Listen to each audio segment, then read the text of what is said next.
Alex Jones, and I'm here to tell you folks, the world has fallen.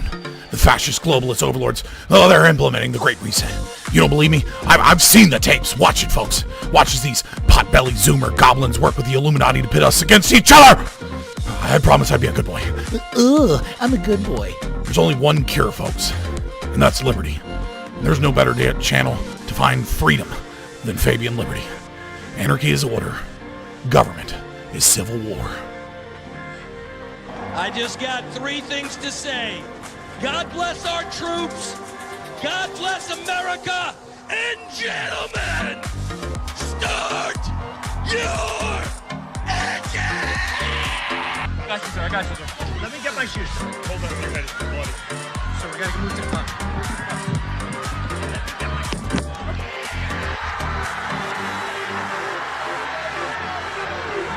That's not only do you have a micro penis, which is an important point, but on top of that, you refuse to share your Pokemon cards, and that's not nice. So first of all, a 2-inch penis is not a micro penis, okay? And for your second point, my Pokemon cards are all mine, and I don't have to share them if I don't want them. I work super hard to get them, and they're really special to me. So I'll keep them. No, you don't understand. You can't continue to play with us if you refuse to share your cards. Not fair. I'm Ukrainian, and this is my bridge. I'm Ukrainian, and this is my gas station. I'm Ukrainian, and this is my school. 2 seconds earlier.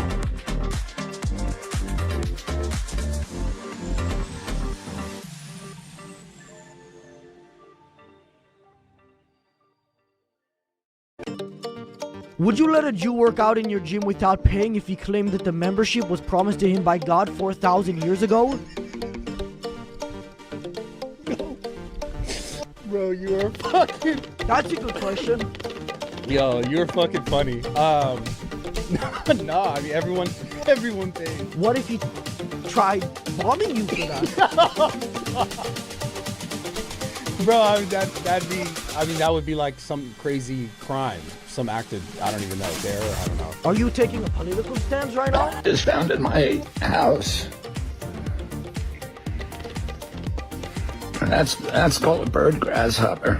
I'm gonna eat him. He's not been transparent. I mean, they are making routine announcements about the things they are finding, and they are inviting questions about the things they are finding every single day. But by definition, he's not being transparent. They're not providing data for the things that they say they have found evidence of. They just aren't. The White House has provided. You can make announcements, and you also did admit that he actually. So you just don't believe it. I mean, they are providing information. You just choose not to believe that it's true. We're seeing about 13 months for these brain and spine MRIs. Cool. Canada, where healthcare is free, but only if you can afford to wait. Step 10, states must publish their own map and allow internal challenges to their own map. So the government has published a map. They have invited the states to challenge the map. Then states have submitted initial proposals, and they then have to publish their own map and allow challenges. Wait, who's challenging it within the state? Well, organized interest groups, environmental groups, I don't know who specifically, but literally anybody. This is, right. I want to say something because it's very important I say this. This is the Biden administration's process for its own bill. They wanted this to happen.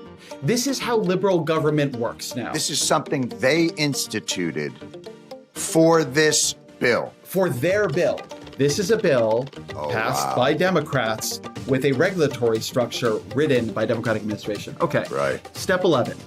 Ideological subversion is the slow process which we call either ideological subversion or active measures, активные мероприятия in the language of the KGB, or psychological warfare. What it basically means is to change the perception of reality of every American to such an extent that despite of the abundance of information, no one is able to come to sensible conclusions in the interests of defending themselves, their families, their community, and their country. For our most tricky disagreements, seeking the truth and seeking to convince others of the truth might not be the right place to start. In fact, our reverence for the truth might be a distraction that's getting in the way of finding common ground and getting things done. free fries when you get vaccinated? I got vaccinated. You're saying I could get this, these delicious fries? Wait a minute. But there's also a burger element to this? Let me check with Bill Neathart. Is it too early in the day to eat a burger? No. This could be breakfast? Okay. I want you to look at this and think about, again, some people love hamburgers, some don't. Really want to respect all ways of life. But if this is appealing to you, just think of this when you think of vaccination. Vaccination. I'm getting a very good feeling about vaccination right this moment. Thank you. When I win, I will immediately bring prices down starting on day one. Men to woman, or woman to men. Man to woman. From penis to vagina. In the shower, on a walk, the Dylan hour. Feeling sweet, feeling sour. I feel nothing. The Dylan hour.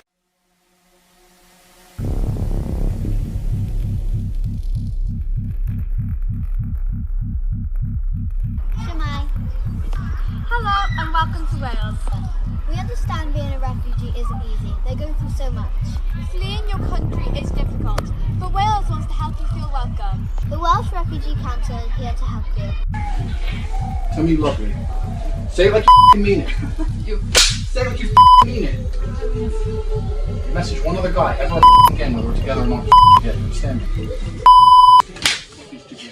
But if you're a man who's stuck with a woman and you don't even get along with each other and it's a show marriage and you have to be together and you argue all the time and you're sexually repressed and you're being promised in secret that you can go to an island and finally be pleasured and satisfied, no one's ever going to find out, that's how you end up on the island. So this whole monogamy garbage that's being pushed by the West, especially amongst our elites, is the reason we have the biggest problem with pedophilia, and they don't have this problem in South America. The whole point of this is for me to begin to reintroduce myself.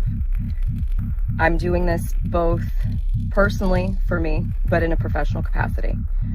Moving forward, the majority of what you will see will be me speaking in a professional capacity. My goal is to continue to help give a voice. Arguing with them, hey guys, if no one pays taxes, then who's going to stop the fires? Who's going to stop all the violent crime?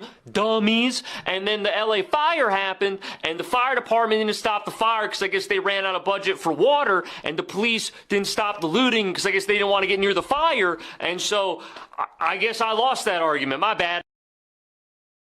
That dummies will never not be funny. Why is what is happening here? Why is this happening? What happened to my lighting? There we go. It's a little better.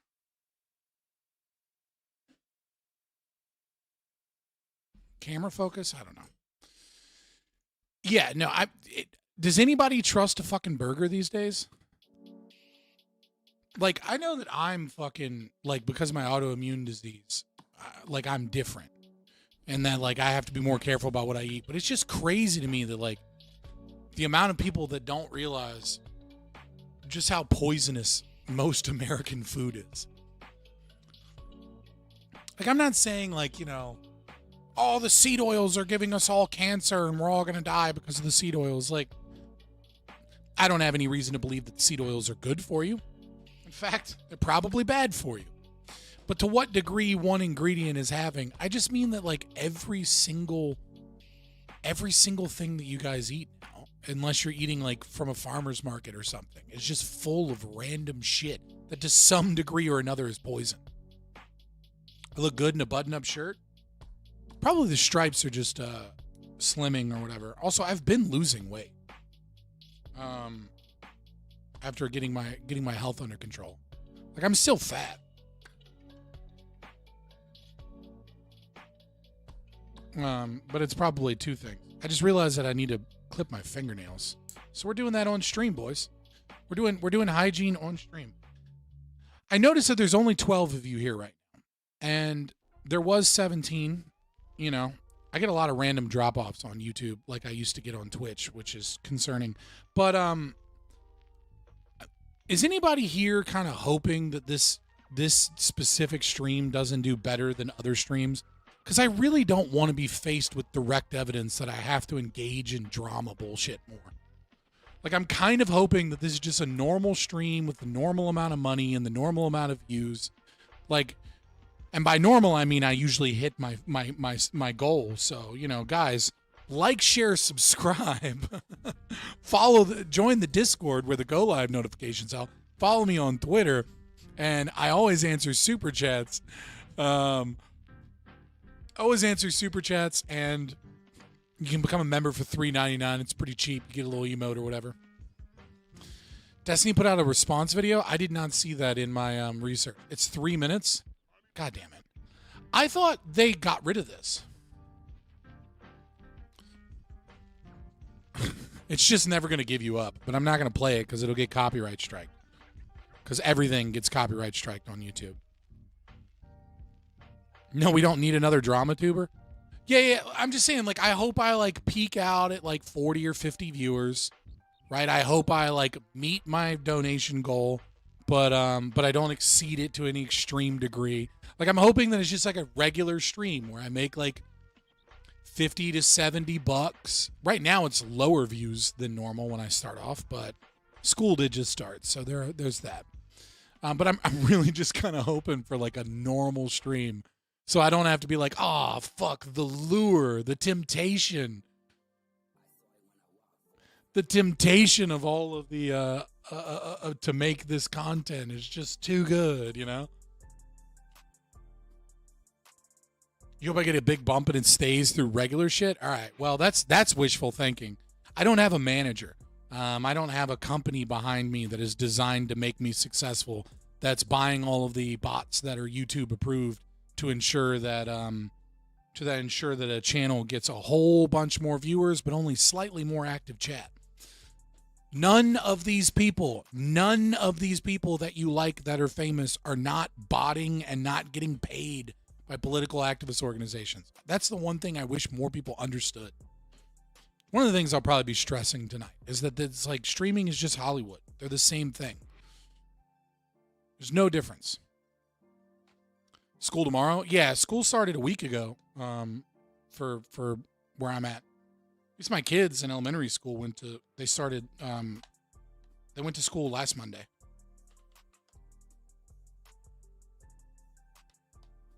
They start early as fuck now.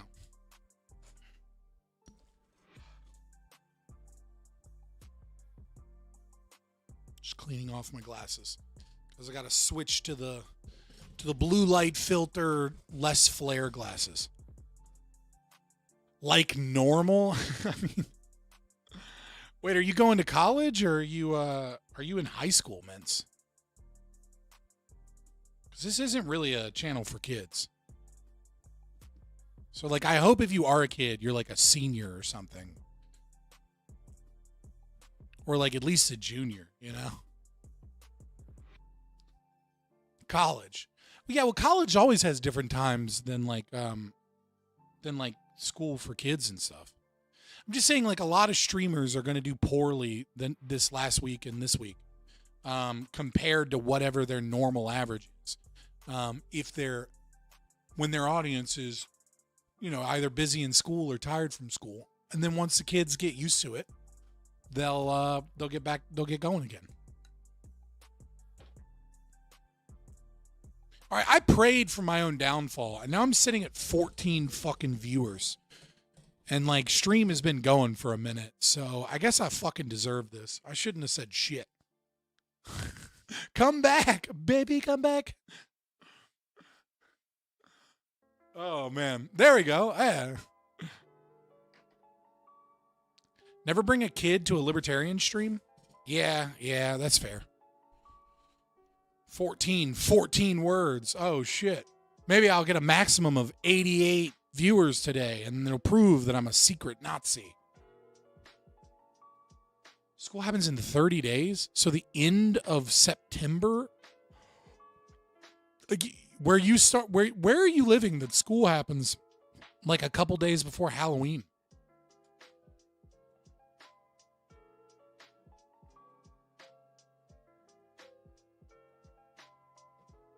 I mean, you didn't have to really tell me. I meant it more rhetorically. Washington? That's so weird. Is that like a farming thing? Like are they trying to be like, well, with Patinga, we got a lot of farming children that are working on the family farms out here in the good old Washington.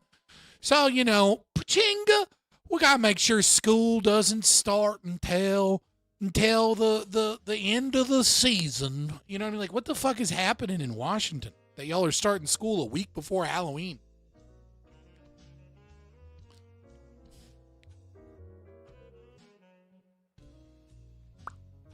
Seattle starts in October? What? That's fucking wild. Do you even go to school at that point? Because like by the time Halloween hits, you've got like a month before the holiday season. So they don't even have time to like acclimate to school before they're already like, whatever, Thanksgiving, Christmas. I'll worry about my grades, you know, in January. You know what I mean? Like I can fuck off for a little while. Those kids aren't doing shit. Do you know about the flag burning executive order? From my understanding, the flag burning executive order doesn't do shit. It's like basically just it might as well not exist. It's like a flag law that has increased sentences, but only if you're burning someone else's property. So it's like it's Trump trying to keep a retarded campaign promise to violate freedom of speech. Like, but he can't. Like, we have a what is it? UV versus United States versus Ekman, and then Texas v. Johnson. Like, and then there was like an earlier one was like a guy in New York City. We've had 3 Supreme Court cases on flag burning. It has been held up 3 different times. Like it is like basically the most constitutionally protected speech there is, and it's the most tried at the Supreme Court. Like it is the dumbest fucking idea to try and come out with a flag burning executive order. But he made it to where it's just additional punishments potentially for people that burn other people's flags. So you can go buy, like even with the executive order, you can go buy a flag and you can burn your own flag. You just can't go and burn your neighbor's flag, which was never what people that were flag burning were doing. Flag burners weren't going down the streets being like, oi, that's a nice flag, but it's not a St. George's cross. Hooka! And then burning it in their yard next to it, like, you know, like it's just not, it's stupid. May I please have a nothing burger with a side of 0? Welcome to Good Burger, home of the Trump administration. May I take your order? It's vandalism with extra charges if it's an American flag. And like, I'm gonna be honest with you, I don't care. I don't care that you get an extra charge when you're breaking onto other people's property and burning their property. When you're also doing it to, like, that's like 2 people in the history of like the last few years. Like, I don't know of a single case where this executive order would have changed anything. I'm sure out there somewhere. Why didn't I discuss Dolphin law with Zulu? Because you didn't pay me money. See this right here? $0. You know, and I got my goal met with Liquid Zulu. I got it met with Michael Leibowitz, okay? Nobody's donated money today. Nobody donated money to talk about Dolphin law, you know? Like, so, you know, we don't talk about Dolphin law, all right? The first rule of Dolphin law is you don't talk about Dolphin law unless you get paid to talk about Dolphin law. I'm waiting for big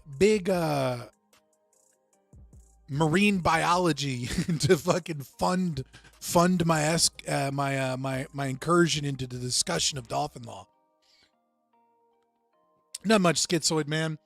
Just, you know, starting a Monday, going back on Prime. It's going to be, I guess, a drama fucking stream as opposed to like one of those topics that half of you are like, hell yeah, somebody does real topics, and then the other half of you are like, this is retarded. Do I take V-Bucks? No, I don't even know what V-Bucks are. I'm assuming V-Bucks is like some version of in-game currency for something popular amongst Gen Z.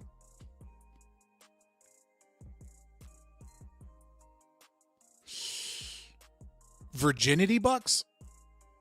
Why would I take money from virgins? Oh, fuck. Is this Dolphin law? This better not be Dolphin law. Listen to me. Listen to me, Mark. Listen to me. Do you guys want to get into the fuck England segment? Is it time for... I need to get a fucking... Hold on. I will promise you. I will make a promise right now that we will have a scene transition in the stream. And in that scene transition, we will use Crack Amico's just a few seconds from his Fuck England music video. And it will be the Fuck England portion of the show. For right now, we'll just skip ahead to it, okay? And you'll get an idea of what's going to happen. Let's cut this music off, and we will do Crack Amico. Okay, maybe. All right, and it'll be somewhere around, right around here. Fuck England, and a queen can suck my dick. Fuck England, fish and chips, steamed crumpets in my penis. There's a list of what you eat if you from England. Then right there, then we cut there, and then we move on to the Fuck England section. All right, I am a xenophobe to the English. Fuck England. Okay, I am sick and tired of this, and I only say this because it is important that we remain xenophobic to all British people until they prove themselves worthy of being here, because I do not want a bunch of English people showing up in our country, voting, becoming citizens, and then voting for the shit that destroyed their country. I don't want fucking mass Muslim immigration. I don't fucking want mass immigration in general. I don't want fucking anti-free speech laws. I don't want fucking universal health care bullshit. I don't want any of the shit that they have that's destroying their country. Are Canadians worthy? Name the Canadians. Who are all the Canadians you can think of? There's only one good Canadian I can think of, and that's Ryan Reynolds, okay? We've adopted Ryan Reynolds to be an American. The rest of the Canadians can go fuck off.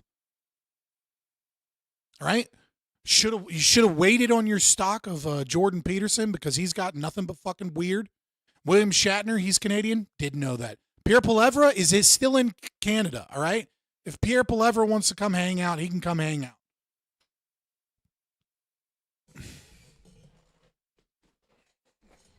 But Poilievre is still, first of all, he's Quebecois. Second of all, there you go. Second of all, he's, Ryan Reynolds aura farms his way into being we can excuse him for anything. Ryan Reynolds is, I think, the only person on the planet right now, not on the planet, but in Hollywood, that could rape a girl, and all of America, feminists included, would be like, well, let's hear his side of the story. like he's the only one. Everyone else, they'd be like, put him in prison. But if it was Ryan Reynolds, we'd be like, hold on. A man with that aura has to go out and abuse a girl? Like, come on. He could get it anywhere anyways. Like, let's hear both sides of the story here, okay? Well, innocent until proven guilty.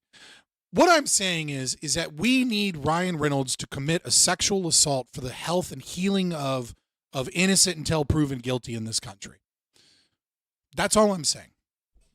I'm not advocating that any of you go out and do that, but I am advocating that maybe Ryan Reynolds do it. Okay? He could bring us back to a nation that believes in innocent until proven guilty. This is a load of tosh. All right, so anyways, this is from 1972. This is Melrose, a substantial Victorian villa in the village of Bacton-on-Sea on the east coast. It was bought 3 years ago by Mr. Max Jenkins, and since then he spent a lot of money improving it. For the 3,500... I don't want to hear how much money he spent for a home in 1972. I know it's going to fucking trigger me. Let me just fucking... For the £3,500 that he paid for it, you...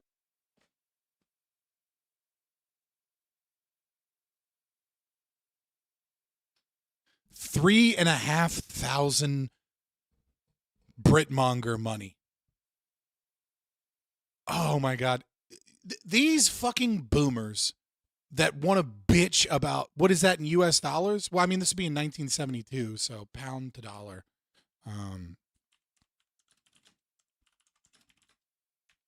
Let's see what it was in 1972. Okay. Exchange rate. So, wait, which one was worth more? Okay, the British pound would have been like, assuming he bought the house in 71, would have been like 2.5 times, right? So about 10 grand. About 10 grand in 1972.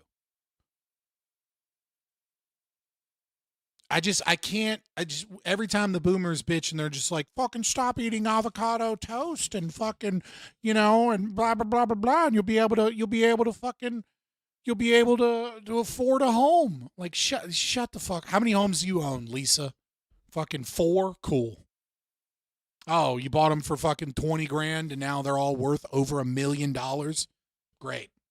You might think that he got something of a bargain, but there's one big snag. He can't look out of his window.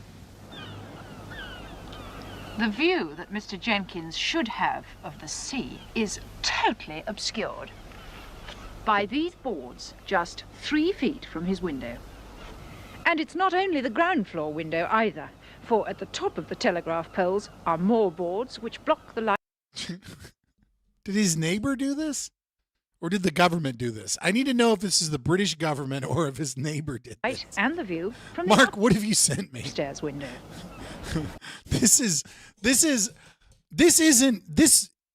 I don't think this is technically aggression, but it feels like aggression, right? Like, this feels like aggression. Like, what did you do? And if you're wondering... This is somebody... Remember how we were talking about the ladder analogy of, like, taking your neighbor's ladder and, like, to save your mother on the second floor? I can guarantee that his neighbor, if his neighbor is the one that did it, not the government, is the person that is like, no, you have express non-consent to use my ladder, even if your mother is dying from a fire. Why on earth Mr. Jenkins doesn't remove the boards? Well, the answer is that he can't, because they're not on his property. In fact, they're on land belonging to his next-door neighbor. And if you think that his next-door neighbor has every right to protect her privacy, well, of course she has. But she doesn't actually live here. What did this dude do? Since 1972, before the Me Too movement, did this guy grape her? Like, what did he do to this woman? The ladder parasite. Oh, fuck, dude. Nobody lives here. And except for a few weeks in the year, this house is empty. The owner of the boards restricting... She just looks like an evil fucking grandma from like a fucking movie. No. In the year, this house is empty. The owner of the boards restricting Mr. Jenkins' view is Miss Day, who lives 20 miles away in Norwich, where she enjoys unrestricted views from her windows of her neighbours in Cecil Road. It seems that you're in the most... Yeah, I mean, like, he must have taken her ladder. This is a fucking ladder parasite right here. Don't believe his lies. Extraordinary predicament here with these boards up outside your windows. How did you ever come to buy the house without realising it? And I thought they were just a windbreak, to keep the east winds off the windows. And I thought... Did you buy so they were already there? Okay, so this dude, this dumbass bought a fucking house with this already pre-installed? This is on you, dummy. Myself, well, once they get installed, I'll pull them down and that'll be that, But it didn't work quite like that, because I got up there one Saturday morning with a cold chisel and a hammer and started bashing, and away comes a local down the road and he says, I should leave those alone if I was you. So I asked him why, and he said, well, this is governed by the law of ancient lights. So I thought, well, I better make inquiries. So I went What fucking British law is this? to see the owner of the property, who happened to be there at the time, and she said, oh, no, you can't touch those. My father put them there in 1915, and there they're going to stay.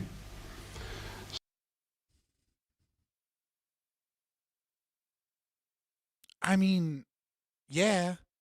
That's fucking... This is all on this dumbass for buying this stupid fucking... Now I know why this house was only $10,000. or 3,500 British pounds. So when I asked her why, she sort of waffled on about the law of ancient lights, but didn't seem to really know what it was all about. So I approached the local council, Smallborough. And after 2 or 3 weeks of waiting and messing about, well, they came back and said they couldn't really do anything. I didn't really get anywhere at all. Then I went to my solicitor, and he sort of waffled on again about ancient lights and got a few books out and said, well, I'll come back to you when I found out more. But again, nothing happened. So in desperation in the end, I approached Ralph Howell, a local Conservative MP. And I must say he was most helpful. These fucking conservatives have been socialists since 1972. He was over here trying to fucking destroy private property laws. I see you fucking fake right-wingers. Came hearing over and said, well, this is absolutely ludicrous in this day and age. You know, it can't just be allowed to stay. I'll go and talk to Miss Day, and I'm sure she'll take them down if I appeal to her better nature. Anyway, he came back about half an hour later and said, you were dead right, Mr. Jenkins, over my dead body. Considering that Miss Day doesn't even live here, surely with a little... I mean, you can wait a few years. She looks like she's going to die. little persuasion, she would allow you to take these boards down, wouldn't she? Oh, no, she was most adamant. Absolutely adamant about it, both to me and to Ralph Howell, the MP. Definitely must not come down in her lifetime. And so I came to this street in Norwich where Miss Day lives in this house and where she spends 3/4 of her year. I knocked at the door and I asked her, would she be prepared to tell me why she insists on keeping the boards up? She declined to comment. She said she had no wish to say anything, and in fact, to all intents and purposes... I'm looking at this video and I'm genuinely curious.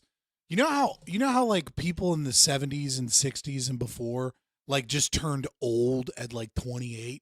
So I'm trying to figure out, like, is this a 40-year-old journalist or is this just like a 28-year-old woman?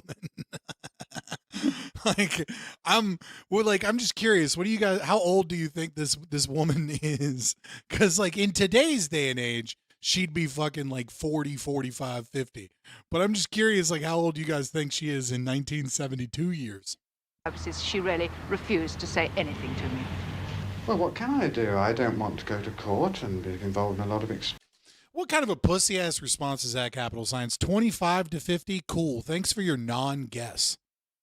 It's just an eyesore and a darn nuisance, and it seems to me I've either got to put up with it or wait for somebody to come along and say, well, this is the thing to do. Perhaps there is some way around this law that I haven't heard about yet.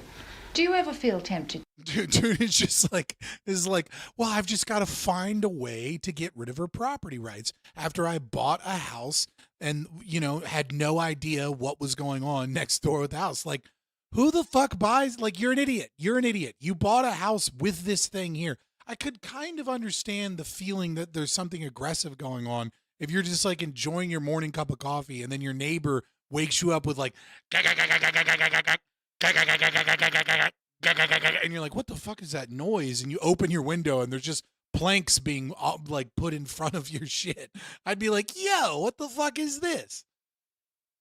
Like you could then maybe make some type of argument about the egress of light or something, like maybe. I'd be very iffy about it, but maybe. To blow the consequences and just bash them down? Oh, very tempted indeed. In fact, several people have said to me, would you like me to do it one dark night sort of thing, you know, but I've resisted all temptations so far anyway. What could the consequences be at worst? Well, be taken to court, I suppose, and probably made to replace them and possibly be fined for trespass, of course, because I'd have to go onto her property to cut them down. But everybody who comes to see me, they motor down the road and... See, this is what happens when they don't have any Jews in the UK, because Jews would have figured out a way to get around this law. There would have been like a string attached to a sawzall that was like technically not in their property because the sawzall fell from your property. Like he went to a fucking good old Englishman solicitor general or solicitor and he was like, well, I don't know, mate. I got to look at the documents. I'll get back to you in 2 weeks. Like a Jewish lawyer would have figured out a way to get these fucking things down. First question they ask is, whatever have you got those boards over your window for, you know? And you get so fed up with telling the same tale over and over again as to why they're there and what you're trying to do about it, that if I could get rid of them, I should be a very happy man. There's no resolution to the story. What the fuck? It just leaves with, oh man, if only I could get rid. I want it. Where's the follow up? Where's the part 2? Like, when do we find out what happened? England is what happens when you're daring leave America and you kick out your criminals. Australia. Hey man, there were debtor prisons in that released their criminals to Georgia too. Okay, there's a reason that Georgia is full of a bunch of fucking crazy people. And part of that is because that's where we sent all of England's criminals as well, right? So it wasn't just Australia.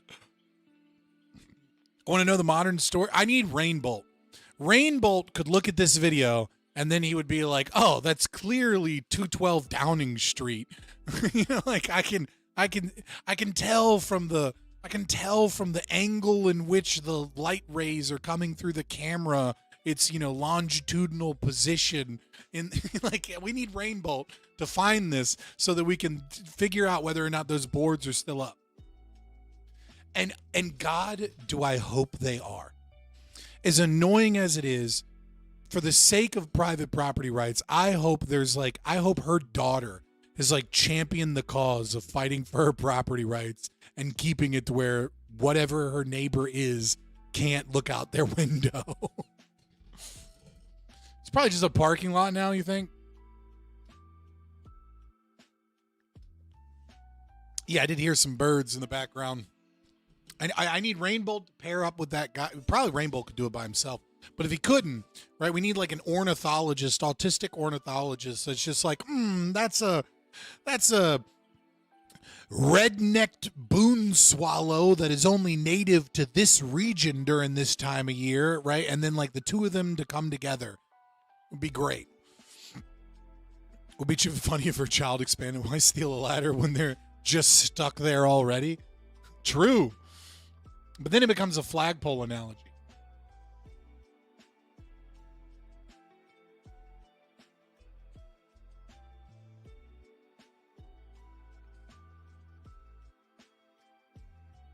Reason number 328 why I don't want any fucking British people coming to my goddamn country.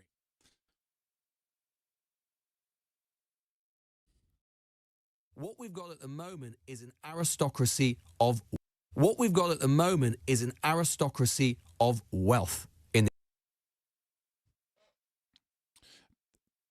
very interesting way of repeating Marxist talking points with new words. We have an aristocracy of wealth. Just say you're a communist. What we've got at the moment is an aristocracy of wealth in this country. It's also true of the United States as well. So what I would do, and I wouldn't be opposed to, by the way, I wouldn't be opposed to 100% inheritance tax. Or maybe let's say 99%. You know, my rule might be that if you can put it in 2p bags, then you can hand it over. That's fine. 99, 95%. I'm being provocative, but you see what I mean. I would not be against a far higher rate of inheritance tax than we have at the moment, which is 40% above a certain threshold. This is just a common thing. They've jacked up the inheritance tax and it's still not enough. The inheritance tax is just killing farmers in their country and is driving wealthy people out of the UK. And those wealthy people, if I catch a fucking dude in a nice 3-piece suit and a nice watch with a British accent, I'm going to be like, you might have come to this country to avoid the fucking inheritance tax, but I can hear that posh accent. Don't you dare fucking get citizenship here and fucking start voting for this very same shit and the very same people that cause these problems. I wouldn't be opposed to putting that to 50%, 60%, 70%. Why? Because I think the quid pro quo should be twofold. One, that helps fund. If I watch Gary's Economics, I did a reaction to Gary debating another guy, and it was hilarious how completely ignorant and full of shit he was the entire time. He offered nothing but platitudes and and fake stories to try and capture emotion that was very clearly I don't say this about many people. Okay. But if you're talking about the person I think you're talking about, the guy that was like, I was one of the bad ones. Okay. I was one of the ones that, made a fuck ton of money, in finance, but now I'm for the people. If you're talking about that guy, there's very, very rarely do I get alarm bells ringing in my mind that someone is a genuine narcissist. And I don't mean narcissist the way that white women mean narcissist, because the definition of narcissism to white women is whoever my ex-boyfriend was that that forced me at any point in time to take personal accountability for my decisions. I don't mean it like that. I mean genuine narcissistic personality disorder. Like, this guy is a lying, grifting sack of shit, and it bleeds through him. You can tell his stories are fake. He's just saying whatever platitudes will gain him popularity and money. I hate that fucking piece of shit. So yes, I have watched a little, but I don't like watch him religiously, because if I did, I would start a shotgun and there'd be no more Fabian Liberty Channel because I'd be dead. Quo should be twofold. One, that helps fund public services, which actually helps level the playing field in achieving a true meritocracy. Two, it will help us reduce taxes on income. Because at the end of the day, I want to incentivize work. I want to incentivize productivity. I want to incentivize work and productivity. And the way that I'm going to do that is I'm going to promise that that the most productive members of society will not be able to pass on any of their wealth. Hey, man, how's that work? You're going to disincentivize the labor of the most productive people in society, and that's somehow going to incentivize work? This is left brain retard logic. And this is another reason why we must hate the British. Because at the end of the day, I want to incentivize work. I want to incentivize productivity. I want to incentivize people to get up off their backsides and do more. You don't have a right to inherit. You should have a right to work while you're alive and keep more of your own money. That to me is more important, way more important, than your right to just inherit some money from mummy and daddy that you did nothing to earn. What we've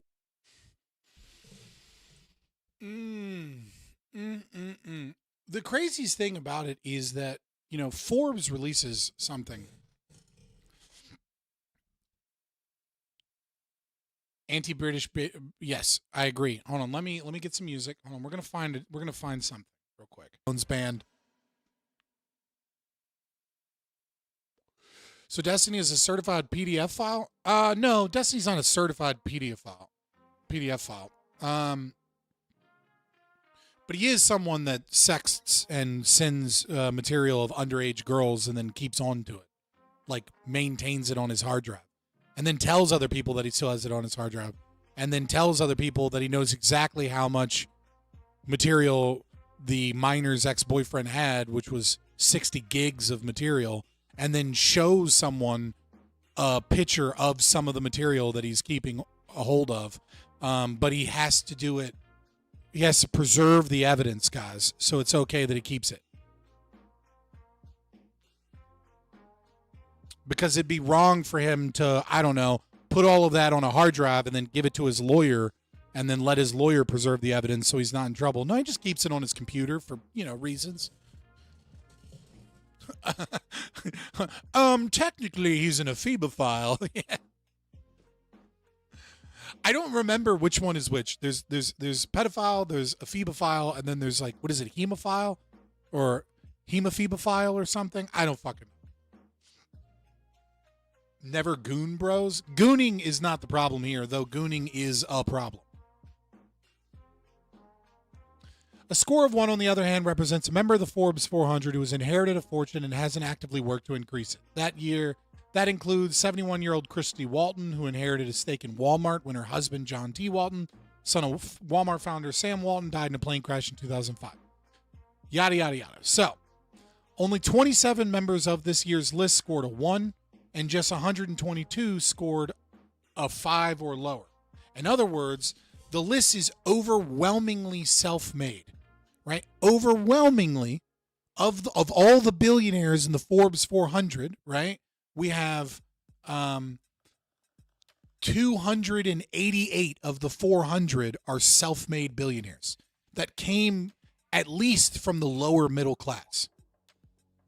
this entire idea of like the wealthy nepotism is like, it is true, right? It is true that rich people get their kids into like good schools, and then those kids in good schools make connections, and mommy and daddy has connections. And they have extra opportunities that other people have, that other people don't have.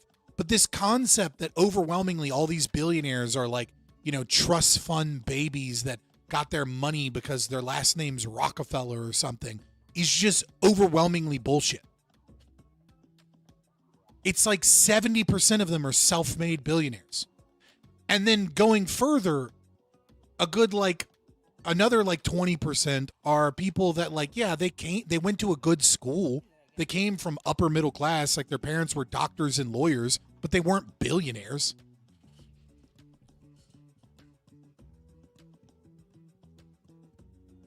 Abigail Disney is proof, right? But she's the exception, not the rule. When you look at billionaires, the rule is that they're self-made billionaires. The exception are people that inherited vast sums of money. Because people that grow up with a ton of money and a ton of opportunities don't have that same drive and ambition to be in the top 0.01%. Right? They get good opportunities. They stay rich. It takes usually 3 generations to squander wealth. Right? So like they still have money. They still have connections. They still have opportunities that other people don't have. And they don't grow up in crime areas, and they tend to have a little less trauma, et cetera, et cetera. But like their grandkids are usually just normal middle class people. Like when you have a billionaire and they have children, and then those children have children, and then those children have children, when those children grow up, they're fucking normies.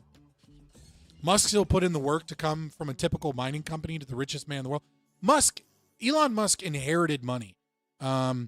But he also he certainly put in work, but he's not like a purely self-made billionaire.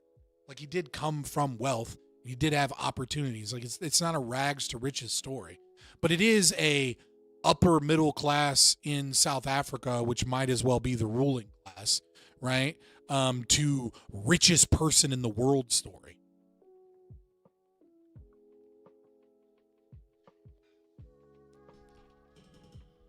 So how long will Elon's kids and the ones we don't know about will spend his $400 billion? I don't think Elon Musk is just going to give his company to his children when he dies. I think he'll give them some money and set them up and give them opportunities. And I think some of them will probably be losers, like his fucking trans daughter.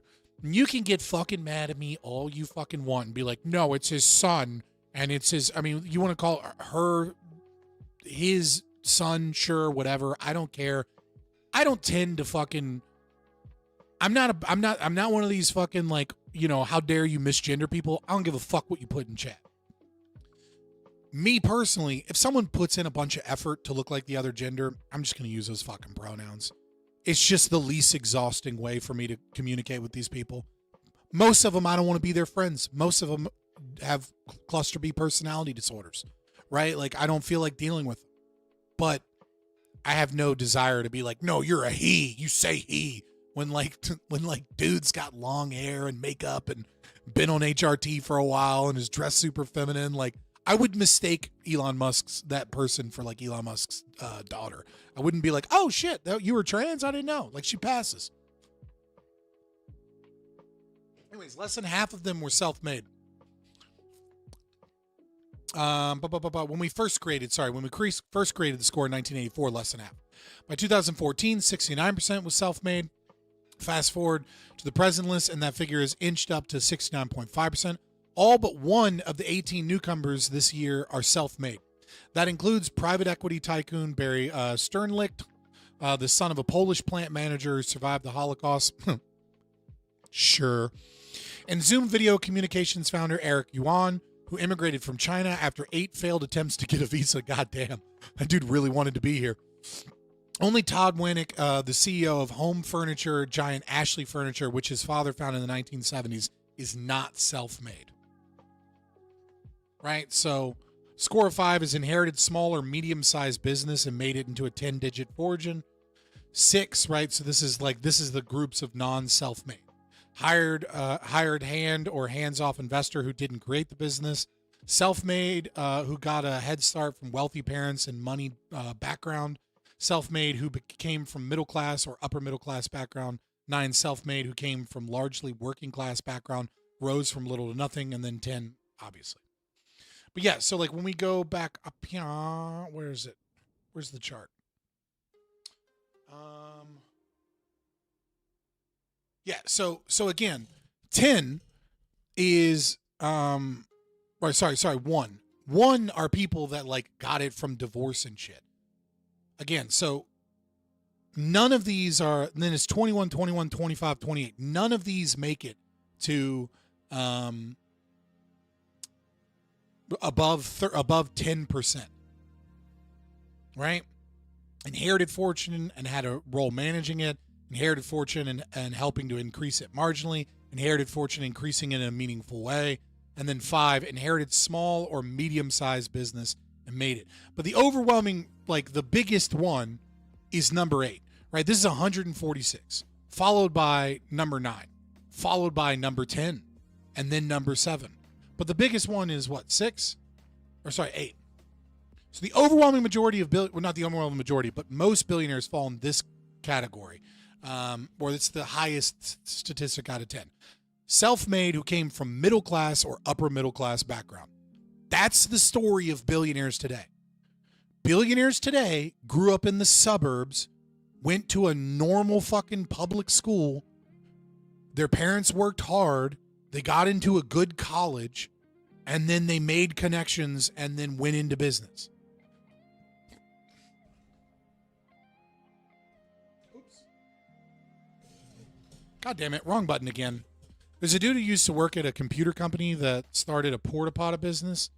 Got made fun of for quitting to do it. Now he's got a few million. Yeah, I mean, that's a shitty business, but it's one that will always be necessary. I'm sorry, I had to.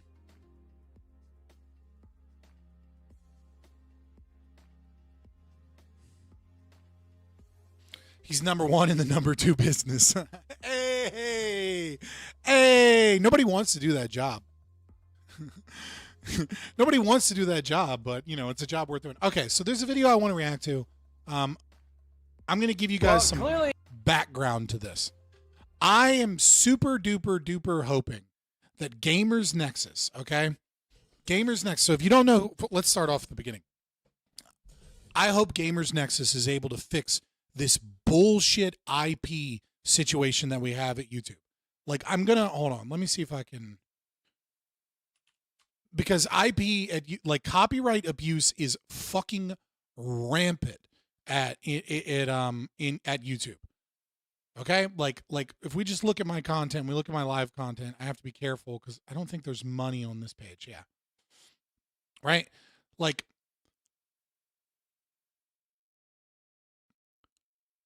this one has revenue sharing. This one has revenue sharing. This one has revenue sharing. This one is limited. This one's on. Limited stuff in escrow as I fight. What is this one? Hold on. Is this still in escrow as I fight? Where is the copyright stuff? Hold on. Where's this one in escrow? Yeah, no. What am I disputing on this one? Sorry. Yeah, so like, and this is what happens overwhelmingly, is I get tons and tons and tons of copyright strikes, right? And then they have to resolve. This one's not that bad because these 3 resolve themselves. But then I had to dispute this one. And the only reason I disputed this one is because it was a super long amount of time that they copyrighted. Even though it's music that I pay for from Pretzel Rocks, that is supposed to be YouTube safe.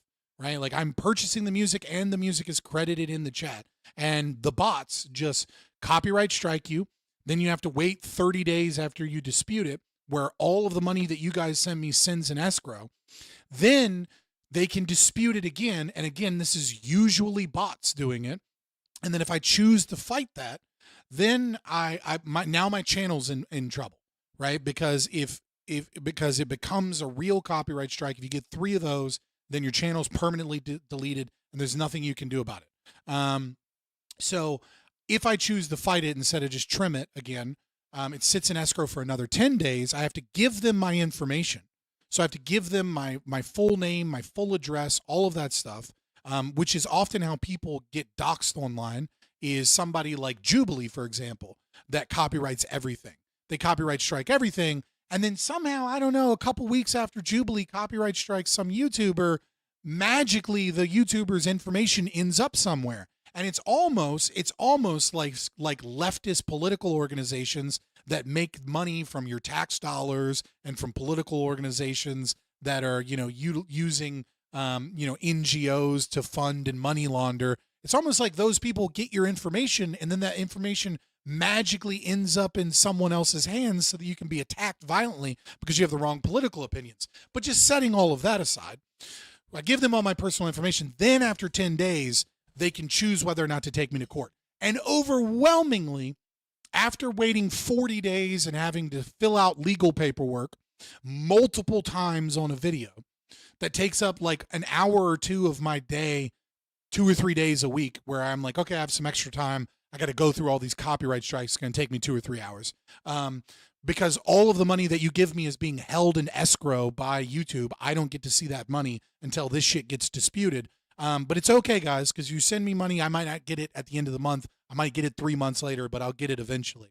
And so what happens is, so donate, okay? Donate. I only have $2 to this stream normally. All right. So, help me out, boys. This is some of the shit I do off screen. Okay. But, then the bot will usually just be like, oh, we're not taking you to court. Because it's only after the second time, after your money has been held in escrow for 40 days and after you had to fill out a bunch of paperwork, that they then actually have to do anything other than a bot just go, that's ours. Only after that, then do they have to show proof that they're taking you to court. And they never take you to court. It's very rare that they take you to court because they know that they'll lose. But YouTube has created a system where bots in China and India that represent companies will use AI systems to just find, it doesn't matter whether or not you're critiquing a video. It doesn't matter whether or not it's background music and you didn't use all of the music. It doesn't matter whether or not you're reacting to something. It doesn't matter what you're doing. If they find just a couple of seconds of your video, they make a copyright claim against you, hold all your money in escrow. Then they wait for 30 days. They wait for 30 days and then they'll do it to you. They'll often do it to you again. So you have to wait for 40 days. You have to give them all of your data. These Chinese bot farms, you're then forced to give Chinese bot farms your name and your address connected to all of your information. And that's the only way that you can fight these people. And then maybe you get doxxed. Maybe that data gets sold somewhere. Doesn't really matter. That's how the YouTube copyright system works. And most people are too afraid to dispute claims. So what they do is they just accept revenue sharing. And so what they do is they let Chinese corporations and Indian corporations with a bunch of bot accounts just steal all of their ad revenue and all of their money because they're afraid to give out their information or copyright strike. My local police department knows where I'm at. If I get swatted, motherfuckers, like they know that I'm a streamer, right? If you're going to be a streamer, make sure that you do that. Make sure you contact your local police department in case you get doxxed and somebody tries to swat you. But that's the current system. It's severely abused by bots that are, I can only imagine, making millions of dollars just stealing ad revenue from smaller accounts that don't have the time to go through shit. Because here's another thing. They'll copyright shit from like 2 years ago. And if you don't go through your notifications, you won't even notice. And so you'll just automatically have a video where they revenue share and they're taking like 50% of the money from that video from like 2 years ago that you don't even notice if you don't have if you're not going diligently through all of your videos. I've got like 300 videos now, and that's not including like the hundreds of live streams that I have.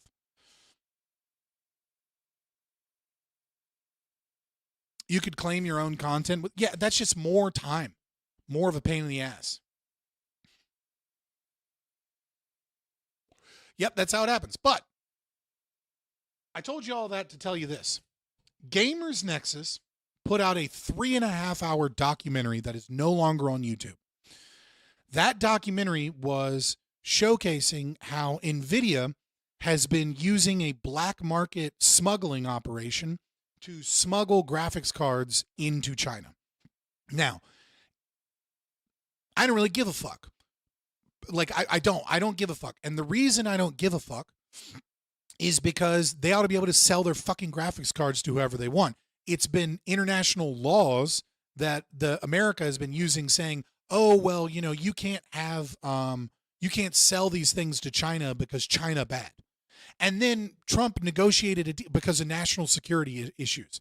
But now there's no longer a national security interest so long as they pay a 15% tax to the United States. And that's AMD and Nvidia, by the way. AMD is, in their last quarter, lost money on the AI market.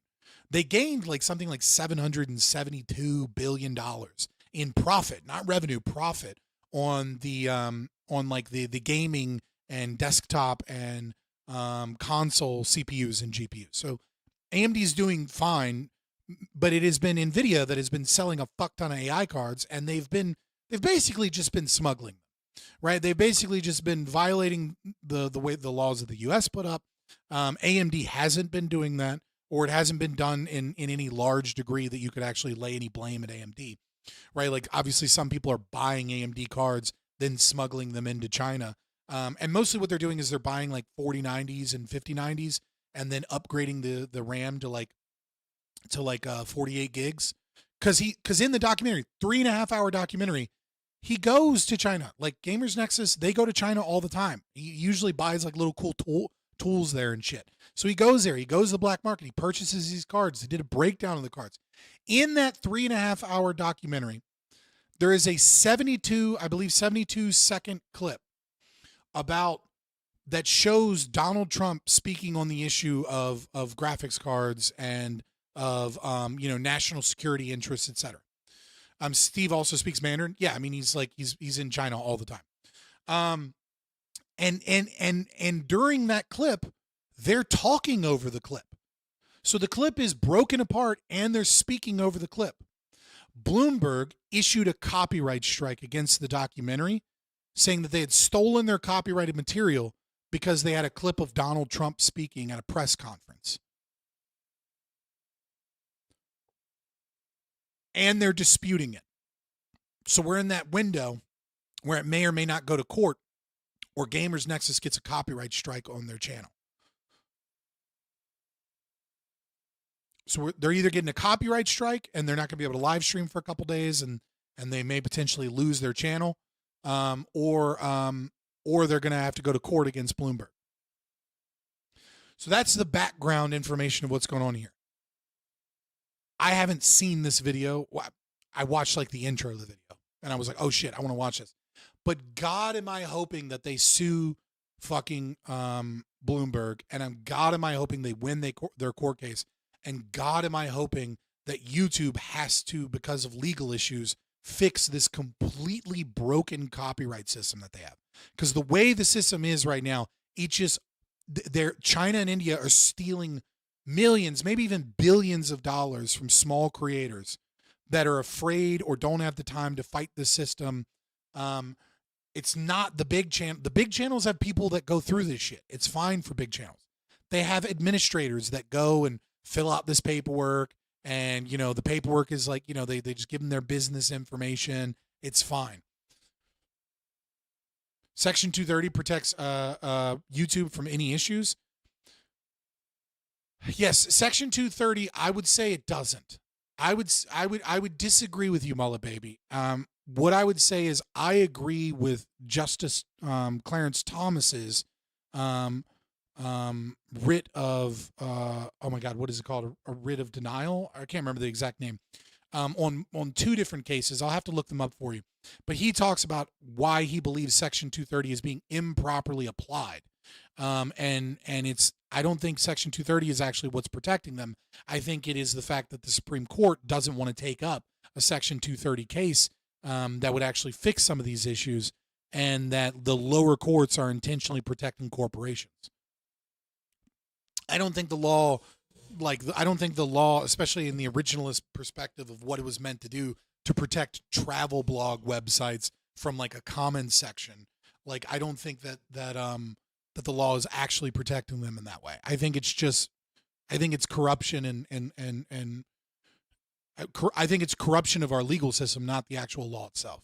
I feel like the system should rely on people who've had their content used, reported, versus mass bots striking everyone. Well, YouTube gives you an automated bot response, which is hilarious because the problem is bots. And what they'll say is just like, oh, well, we get rid of things that do false flags.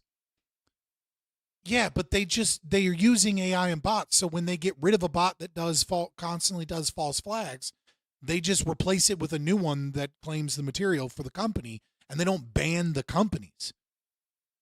Like, if that was the case, you'd ban MSNBC and Bloomberg. You'd ban all of the major media companies from being able to make copyright claims because they constantly abuse this system. They just ban whatever, VPN using bot account, and then they just make a new bot account to do the job. So YouTube does nothing. They just let this run rampant because they don't care that however much money, I have no idea how much money it is, but however many millions of dollars they're going to India and China, they don't fucking care because the corporations love it because the corporations get a fucking percentage of it. The only people it fucks over are small creators. That's who gets fucked over. Small creators get fucked over by the IP and the copyright, and small creators get fucked over by the massive amount of bots that they allow on their platform that follow and view large accounts and people that pay for bots so that all of your favorite content creators are botted to fuck. Like all the big accounts are super fucking botted. Just seriously, just go to anybody's stream that has over 1,000 live viewers, right? And then do the math in your head of how many viewers they have versus how active their chat is. And then come back to my channel. What are we sitting at right now? Come back to my channel with 41 viewers. Okay, so go find someone with 8,000 viewers and then ask yourself, does this person have 20 times the chat engagement that I have? Are there 20 times the amount of messages going through this person with 8,000 viewers? Never. It's always the bigger the channel, their messages are faster. Go to someone with 1,000 viewers. Sorry. 1,000 would be 40 times 10 would be 400, right? So, sorry, I apologize. That would be 30 times, or hold on, sorry, 25 times would just be 1,000. So an 8,000 viewer person should have 10 is 80, 160, and then what is it? 240, right? 240 times the amount of chat engagement that I have. They don't have that much chat engagement. You go find someone with 8,000 viewers, they have like maybe 5-10 times faster chat than me. They don't have 5 or 10 times the viewers. If they had 5 or 10 times the viewers, they'd have like 250, 300 viewers. What was a low blow? Austrian economists can't do mathematics, confirmed. I was a communist and I became a libertarian through reading legal theory, not through Austrian economic theory. I have an associate's degree in economics. I have never claimed to be good at math. Math is the number one thing that I'm the worst at. We struck a nerve. Go figure that when you cover. Ruh-roh. I talked for so long, pissed off about IP, that my fucking headphone cut off from lack of noise. Oh, shit. Worse than losing weight? How about you show pictures of yourself, Shrek Oz, you little fucking Gen Z goblin? I'm losing weight, you piece of shit. All right? I've been very unhealthy for a very long time. Look this good at 34, you do, motherfucker. Let's wait till you're 34. Let's see if you look as good as me, bitch. I bet you won't. I bet you won't even have kids. I bet you'll just be a lonely little dude. Bloomberg is trying to shake Nexus down for money? Yeah. Or they're just trying to, or More nefariously, Bloomberg has connections with Nvidia Corporation, and they're trying to protect other corporations from backlash because they don't work for you. They work for the government and large corporations. And Gamers Nexus pointed out how Nvidia was engaged in black market trade of things to China.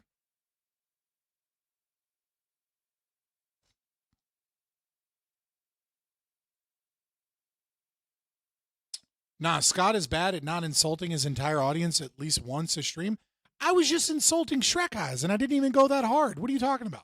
Well, clearly we struck a nerve. Go figure that when you cover crime, corruption, and money, it upsets... Oh, hold on, I have to be careful about this background music and make sure I pause it, because despite the fact that I'm reacting to a channel, this background music might get copyright strike. That's people who like money. This is Bloomberg. Bloomberg likes money. I came out here at 5 a.m. this morning to make sure and... Bloomberg likes money might be the most obvious statement I've ever heard in my entire life. Bloomberg likes money. I came out here at 5 a.m. this morning to make sure and sure seems like they have a lot of it. Bloomberg... Hold on, pause. You said, I'm waiting for the "you're all autists" again. I had someone on Twitter and in the YouTube comments based upon the last video I did talking with Michael Leibowitz yesterday. If you haven't seen that because it happened in the middle of the day, definitely go check it out. Great video.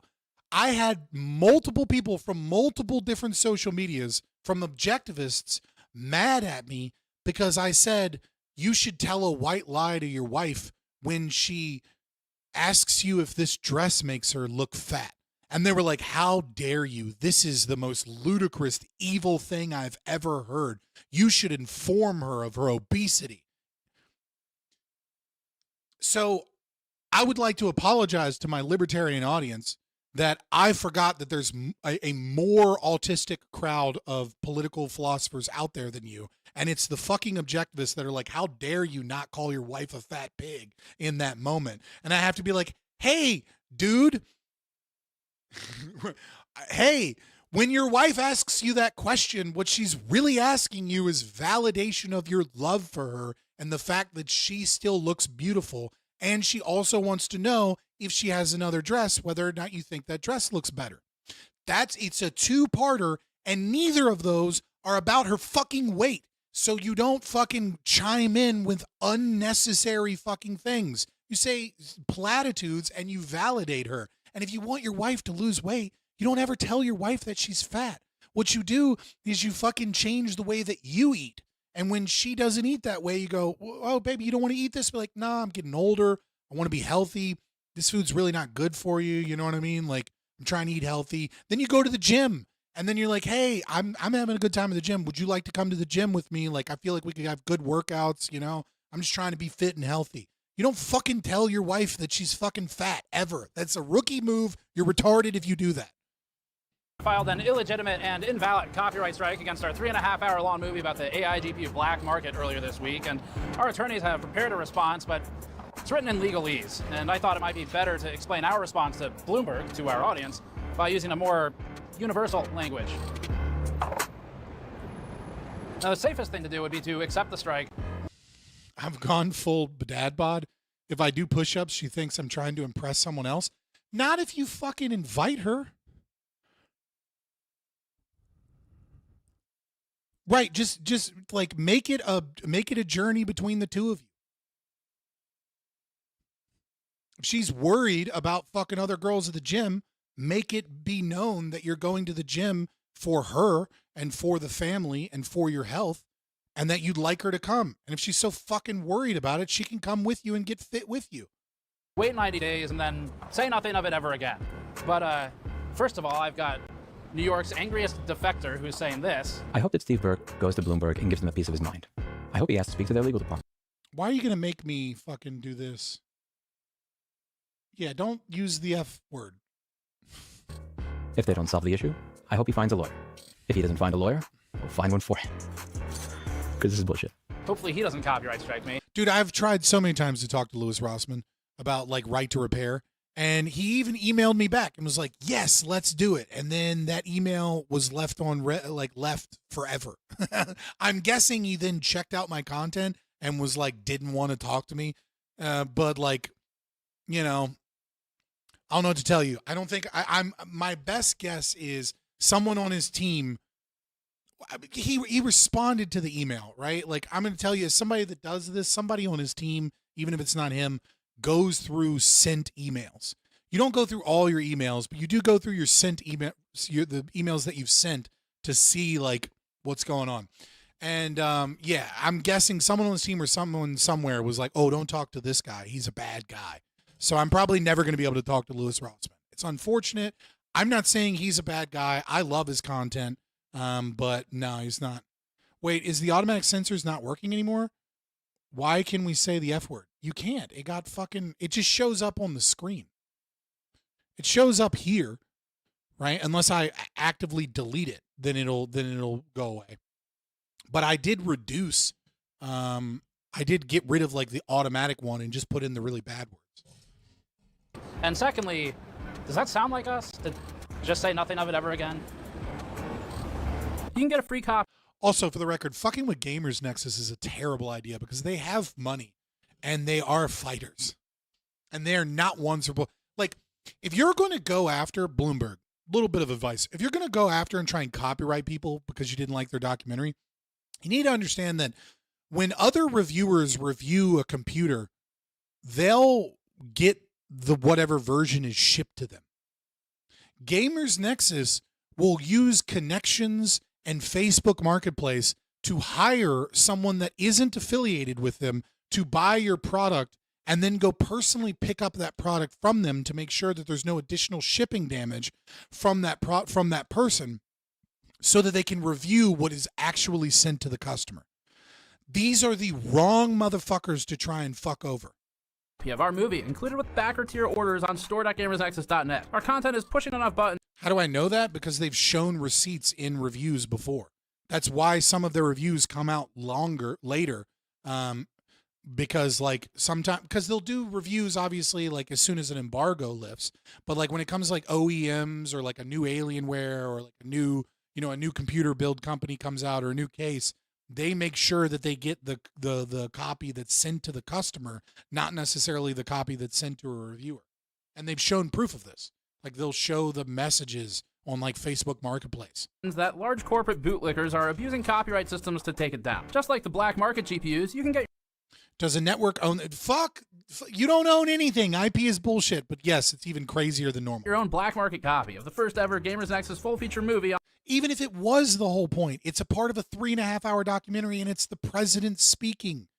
It's important to show that the president said something and then show evidence that he actually said that, as opposed to just a claim.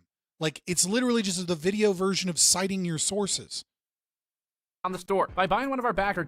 Like, it's not like he just threw in fucking Bluebird from Naruto randomly into his intro to be like, "Aoi, aoi, and this and that," because he thought it was a cool fucking clip and he just wanted to like rip their whole song in there. And even then, go fuck yourself. But what the fuck? There's not a more clear-cut usage of fair use that could ever exist than someone taking a clip of the president speaking, talking over that clip. That clip is in the context of a 3.5-hour documentary. Tiers. These include different types of products, like our Turn a Blind Eye t-shirt that says the Chinese idiom under every time we ask those in the illicit GPU supply chain if Nvidia is aware of... Naruto intro ranking win?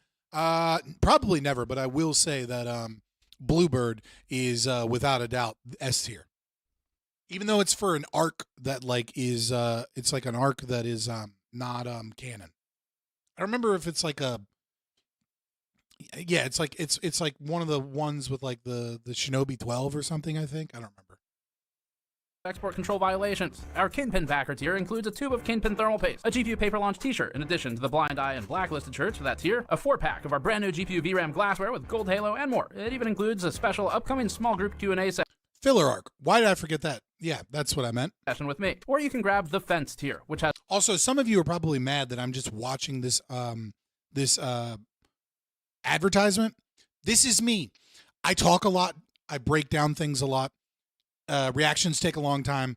And I always, always, always do not skip sponsored ads in their content because I find that if I'm going to use your content, I'm going to give you the respect of at least showcasing the sponsors that sponsored your video. That is my personal choice. I don't believe in IP. He can go fuck them.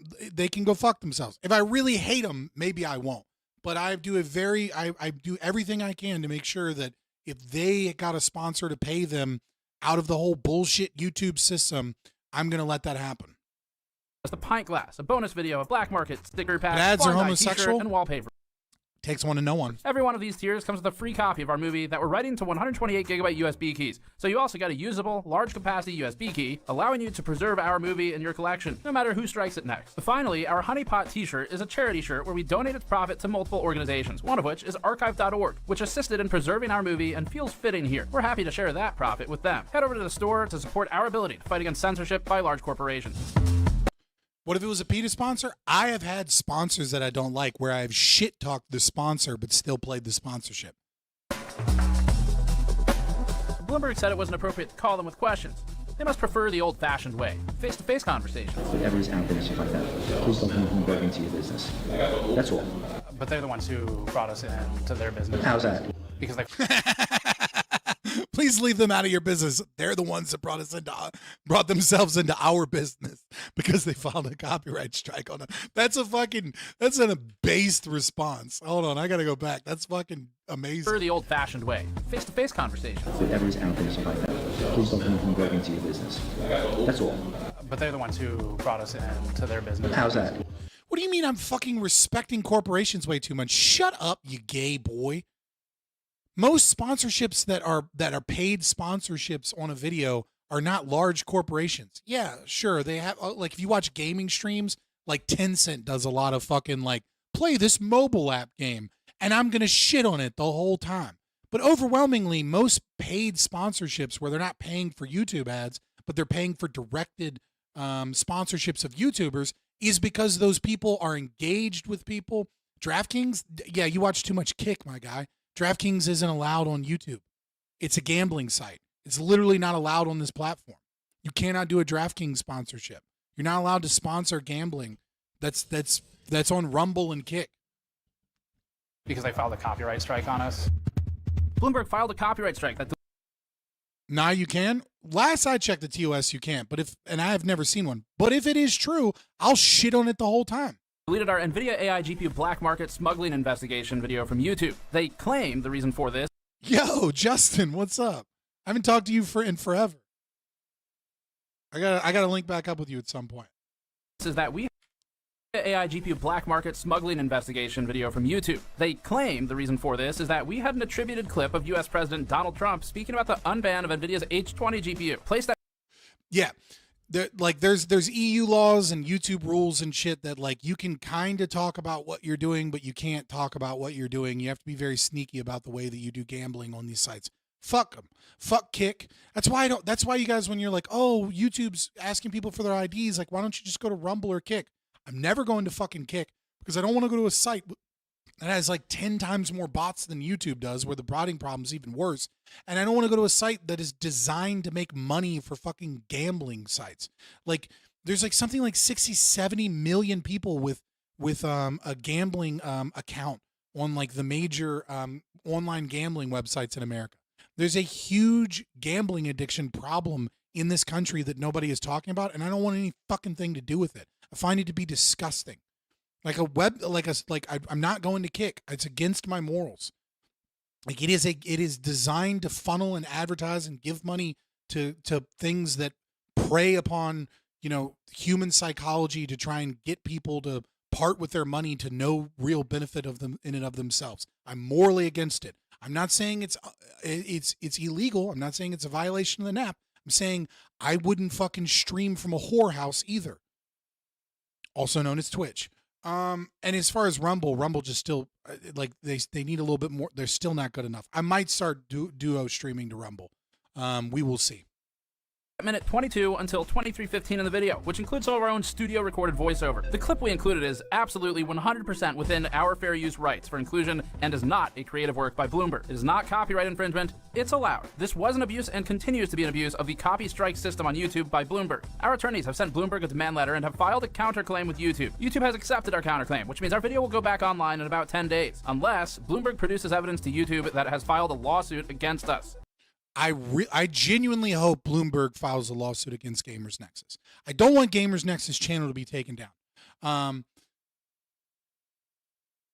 I don't, right? Like I don't want them taken down, but I do want a lawsuit. I want someone that is passionate like Gamers Nexus, that has money behind them and can start a movement to fix this broken IP system.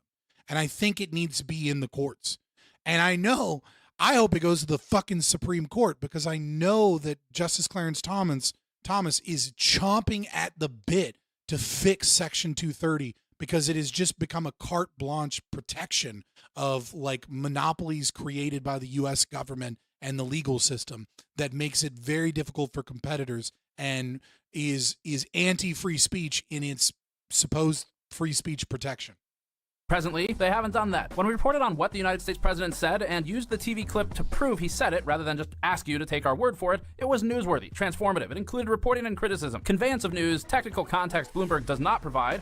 Also, it was a part of a 3.5-hour documentary. Like, Jesus fucking Christ. Especially given its great documentary, by the way. You should watch it. You can go on their website and in their links to watch it. Tragic history with fucking up the super micro story. Bye, Mr. Welfare. The debate starts in about a half hour. If you want to come back, the debate panel starts, and usually we don't really get into the debate for like an hour, hour and a half, sometimes 2 hours. So if you want to come back later on, or you want to skip ahead, like at a later date after the stream's over, that's the way to check it out.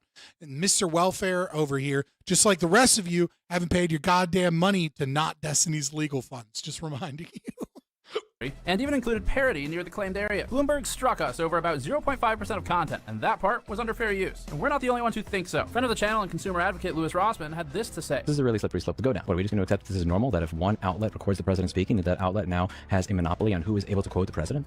It's insane. How are you supposed to demonstrate and prove that the president said this in your video if you can't use my recording of the president speaking? And if fair use doesn't mean anything at all. You need sleep. I'm assuming you must be like in Europe, which means that you might be British. And if that means that you're British, just remember, fuck England. But also have a wonderful night's rest.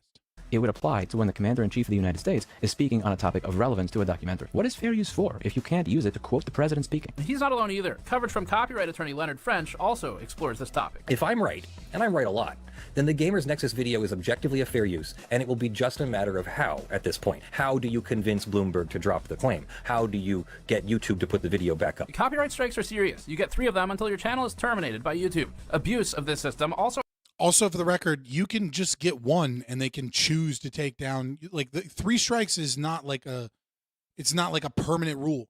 It's like you can get 1 copyright strike and they can just choose to take down your channel, but they usually don't do that. Copyright strikes are serious. You get 3 of them until your channel is terminated by YouTube. Abuse of this system also acts as a suppression, because if Bloomberg doesn't intend to file a lawsuit, it still gets the benefit of suppressing us for around 12 to 13 total days, which obliterates video momentum even if... No, it's not 12 to 13 days, okay? It's 12 to 13 days because Bloomberg responded so quickly. They're allowed to sit on it for 30 days. Then they can respond with the 10-day section where you have to fight it again. So it can be up to 40 days of suppressing your video, where your video, none of my videos go out into the algorithm because I have a copyright claim on every single video every single time. I don't think I've had a video that hasn't had multiple copyright claims on it in months. Okay, so if you play any background music, you react to any content, anything, you're just constantly getting hit with copyright claims, and all of my videos are suppressed. So my live streams aren't allowed to go into the algorithm, which, by the way, live streams are done in the algorithm after 2 or 3 days, right? Like normal videos can randomly pop up in the algorithm at a later date, but past live streams are only in the algorithm for like 2 to 3 days. And my videos are almost always out of the algorithm for like 15 to 30 days. And I'm not getting that money for 15 to 30 days. it does go back online. And it certainly helps them drive more views to their competing video in the meantime. You can see here that their views per day... Yeah, no, Prime wasn't really... I don't think Prime was that mad at me. Like, we DM'd, we worked it out. It's fine. Dropped by 50% within just a few days of us publishing our AI GPU investigation. The first full day we were offline because of them, their traffic increased by 13% within 24 hours. Slope is dope. Always coming in late. Always coming in late.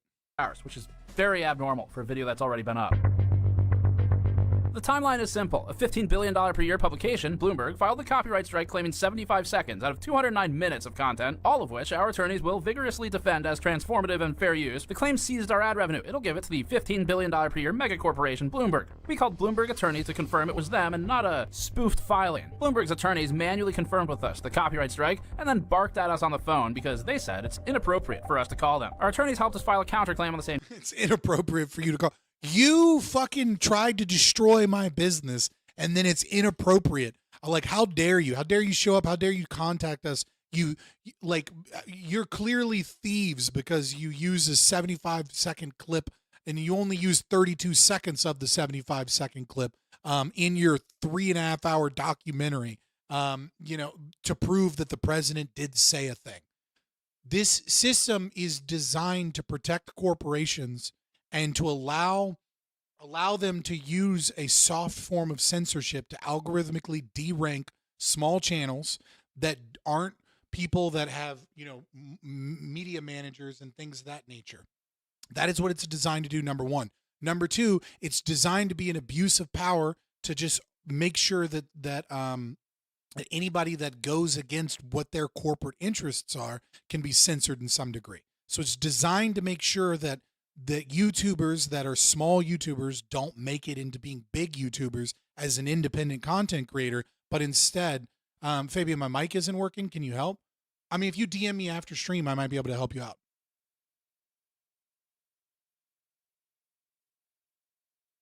Day. Next, I asked Vitaly what he's doing 12 hours from now. At 5 a.m. on Friday, August 22nd, Vitaly and I went on our next big adventure, got on a plane to New York City, and went to meet our new friends. This is one of them. This unmarked Bloomberg security guard followed us around and monitored us across multiple city blocks while we were nearby.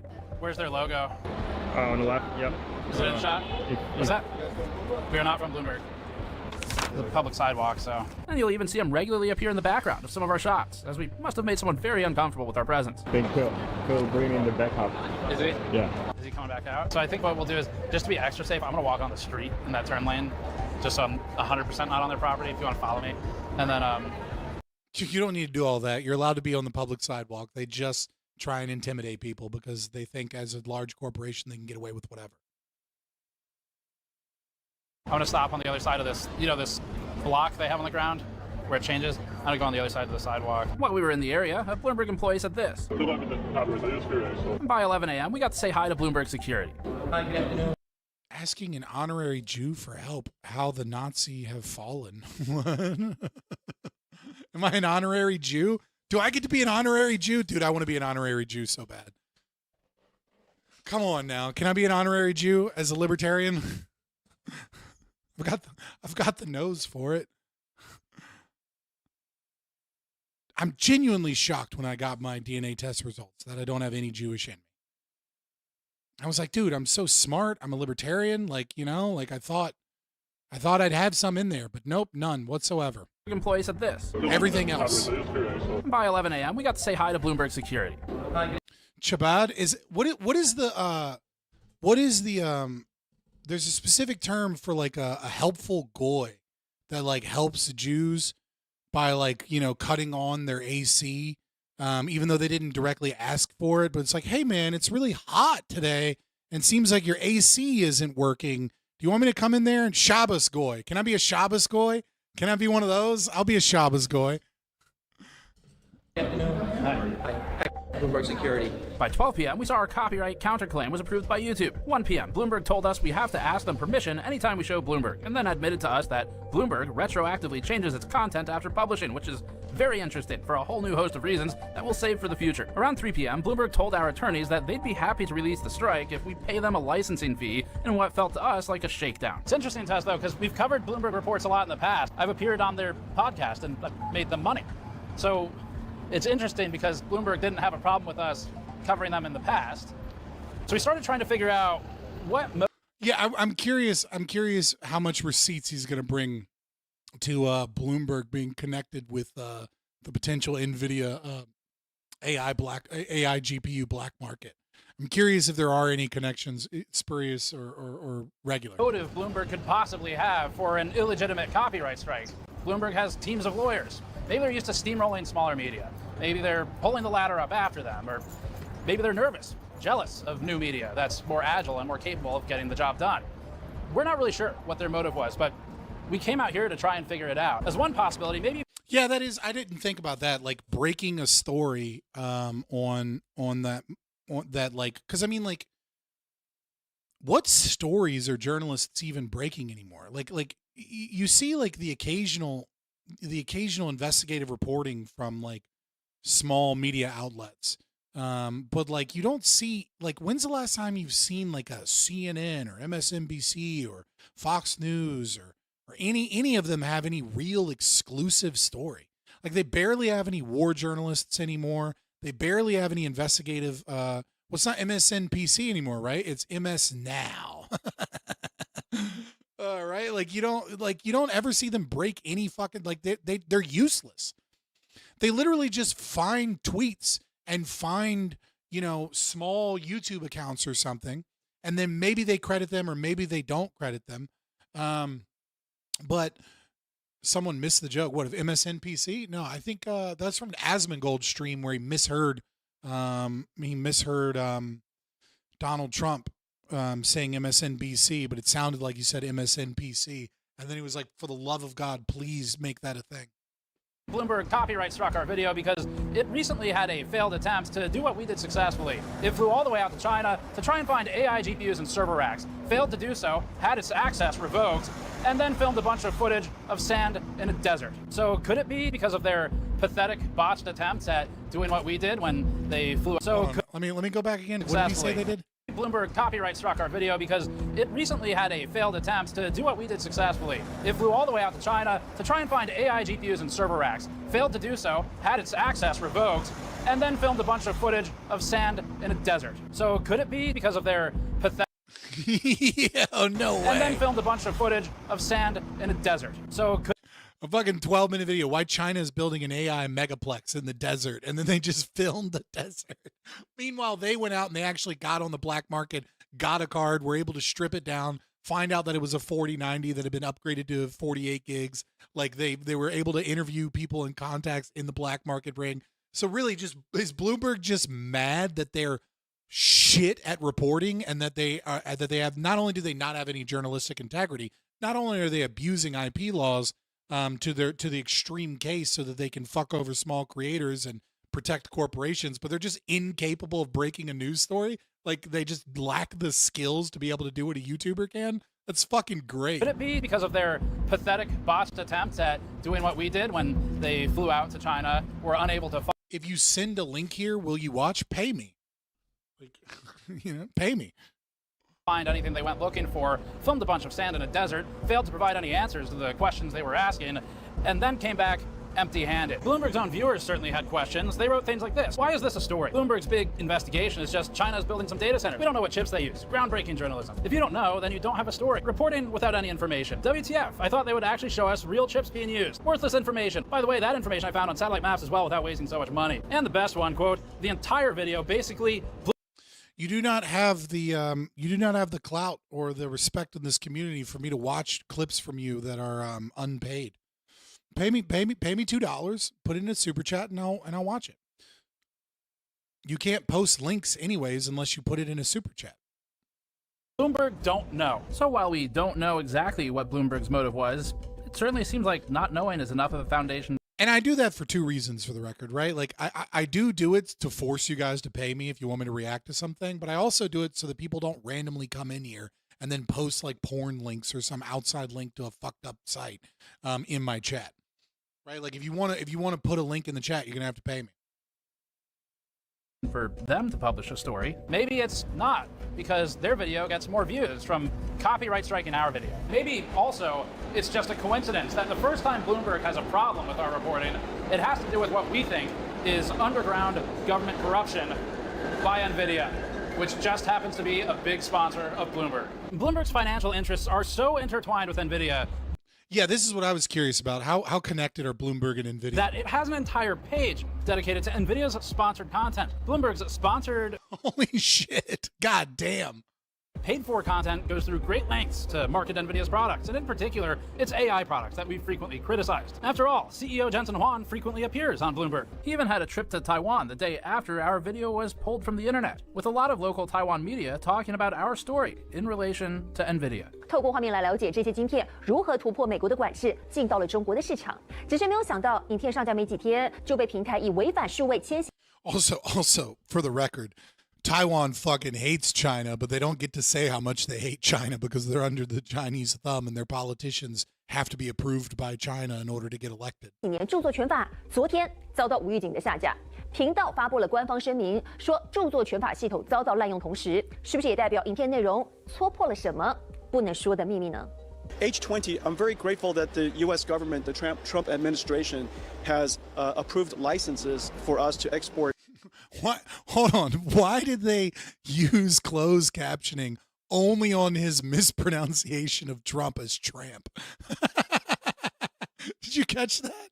戳破了什么不能说的秘密呢？ H20, I'm very grateful that the U.S. government, the Trump administration, has approved licenses for us to export H20s to China. As she said, what unspeakable secret was revealed? But maybe not. They could be. Also, for the record, what a dumb fucking thing to say that we can't ship things to China because of national security interests, and then reach a deal that says, well, you can so long as you pay America a tax. That is fucking batshit insane. It is an abuse of the American empire and the American power so that they can try and, control the AI market for American companies. This is just the government protecting, companies like OpenAI and Apple and Facebook, et cetera, et cetera. Like, it's bullshit. Like, do I want China to fucking discover AGI? Fuck no.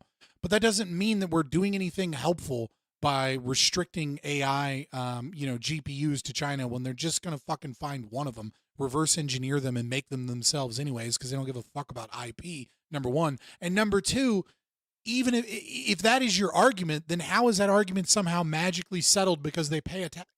It's just extortion.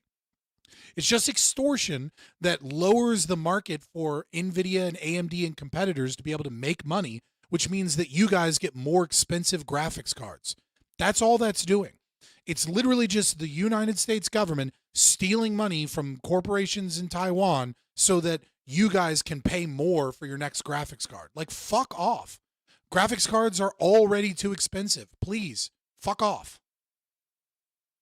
Totally unrelated. Maybe there's no bias there at all. Maybe Nvidia isn't pulling any of its own strings. Perhaps instead, Bloomberg didn't like our coverage of... Yeah, that shit is hilarious where they're just like, where they have people walking by in circles so they can figure out what's going on. Like... China circumventing export controls because Bloomberg wants to protect its access to China. Bloomberg... You're surprisingly wrong here on the facts. NVIDIA uses foundries that are magic tier technologies. CCP has no shot to copy these without abducting key people. Sure. Has been accused of suppressing its own China coverage in the past because it has a large presence in China to protect, with the Financial Times and New York Times both reporting on this. Maybe, as Lewis highlighted, it's because Bloomberg has been accused of trying to ruin reporters, including threats to financially devastate families. That's a quote for challenging. One of the things that you'll know if you look into the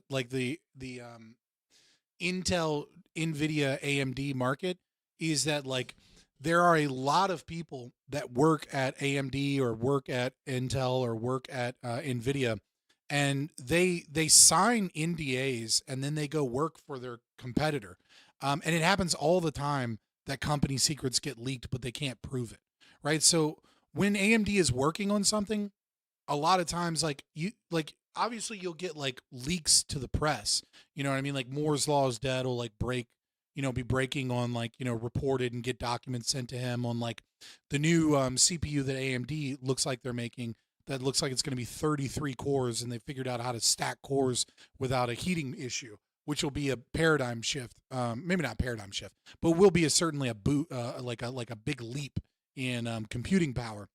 If that shit actually works, and it's not just some stuff in R&D that like that they can't make work, but if it's actually designed to be the next chipset coming out. But like these people also go and work for companies in China. I know, like, I can't think of the company that does it. My brain just keeps wanting to say Huawei, but it's not Huawei. It's one of those other companies that make CPUs. But often you will see people just leave AMD or leave Nvidia or leave Intel. These days it's usually Nvidia and AMD, and they'll just go to China, and then they'll just tell them everything they're working on, and they'll bring corporate documents with them. Ruin reporters. Times both reporting on. So they don't even need to like fucking reverse engineer shit.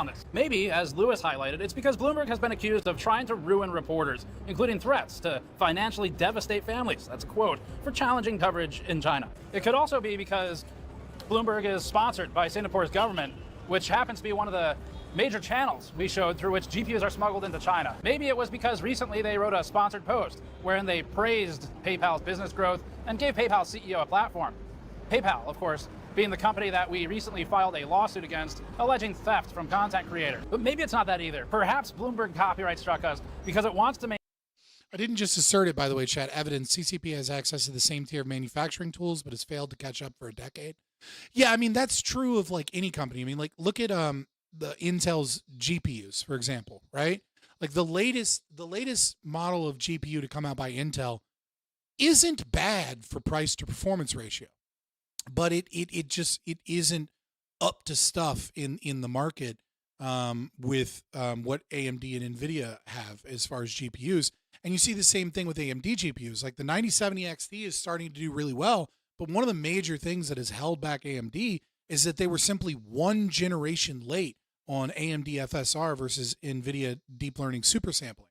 And like every iteration, AMD catches up to where Nvidia was a year ago in DLSS, but Nvidia is now a year ahead in DLSS. And so in a market where so many games are being rendered with, with fake frames and things like that, I can only donate with PayPal. You can literally donate with PayPal. I used to use Strike, but that got taken down on direct donations. You can also donate with a super chat. You can also do memberships. Like, what are you doing?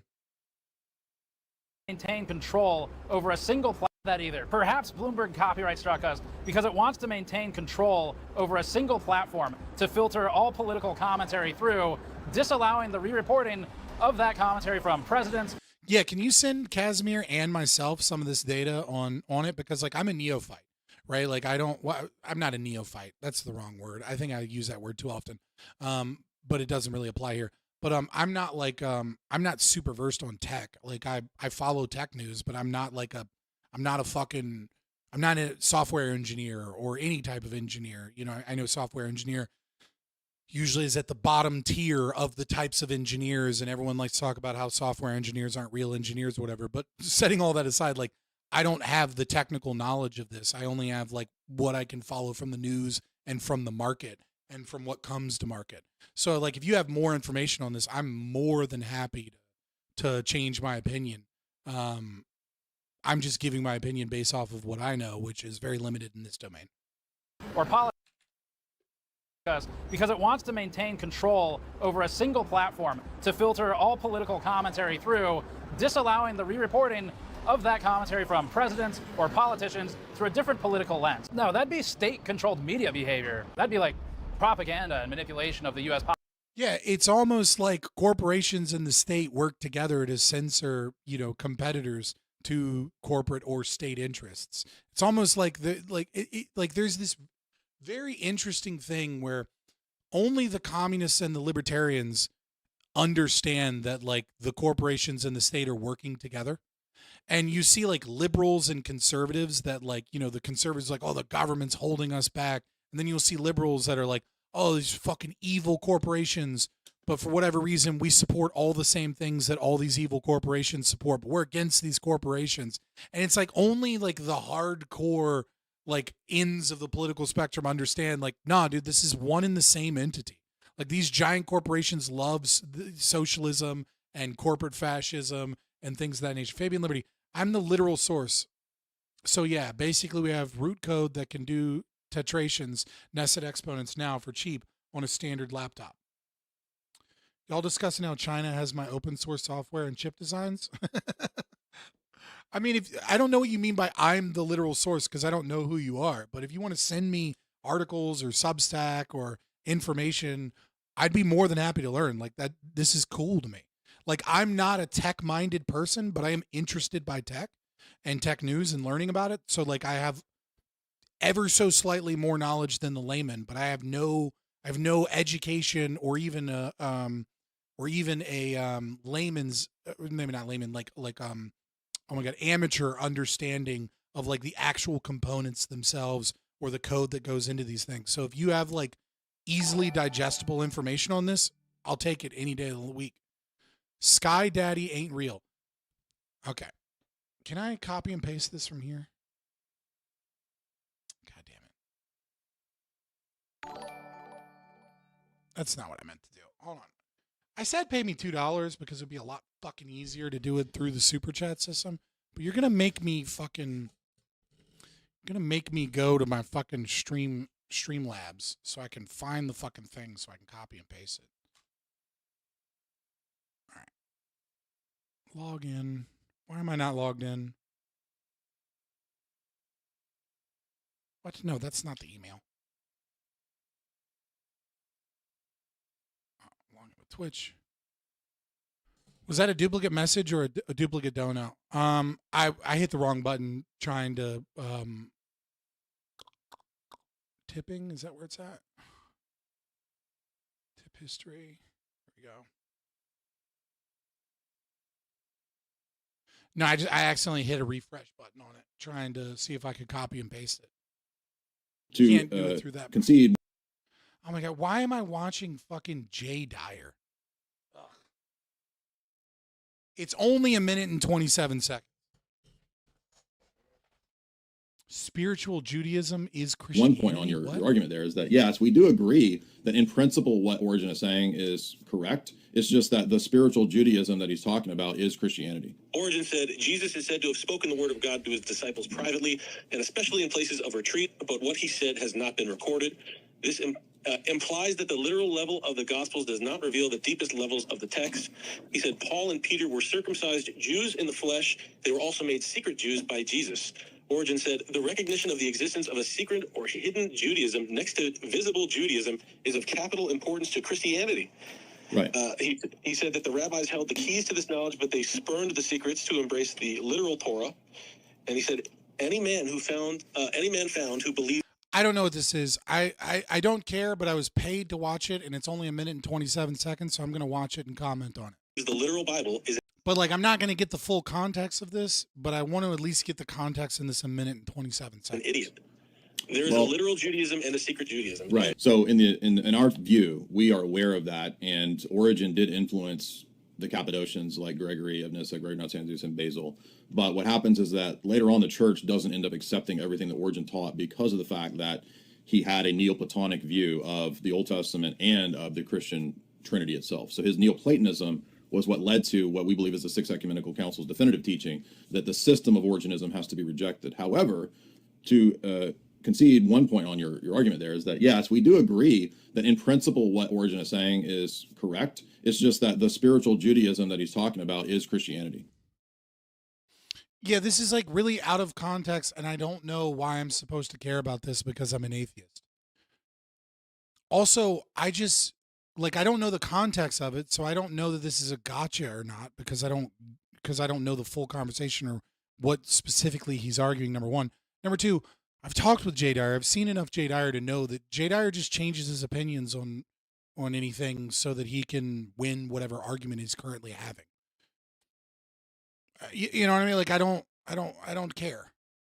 I wish I cared more. I do. But it's just like, it's not my, like, I just don't get that deep into theology where they're like bickering about, what different theologians said about different like little things that are, 1,000 contradictions within their own fucking religion. And, but it's like, oh, actually this guy had this different view. Like, I'm good.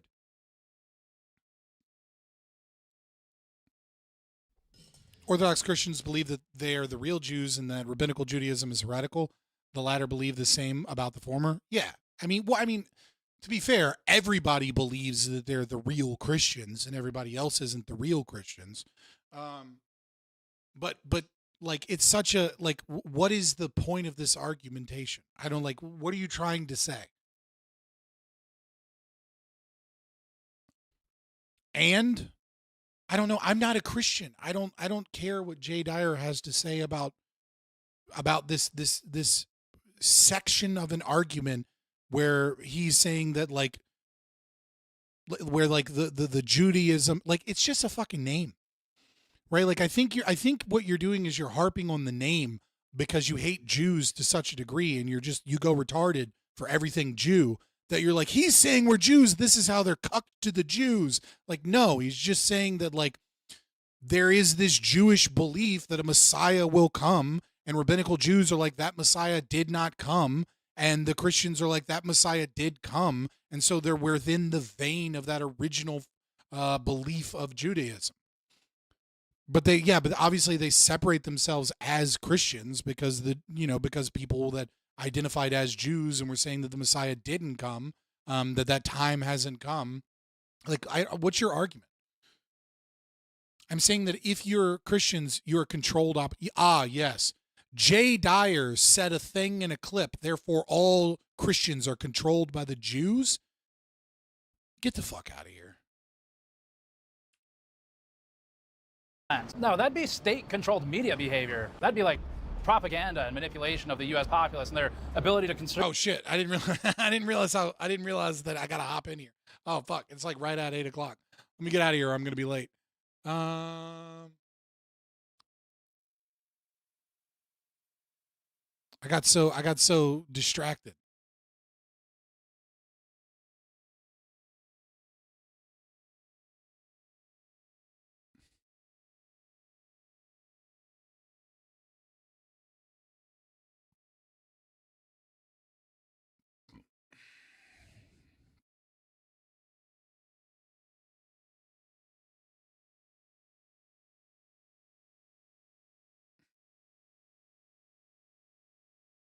Dude didn't even send the Discord link this time. I had to find it in a different chat.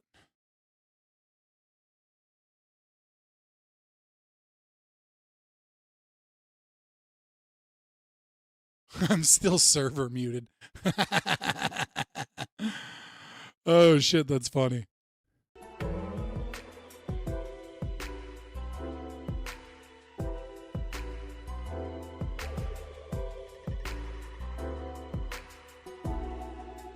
You know you're playing music, right?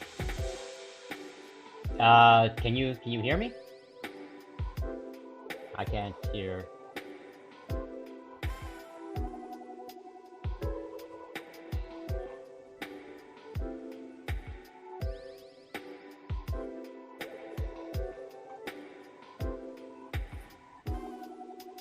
What did you do to my camera?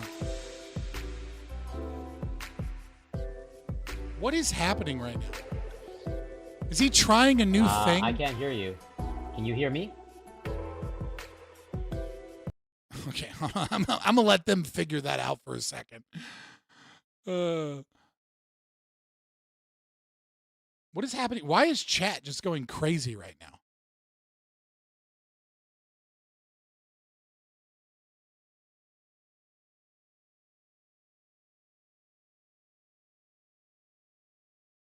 I'm loving an active chat right now.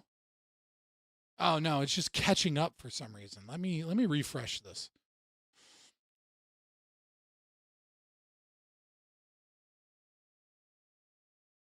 I don't know what was going on. I think he was like trying like a stream waiting music through StreamYards, and I think it broke. He couldn't figure something out. Hopefully now it's taken care of. There is zero evidence Jesus even existed. Oh my God! Hold on. Yeah. I was like, this is gonna get annoying real quick. Yeah. Was that like stream waiting? Oh, unmute your mic and That's you. Okay. That's you. Yeah. I didn't mute you, but I can unmute Yes, you. you did. I could try, or at least I can't. No, it says can't unmute your guest. Your their mic isn't connected. Yeah, it says your mic's not connected. Wait, are we doing audio through StreamYards now? Is that what's going on? Can't hear you. How do I have the jankiest setup and yet Yeah. I'm just using you. I can't hear you yet. Okay. What is this? There we go. Oh, There we go. I hear something. Yes, I can hear Okay. you. Okay, you can hear me? Yeah. Okay, StreamYards is like, won't show me the drop down menu to select my microphone. It just shows like a black line. I didn't know we were using audio through StreamYards. That's why I was confused. I was like, there was a message. There was a message. Yeah, Oh, I've been streaming for 2 hours. You're muted, Prime, I believe.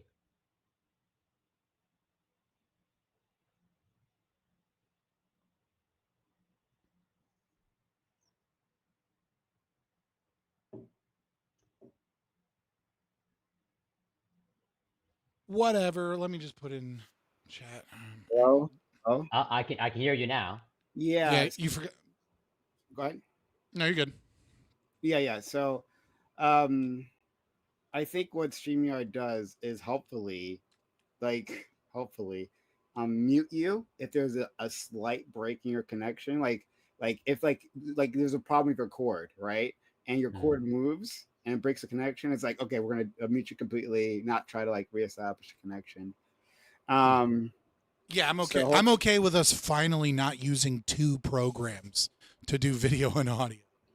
Yeah, well, we'll see how this works. Lactoid, can you hear us? Is there like a push to talk function on this or no? I have no idea. I don't think so. But yeah. So You'll be hearing some weird sounds then maybe, who knows? We'll find out. Is it your flatulence? Not my flatulence. Or is it your girlfriend moaning your name, demanding that you get back? Or to your the girlfriend's bedroom? flatulence. You never know. Or your girlfriend's flatulence. Things that he's been trying to hide from us for years. How's the audio quality? Fine. Fine for me. Fine. Yeah. Yeah, But sound I'm fun. not using the greatest audio quality stuff. Yeah. Because I can't see what mic it's using. So it's using this mic. Are we good? You can see if you go to settings. Yeah. If you go to No, settings, I you can't click because it just shows a black bar. It just fucking, it's like geeked out. It doesn't like, I mean, maybe it's because I'm using Brave browser or something. Oh. Guess I'm just asking if the quality is there. If the quality is there, we're good. Yeah, we're good. I can hear you. Fine. Sorry. Okay. Yeah. All right. So we were just waiting on people. Hey, everyone. I know the screen looks a little different, slightly different if you're coming in through my stream. And we're trying something new because of all the audio issues we've been having. I'm going to repeat this again. More people actually get into the stream. But yeah, so that's what we're doing right now. So yeah, and we're waiting for others to show up as per usual. So that part hasn't changed. Listen, I'm the only one in my chat that's allowed to be racist, okay? If you type the fucking N-word in my chat, you're getting timed out for 5 minutes. Bye. Ooh, what a punishment. Oh, fuck.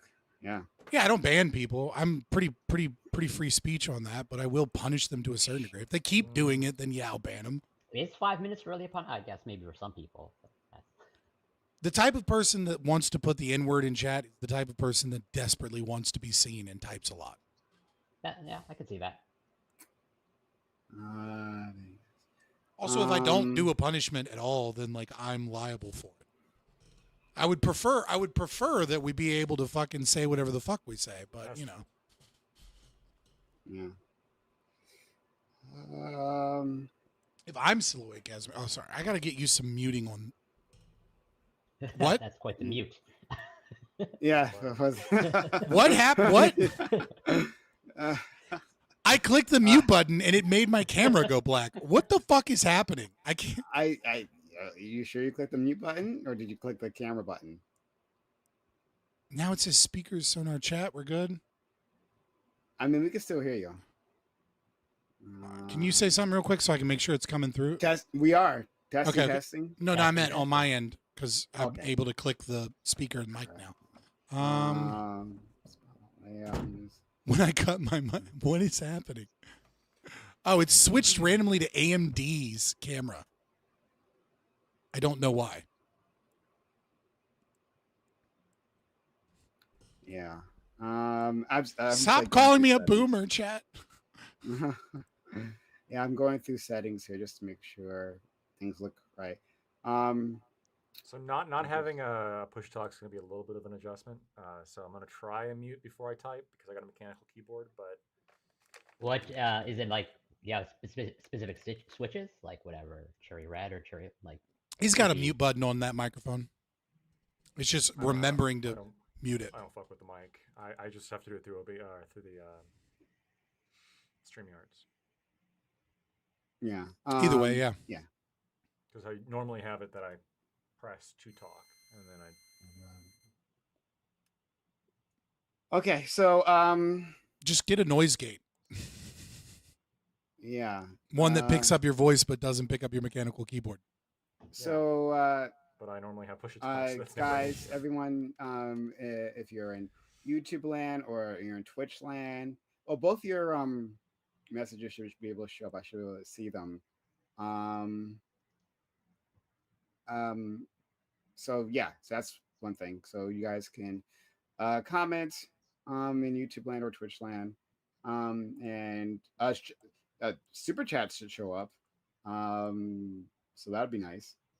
So yeah, we're just waiting, just trying to gather people and stuff. I didn't realize I was in your experimental stream. Yeah, I know. Yeah. This is why I always go live 2 hours before any form of content. Gives me plenty of I just like log in. 2 hours. Well, it's like I do reactions, I talk to chat, I figure like, you know what I mean? I make sure if there's any audio or video issues, etc. Like I always so when I'm on your show, I go live at 6 and then I don't have to worry. Like I've usually got all my shit figured out by then. Yeah, this is the first. So yeah, so hopefully it'll work out. Doing this for chat, doing the StreamYards rather than through OBS. Seeing if that's going to help. Hold on. Are you guys hearing me? Yeah. Okay. All right. We'll work it out. This is just different. And I was like still adjusting things. I'm like, oh shit, I'm okay. Because I'm used to, like when that countdown is done, I make an active okay, test. Is my audio slightly lighter? Yeah, it seemed like when I was it seemed like you weren't prepared to have your camera. I cut it up just a little bit. It's still peaking in the yellow. I can't cut myself up that much more. Shit. Good thing you were dressed. Also, I can't control their individual audio like it's on Discord. So Prime has to fix that. Can you hear me okay? I can hear you, Lactoid. I adjusted it to turn off like more background noise. You can do that in the audio. The only thing I can say is to be careful and pay attention to your chat. And I know now I'm inviting trolls, right? So only people you trust. If they say that you're getting quiet, sometimes when you cut on those options after giving StreamYard's mic control, sometimes it'll automatically lower your microphone volume. And so you got to check to make sure that your microphone volume hasn't been lowered because like you're trying to scream a point and nobody can hear you. But everybody on the panel can hear you fine. But because your default mic settings, either on Windows or on the program, have been lowered, your microphone noise through your OBS will be quiet. So just pay attention to that. If someone you trust is like, hey, you're kind of quiet, you might have to go and like manually turn your Windows mic volume or the volume in the program up again. Okay. Yeah. How is my voice? I'm just gonna do it manually because I remember that being a problem. Still the same right now? Yeah. Okay. I didn't hear anything. But what noises are you trying to hide from us? Here, I'm not trying. It's mostly that's not a big deal, unless I don't know what switches you have, but that's really. We can hear you. We can hear that loud and clear. Well, yeah, I think he's exaggerating it. I don't know. Hold on. This is literally me typing. Okay, well, don't do that. Just mute yourself. You could just mute yourself. Or you could just not type. That's also an option. Yeah. Well, I'm just saying, if there's like a specific point, then I'm like, oh shit, like I'm gonna look. But this like, up. what if he needs ChatGPT to come up with an argument against you, Corey? Like, come on. Or if I'm I mean, engaging with people in my chat, right? That happens. a lot. Lactoid, you can just accept that I'm right and then move on for life. It's really that simple. But yeah, so we're giving this a try. So for the again, record, yep. I was just saying, if you're not using ChatGPT in debates and like looking up things, just like if you're spouting out the arguments verbatim from ChatGPT, yeah, like whatever. But if you're not checking people to be like, that doesn't sound right, let me see, and then going and looking at the sources, you're a fucking idiot. And anybody that's like, oh, I used ChatGPT, must be fucking like, no, go fuck yourself.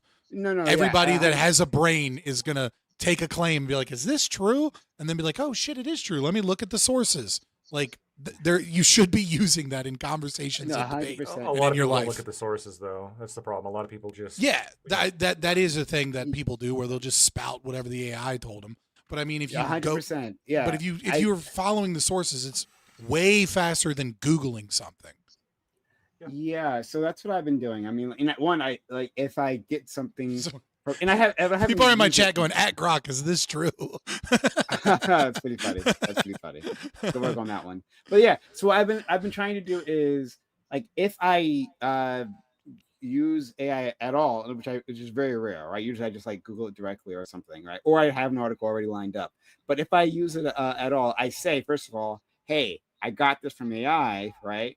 And then I'm also going through the sources. Like I usually like go straight, like because like especially the one I use, I'm liking a lot. Perplexity. It gives you a ton of sources. Not all of them do, right? So it's very well annotated. So I like for when it makes a claim, I can just go straight to it, and then check it out. Yeah, I mean, I use Grok. It's not because I think Grok is better than any of the other ones. It's just because I'm already paying for a blue check mark. Like why? Like the two are wrapped up into one subscription. It's just better. Yeah. It's like I'm not going to pay for another one. You know what I mean? Like just use it's just like if the paid version of Grok is better than the free version of like ChatGPT and others, obviously. And it's just that's just the one I use. But like I don't have anything against any one in particular. Maybe I don't know. Maybe if I looked into it more, I'd hate Sam Altman more or something. I know I'm supposed to hate him because I'm on the right. But I don't know that I do yet. We're good. All right. We can hear you. Yeah, little echoey, but you might want to use echo you're there. cancellation. There's an option within StreamYard. Click on the settings thing at the bottom, the gear, and look for echo cancellation. Audio. Echo cancellation's on. Okay. Yeah, I don't know. Or maybe make sure you're using the right mic. Yeah, go in the drop down and make sure you're using the right mic. It just sounds a little metallic and a little far away. It doesn't sound like a quality condenser mic. Yeah. It doesn't sound bad per se. It just doesn't sound great. Yeah, it might be like another mic. All right, 1 second. Yeah, take your time. And if not, we can still hear you. So it doesn't matter. We can, yeah. All right. So there's only one other person waiting on, and that person is going to take a while for them to get here. But yeah, all right. So it looks like we're streaming. Hey, Corey, could you do me a favor and check things out on like YouTube and Twitch just to make sure everything's all right? I have your stream. Oh, okay. So far, so good as far as I can tell. Okay. All right. All right. Testing. Hopefully, everything will stay good. Your audio sounds good, which is fucking a first. You've had a lot of audio issues in the last month or two. Yeah, that's what I'm saying. That's why it was in the message that I sent you guys. Yes, the audio issues is why I'm doing this. So we'll check it out. Or else I'll have to do other things to try to get Streamlabs running. Why'd you say it like a threat? Or else I'll have to do other things. I'll have to. No, else I'll have to resort to more draconian measures. Good sir. I will. To try to get the running because it's been awful. And so yeah. Okay. So while we're waiting on things like Ali to come back or whatever's happening there, first of all, thanks all for being here. This is Revy Roundtable, which we have Mondays, 8 p.m. Eastern. I think we're going to have a fun time today. First of all, it's going to be an exploratory stream. That's fun, isn't it? That'll be great. Everyone loves that. So everyone loves tech issues. Yeah, everyone loves tech issues. So if you see any weirdness happening, that's why we're just kind of working this out and see how far we go. Test. Oh, there you go. Better? Yeah, Cool. Much All better. right, That's yeah. it. Yeah, there you use my mic. So we're just trying this out, seeing if it works, and maybe going from here. But since we're using StreamYard like directly, unlike the way I usually use it, we can do some things like we can put super chats on the screen, right? So like if you make a super chat, we can put that on screen. I don't know if you can do that for Twitch. Twitch, you remember Twitch for a second had like super chats? Like they had a super chat system. They didn't call it super chat, they called it something else. But they had a super. It was like for a few months. They had this. Well, it was a beta test, so they only put it out to some creators. Why'd they get rid of it? Well, so it's not they didn't No one get used rid it, of it. probably? It was a beta test, right? So like sometimes they'll roll out features, and then they'll just test the feature with a few people, and then they're seeing what kind of response they get, what kind of money they get, what the adoption rate is, etc. So it's not like they per se got rid of it. It's just it hasn't been rolled out, and maybe they got rid of it because it didn't make as much money as, subs, right? Or maybe not. We'll just have to kind of wait and see. But it wasn't like a feature available to everyone. That feels like it was like 2 years ago. I mean, I don't know. I don't think it's coming back. It was like a long time ago. They had that. In any case, my only point is that I don't know if in StreamYard like does any special highlights for like gifted subs or anything like that. So I gotta figure all that stuff out. Yeah, you can show the super chats though. I don't remember if you. I think you can show memberships too. If somebody donates memberships or if they buy a membership, I think you can do that too. We'd love to give it a try. So if you're out there in YouTube land, want to help us out there, that'd be fantastic.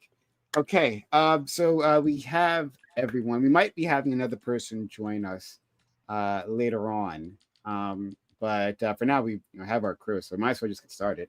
So thanks all for being here. Thank you, Lactoid, Scott, Corey, Ali, Doobie, and our friend Counterpoints. Very excited to have them. So we're gonna jump into the topic. Let's see. I'm gonna use a banner. Okay, everyone use a banner. I've never used one of those before. Okay. All right, that's my first banner. All right, can we? That's a good inauguration. I mean, I'm for it, but you just made everybody's face smaller on my screen. No. Yeah, wait, I thought this was a family show. Does that matter? Does it matter? I mean, like it'd be one thing if we had hotties. Like, well, this is us protecting families on the stream. Does it matter if it's smaller? I can move it around so it's bigger. It's fine. It's your stream, brother. And again, usually I have the banner at the bottom of my stream. Like I always have a banner there, but like that's through OBS. But again, we're just trying things out, and we'll adjust and readjust. Okay. So thanks all for being here. Let's read the topic and get started. Wait, we're starting the topic? What is this? This isn't a Prime Guys panel. This is gonna take 3 hours. You know what I mean? Like, what are you talking about? We're supposed to start this at 11:30 for some reason. Okay, like all part of the experiment. All part of the experiment. Like, what if we didn't operate on cold? What if we started time, the scheduled AKA, time? Lactoids time. What if we act professional here? All right. Topic. Destiny has been accused of having child porn on his computer. This comes from a streamer who had a conversation with Destiny, who admitted to holding on to explicit photos from a 17-year-old that was sent to him. Destiny says he is retaining the images as evidence since it is involved in an ongoing civil lawsuit. Do you think this should be labeled as criminal behavior and or should be shamed by a larger Twitch community or / YouTube? It's not on Twitch, sorry.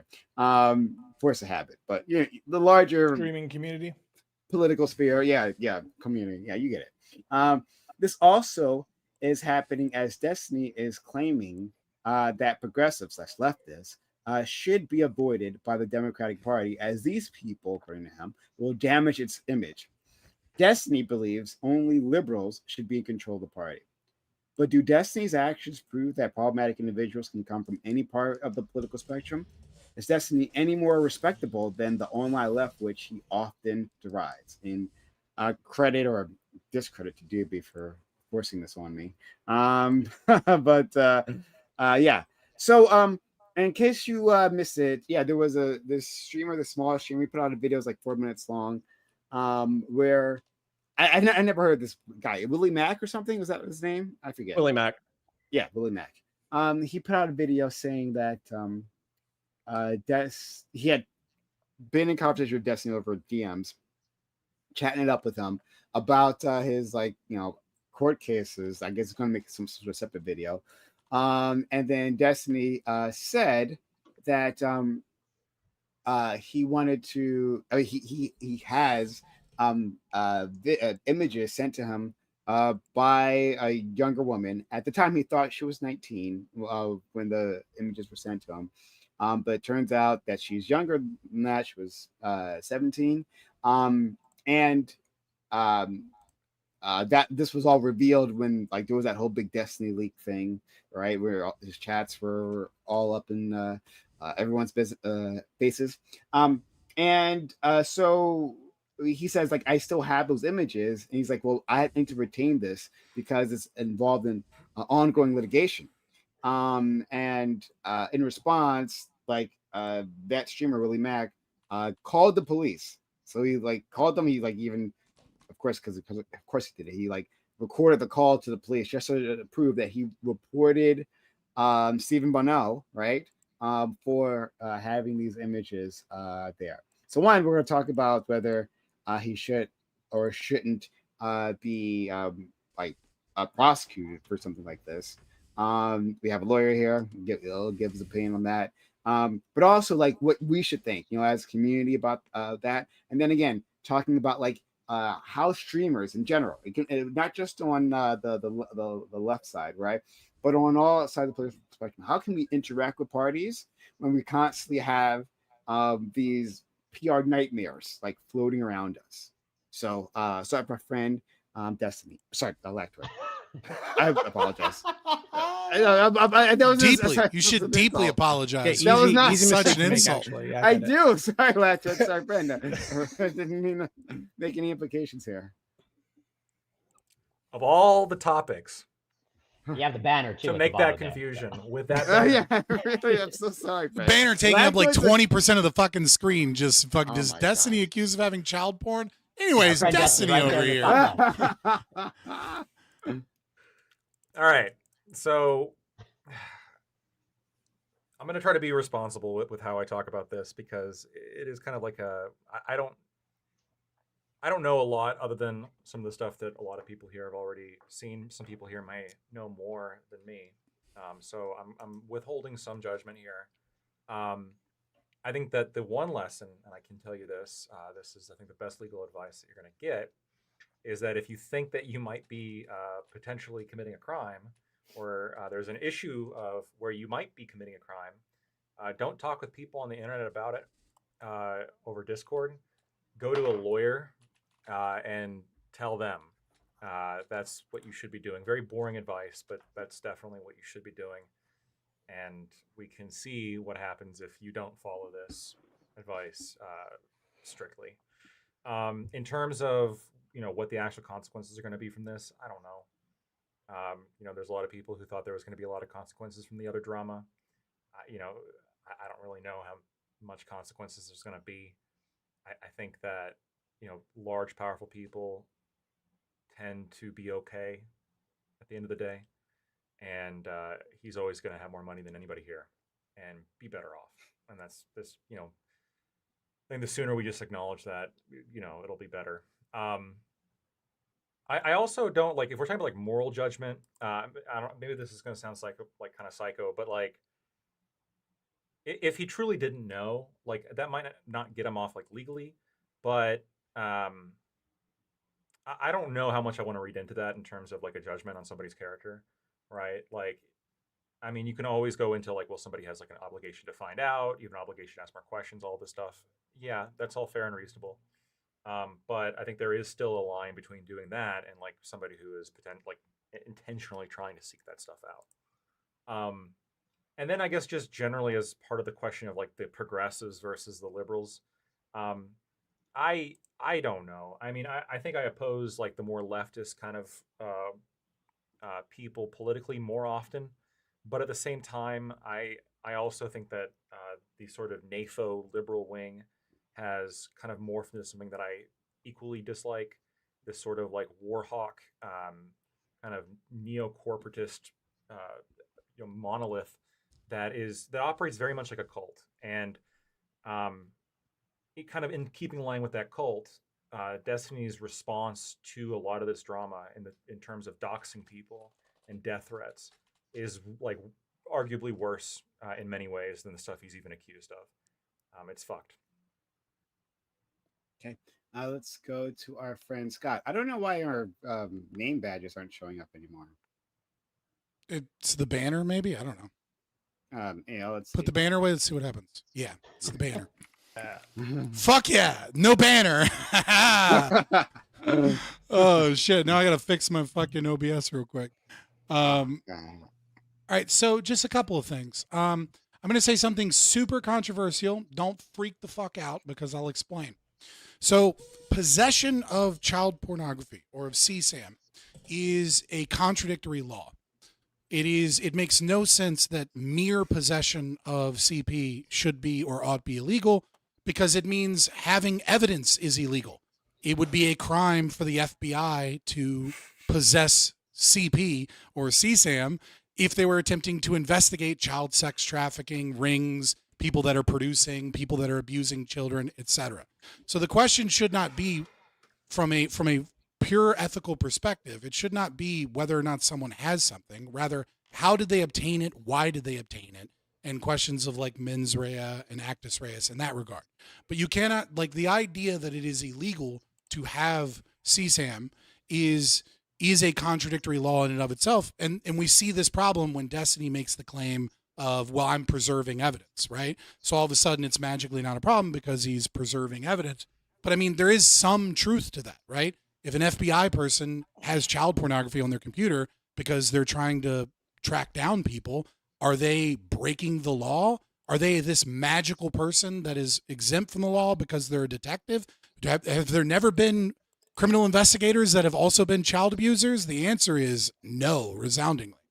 That being said, Destiny is the modern day Harvey Weinstein, right? He is a sex pest. He is a serial predator. He has, everybody here knows this. Anybody that denies it is full of shit.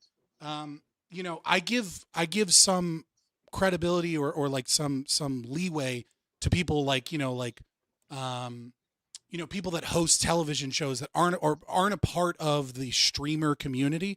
I give them some leeway in not understanding who Destiny is. But everyone that's been a streamer for a few years knows at least one girl personally that Destiny has tried to proposition, tried to sext, tried to fucking go after, and whether or not they agreed to it has some level of power in their ability to be able to make it as a streamer, right? If you're willing to sex Destiny, he's willing to bring you on his shows and talk about you and bring you up and be like, oh, I'm going to have this interview with this person. And then, or he's going to farm content on how crazy or insane you are. Either way, you're going to get a whole bunch of eyes on you because you've attached yourself to this sex pest, disgusting monster. And anybody that's really worked with him in like the last couple of years, like they knew they were making a deal with the devil. They knew that they were attaching themselves to a disgusting pervert. And if they try and tell you that they didn't, they're just a clout chasing, gremlin. I think it's also important to recognize that most people view streaming less like a business and media and more like people at home in their chairs.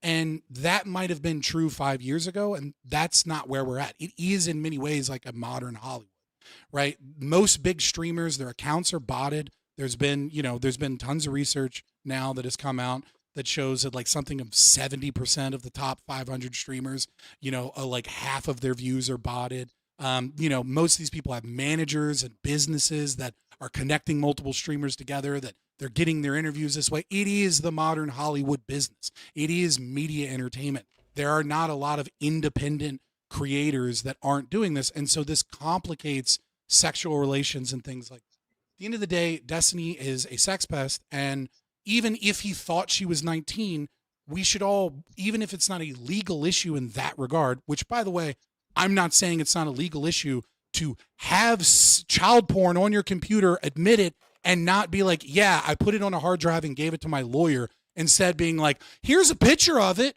in the corner so you know all the child porn I have on my computer. Not only is that retarded, I don't believe that Destiny isn't jerking off to underage girls and keeping it on his computer. I don't buy that in a heartbeat. Why the fuck are you keeping it readily available on your computer as opposed to on a hard drive, giving it to your lawyer so your lawyer can preserve that evidence?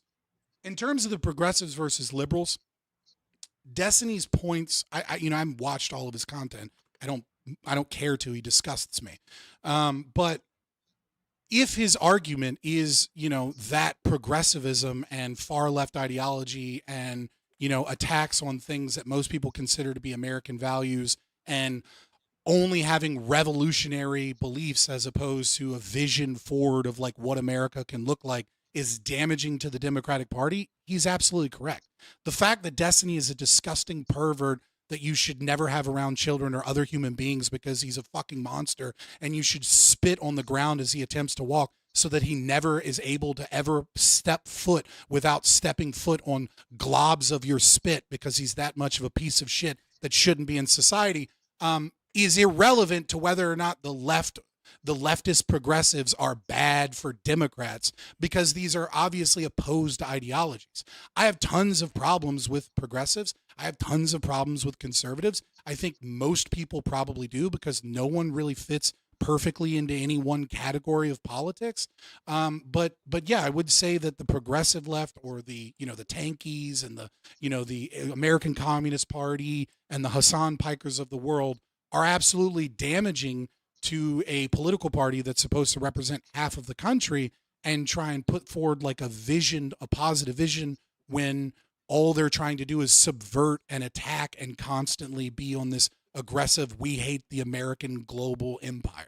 I welcome it though. I love it when they attack each other, because leftists should all fucking suffer some form of punishment for their terrible beliefs until they recant. There you go. There's my opinions. Thank you so much. I really wish, clearly, as you all could tell, I never did the this is an aside, right? We'll get back to the top in a second. I never did the view botting thing. Clearly, you all know this. Yeah, right.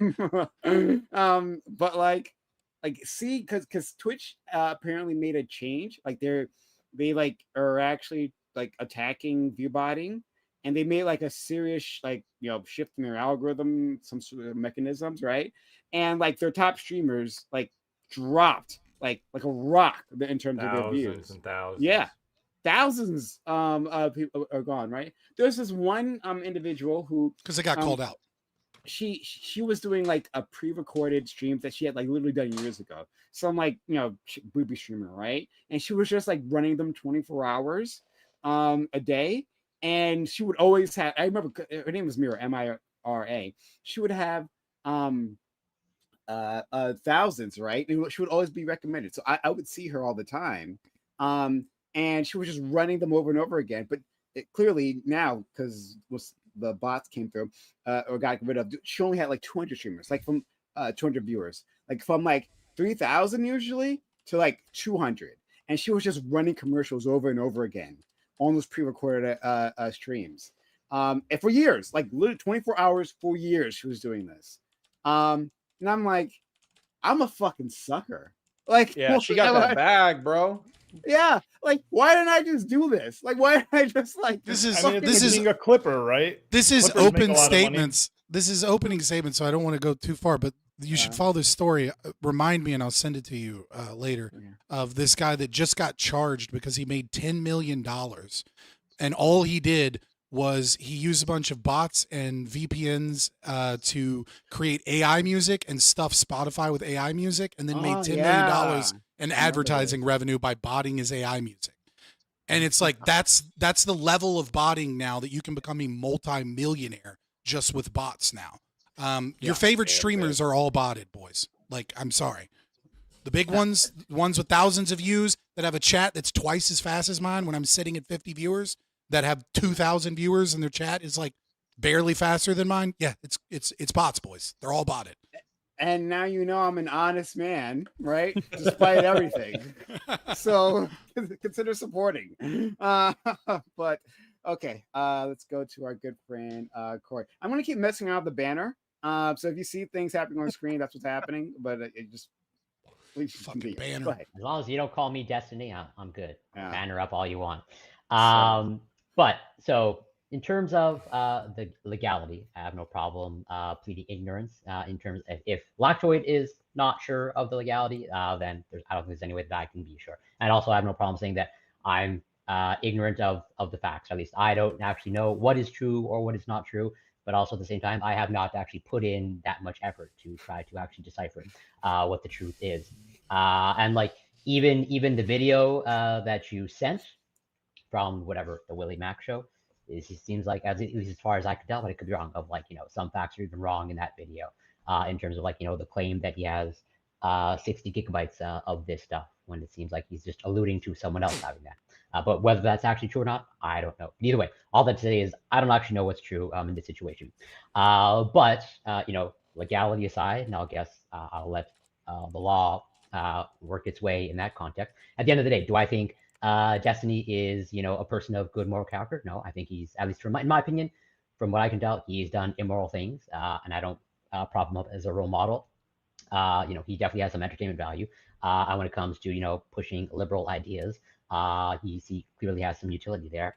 But yeah, in terms of the overall broader of like the claim that, progressives are damaging to the Democratic Party and, should only be reserved for liberals. I do think that, at least in my opinion, Destiny has sort of, from his previous conduct, has essentially, we'll see how it plays out, but created a ceiling for himself. As in, I don't know that he'll truly be able to like, go mainstream, given, the history. But, as we're seeing on a long enough timeline, just about anybody can be reformed, it looks like. Just have to let people's attention just kind of forget things. And I'll leave it there for now. Thank you. Let's go to our friend Ali. I remember a time where if your friends were acting like idiots, you would just punch them in the face. And then they would stop acting like idiots. There was never a time with that. Yeah, well, there was 100% of time. No. Listen, I think that's cultural. Corey, you're Canadian. Corey, Yeah, you're there Canadian. was 100% Canadians are pussies. Let him do his opening statement. And personally, I'm from those times. If my friend was doing this, I would punch him in the face, and then he would hopefully stop. And then if he wouldn't stop because he'd be mad at me because I punched him in the face, and he'd be like, "What the fuck's wrong with you, bro?" And then we wouldn't be friends anymore. And that would be that would be the way things go, as they should. I don't think he's going to suffer any legal repercussions. He's got a lot of money. He'll he didn't do anything legally, technically wrong. So like, yeah, socially though, socially he should be punched in the face by his fans, right? Parasocially, he should be punched in his face by them not supporting him anymore. But they're too roped in, right? If you're in DGG, you're kind of been a sucker for a few years, and now, what do you can't just walk away from your boy. You're gonna look like a traitor, right? There's a community of friends that you've built, so on and so forth. But I mean, we see it time after time. He doesn't have much personal friends anymore. They're leaving him because it's allegation after allegation after allegation after. You can only suffer so much embarrassment by being tied and connected to a person before it's like you are going to suffer the consequences of their actions as well. So I mean, I don't know, man. We just got to bring back punching your boys in the face. That's what I think should happen realistically. Can I clarify one thing? He may have done something very legally bad, but I don't know. I'm not a legal guy. I'm just saying, like, there's statutes in red 17 I don't know. I'm just saying, like, we should respond for crime. I 100%, 100%. Listen, bro, this panel has 2 libertarians and a Muslim, so you picked the wrong people for this. Okay. All right. All right, let's go to our friend. Apparently, my stance wasn't very clear on why I think sex pest Destiny is bad. Should I go again? No, it's okay. Oh, okay. Cool. All right. Because I've never been friends with Destiny. I've never been in business with Destiny. So maybe people in glass houses shouldn't throw stones. No, I'll throw stones because half of your political party is based off of reducing the age of consent. So yeah, I'll throw stones. Literally not. Okay. All right. Let's go to our friend Doobie, whose idea, of course, it was to do this. Doobie, please. Hi. Can you guys hear me? I think Yes. you can hear me. Okay. So to be clear about what the timeline that I'm aware of is, I don't think that he knew for sure that she was underage at the time that they started fucking around, right?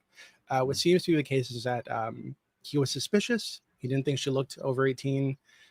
He asked for an ID, she refused, and he went forward with it anyway. Like, that's my understanding of that, right? So he didn't know for sure, but he was at least suspicious. And then when all that leak shit happened, he was told, I think in October, by the guy who he says is her girlfriend, and I think Destiny believes it's her girlfriend. I'm sorry, her boyfriend, that she was underage at the time, where they were sexting and exchanging videos or whatever, when they started. Not through the entire thing, but when they started. So at that point, I think the obvious thing to do is get all that shit off wherever you have it. Go to the police, tell your lawyers, go to the police, say, hey, this is potentially CSAM. Here's the person who was producing the CSAM and selling the CSAM. You guys should go after this person. Like, obviously, that's what you should do, I think. So yeah, I think that him coming up with this excuse that he's holding on to it just in case he wants to like pursue some kind of other case at some point seems ridiculous. That seems like bullshit on his face. I don't believe that for a second. Does that mean I think he was jerking off to it and he just kept it in the spank bank? You know, didn't give a fuck that it was a 17-year-old. Maybe. I wouldn't put it past him, to be honest with you, but I can't say for sure, right? That being said, all that is to say that there was some other drama that I think I might have filled you in on this a little bit, Prime, about people like Wick and Destiny and even Connor here saying that Democrats should kind of pull away from the leftists, right? And by that, I think they mean like communists, socialists, people who identify in that way, right? Even democratic socialists, I think. Like, it's bad enough that some people were telling Pisco that he should break up with his girlfriend because she's a socialist, right? And she's gonna like taint him in some way. The justification a lot of these people gave is, hey, it looks really bad. Most people in the U.S. hate communists. They hate socialism, right? These are dirty words in the U.S. So if you're using these people, or you're aligning with these people, and your political movement is linked to them, it's going to damage your political movement. Now, understanding that argument, I think people in the U.S. hate potential pedophiles way fucking more. I think they hate people who mock dead children way fucking more, right? So, like, I think that if we're going to use that standard, it doesn't make any sense to give Destiny a pass and say that you should continue to work with him or build some kind of political movement with him, or have him be the headliner for your Unfuck America tour, if he has all these fucking scandals revolving around him fucking constantly, just never-ending scandals, right? That all feed into the same Republican talking points. The Democrats are pedophiles, and they're fucking they're like fake feminists, right? These male feminists are fake feminists, whatever the fuck. It all feeds into the narrative, right? They're all sexual degenerates who care nothing about other than like what their dick wants.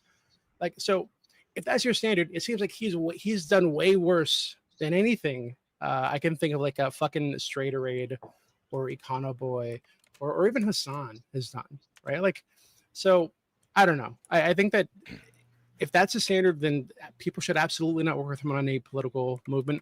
I'm not saying you shouldn't have him on panels, right? I would never tell people to deplatform somebody on a panel unless they like actually did a thing. I think with him, I'm a little bit like iffy about it just because he's hurt people within the space that we all know and I've interacted with and are friendly with.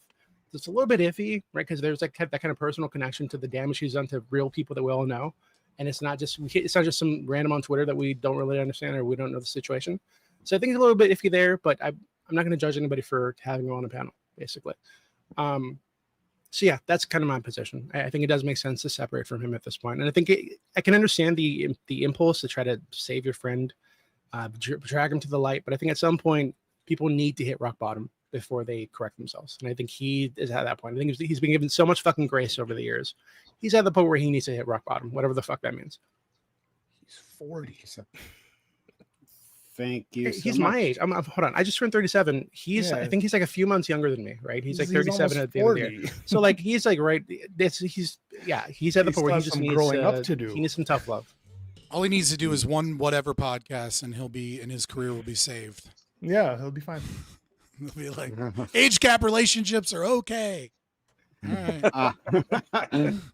Let's go to our friend Counterpoints.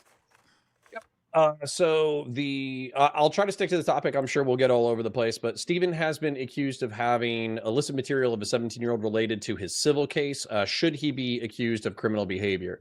I'm with Doobie. I think that the exact behavior that should be followed as soon as this allegation drops that she's underage is effectively get all the material, put it on a hard drive, turn it over to your lawyer, and then ideally, if you're comfortable, turn it over to law enforcement and say, if this is the truth, put a sworn written affidavit down and say, hey, this person lied about their age. They gave me a lot of material. Here it is. I want fucking nothing to do with it. You do your criminal investigation. Fuck this. Like basically, allow me a bad analogy.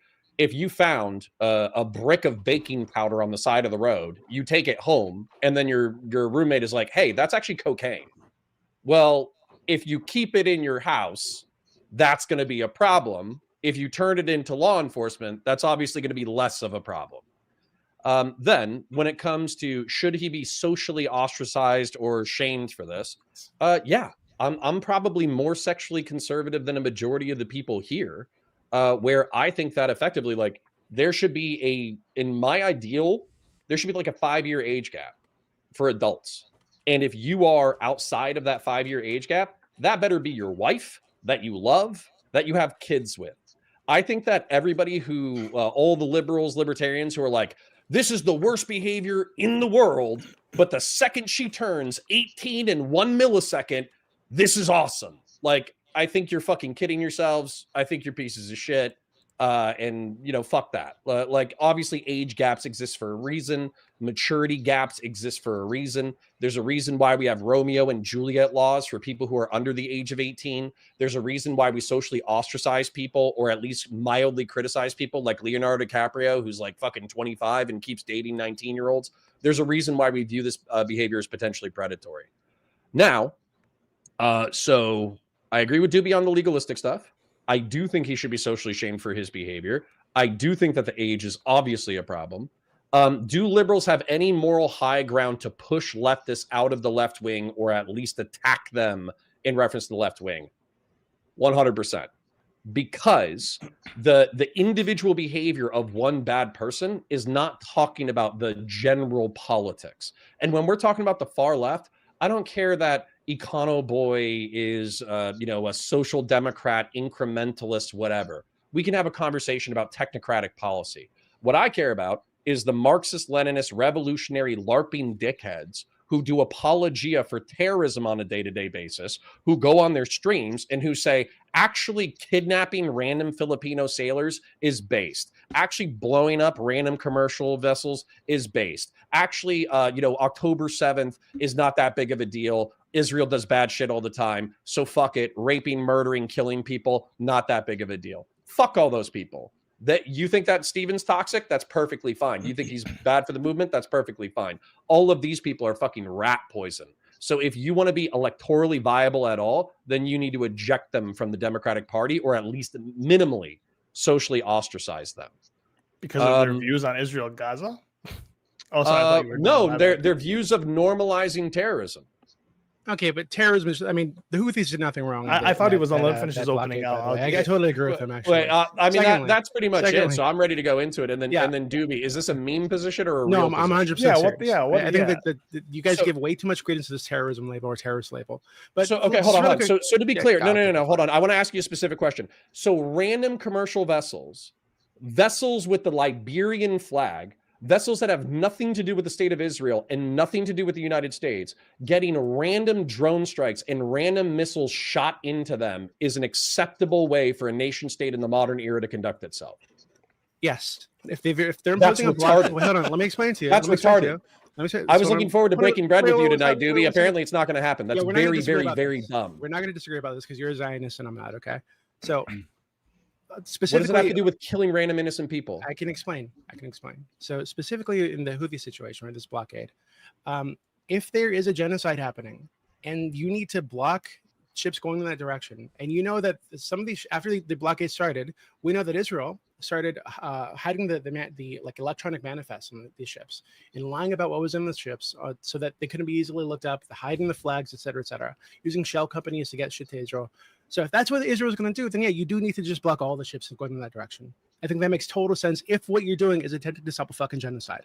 I get that, yeah, if you try to breach the blockade, you might get shot at. I get it, so don't breach the fucking blockade. I think it's a pretty clear line if there's a fucking genocide. They're not even operating a blockade within their own waters, though. They're Plus, doing it the within international waters. The anti-Hassan thing, the anti-Hassan thing, and the anti-leftist thing started before Gaza.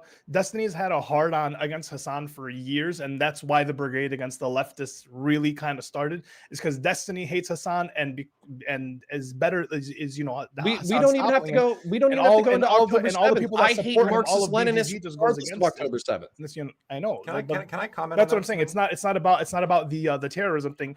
What is it actually about in terms of it's the Marxist-Leninist views that people have of socialism? That's if you think that that's going to ruin America, which is like 5% of potentially the teenagers of America, I don't think that's like an actual worry. I think this whole thing is kind of just like against Hassan type situation, and anything that's on Hassan's side is the anti at least from DGG.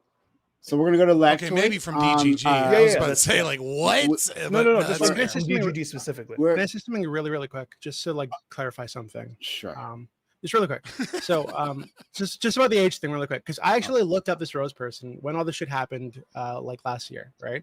I was like, okay, who the fuck is this Rose person? I've never heard of her before. So I looked up her Twitter on like an internet archive, right? And I was able to find it from like 2022 or some shit. And to be clear, on her bio, she says she's 18 years old, right? And she was like selling nudes or whatever on Twitter, posting nudes on Twitter. So she was lying about her age, 100% on Twitter, and then she lied to him about her age. But he was suspicious. That's all I'm saying. So I don't think the guy scouts for barely illegal. Like, who cares if she was 18? Another interesting thing. That Prime. Thank you. It matters. Is she was posting on a hashtag that Destiny, I think like 3 or 4 months prior, said he knew underage people were using to sell their nudes on fucking Twitter. And she was posting on that fucking hashtag. It's a little bit fucking weird. These on the fucking hashtag months later. A little bit weird. Not a little bit weird. I think he was actually looking for child porn, to be honest with you. However, because I don't know that for sure, I'm not going to say that firmly. I just think that's a feeling that I have. Let's make that very clear. So what was the first thing you said again? I was doing something in the background. What was the first thing? So when this all happened, I looked up this Rose person because I'd never heard of her before, and I know most people in the space, right? Most people who are active on Twitch and Discord or whatever the fuck. I know most of them in the political space. I'd never heard of Rose before, so I looked her up on Twitter, like on an internet archive, and this was back in like August, like when all the leaks should originally happen, like back in August, right? So I looked her up and found that she was on Twitter, posting news, and she listed herself as 18 years old. And what's interesting, another thing I just remembered that's really funny, is less than a week after. So she made her account on the 1st, by the way, the 1st of was it April, and then she messages him like a couple days later, and even though he's suspicious of this person, thinks that she's might be lying about her age and doesn't verify, within under a week, I think it's like 3 or 4 days, he's sending her other people's fucking nudes. So that's like the level of fucking degenerate hedonism we're at right now, right? So like, just it's fucking crazy. So anybody making excuses for that is an idiot. So we're gonna go to our friend Lactoid, but also using the thing. Look. Sean gifted us up. Sean. Hey, thank you, Sean. Hey, we did the thing with the banner. Hey, that's nice. Okay, all right. It didn't. It covered counterpoints face. I hope you're happy. That's specifically for Scott. He doesn't want me to shift the faces. So blame him. But anyway, thank you, Sean, for being so kind. Yeah. All right. Go ahead, Lactoid. Yeah. So this is gonna sound like a little bit like conspiracy theory, but I think I'm right. Or I think there might be something to this. You know, Ali, you brought up Hassan. And how like there's like a lot of criticism kind of aimed towards Hassan, and I don't really know. My curiosity is how much does this have to do with like a genuine like dismay at like the Hassan's political belief, and how much does this have to do with sort of a kind of a he's butthurt. He's butthurt. Hassan's more popular than him. Well, but it's also like So That's all it is. But hold on. So when I don't think so. I think there's something else to Yeah. this. So when you saw these recent allegations dropped, almost like clockwork, you kind of see a couple different areas of the internet start to have similar talking points in response to this. And one of them is, look at Hassan, look at all the bad stuff he did, right? Another one is like, yeah, this is bad, but like, I mean, how different is it really if she was 18? You know, there's some states where it's like 16 years old and 17 years old. Like you start seeing these kind of things. But a lot of the kind of like I think I saw Dan Saltman on his Twitter, like almost immediately start going after Hassan. And the question is like, well, why pick now? Why immediately following these allegations do you like decide to launch an attack on Hassan? And I wonder how much of the hatred towards Hassan from DGG is a convenient enemy to distract from internal strife, right? That of part like, too. there's accusations again, like, or sometimes something bad's happening, but we have this convenient enemy that isn't clean that we can always point to, and we can direct attention towards that person. I don't know what percentage of the hate is genuinely because of Hassan's like political beliefs, or just because of what he represents like a convenient target. It's not zero. We don't have to talk about Hassan. We don't have to talk about Hassan tonight. But I'm going to tell you, like, my hatred of the man, my criticism of his politics, my disdain for his worldview, and my like hatred of the fact that he has tens of thousands of young people who listen to him, hundreds of thousands of post-recorded views, keeps getting swept for on NPR, keeps getting swept for by mainstream media outlets. So I don't need anything from Steven in order to hate Hassan. Now maybe DGG is using it as a whataboutism distraction from their own drama. That could be totally true. I'm just telling would you, imply that. there's plenty of people who Hassan has earned my hatred honestly.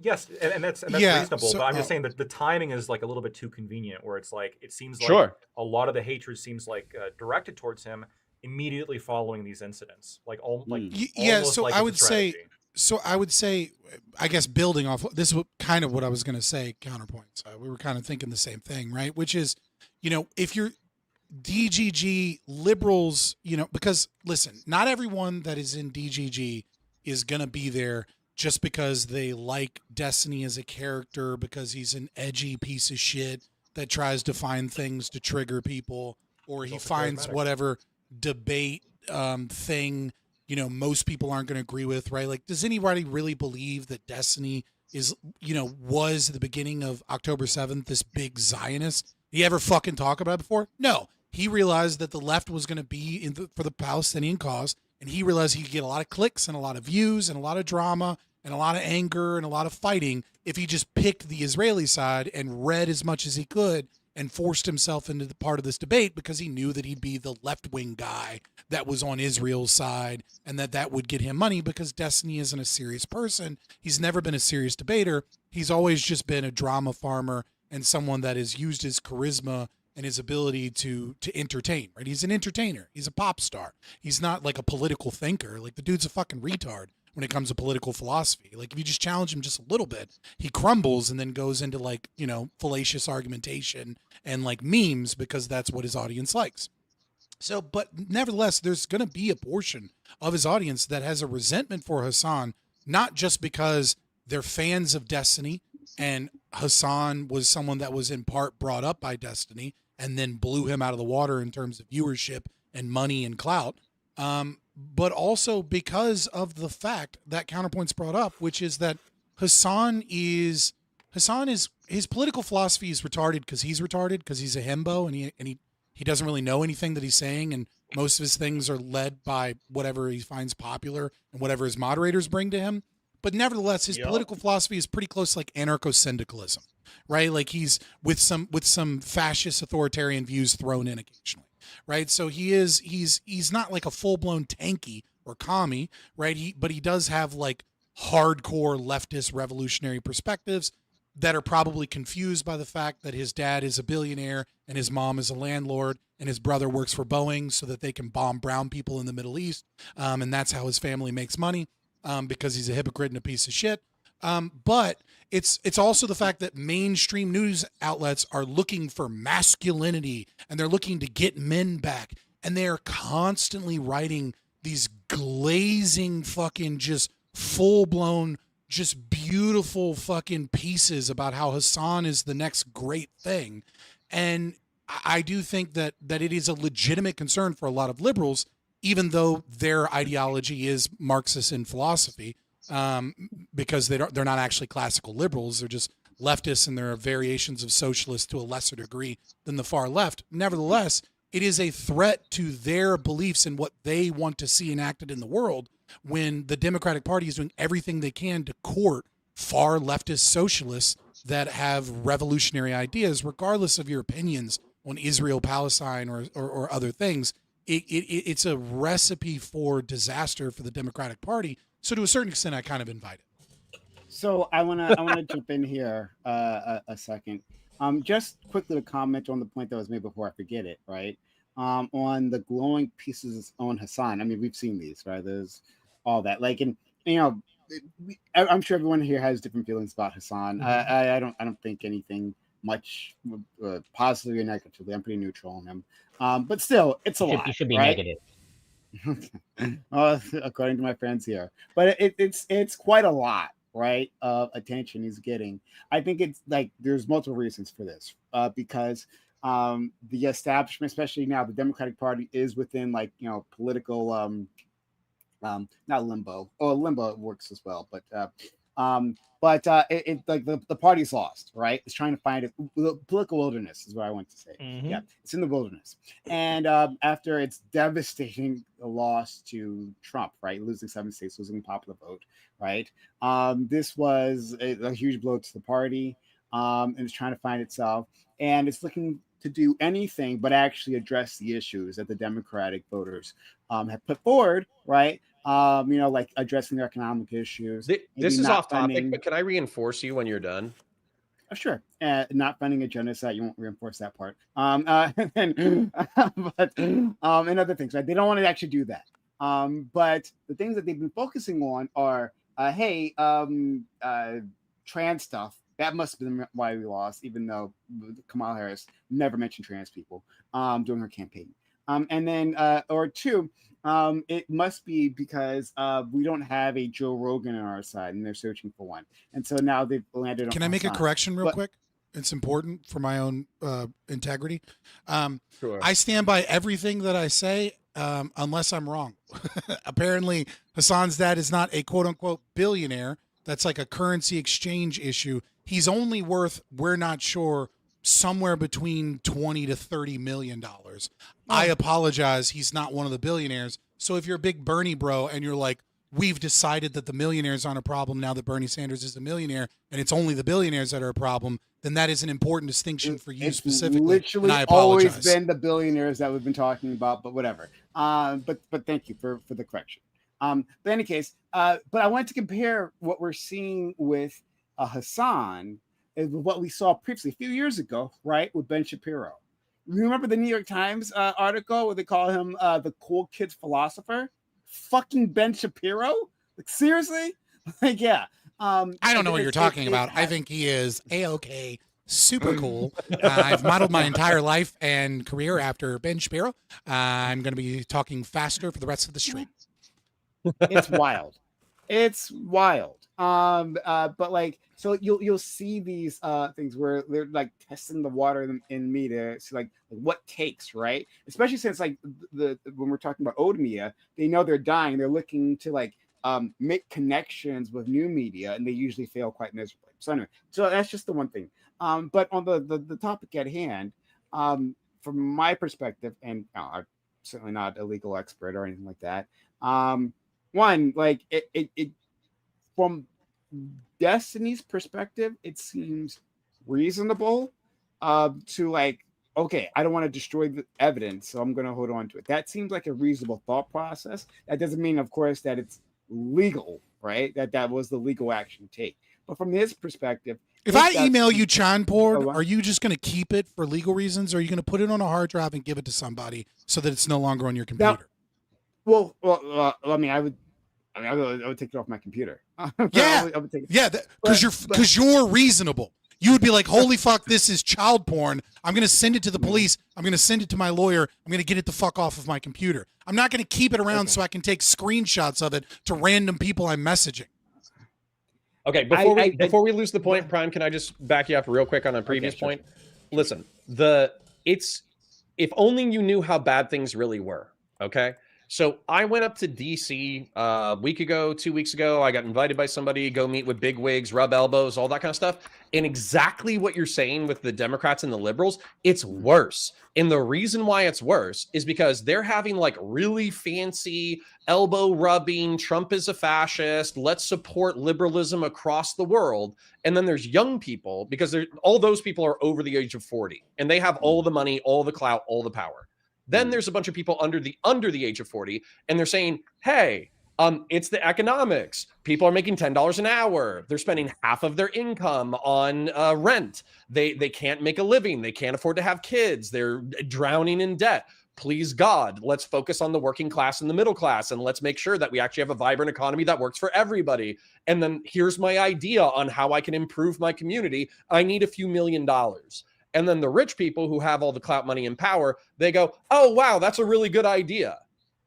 Yeah, that's why they pay people like you. And then they don't do push dick their messages with it. They don't do a fucking thing. They just fucking let the idea die on the operating table. And that's where we're at right now, where liberals, the people who are actually in DC, are so afraid to lose whatever limited amount of clout, money, and power they have on an individual basis.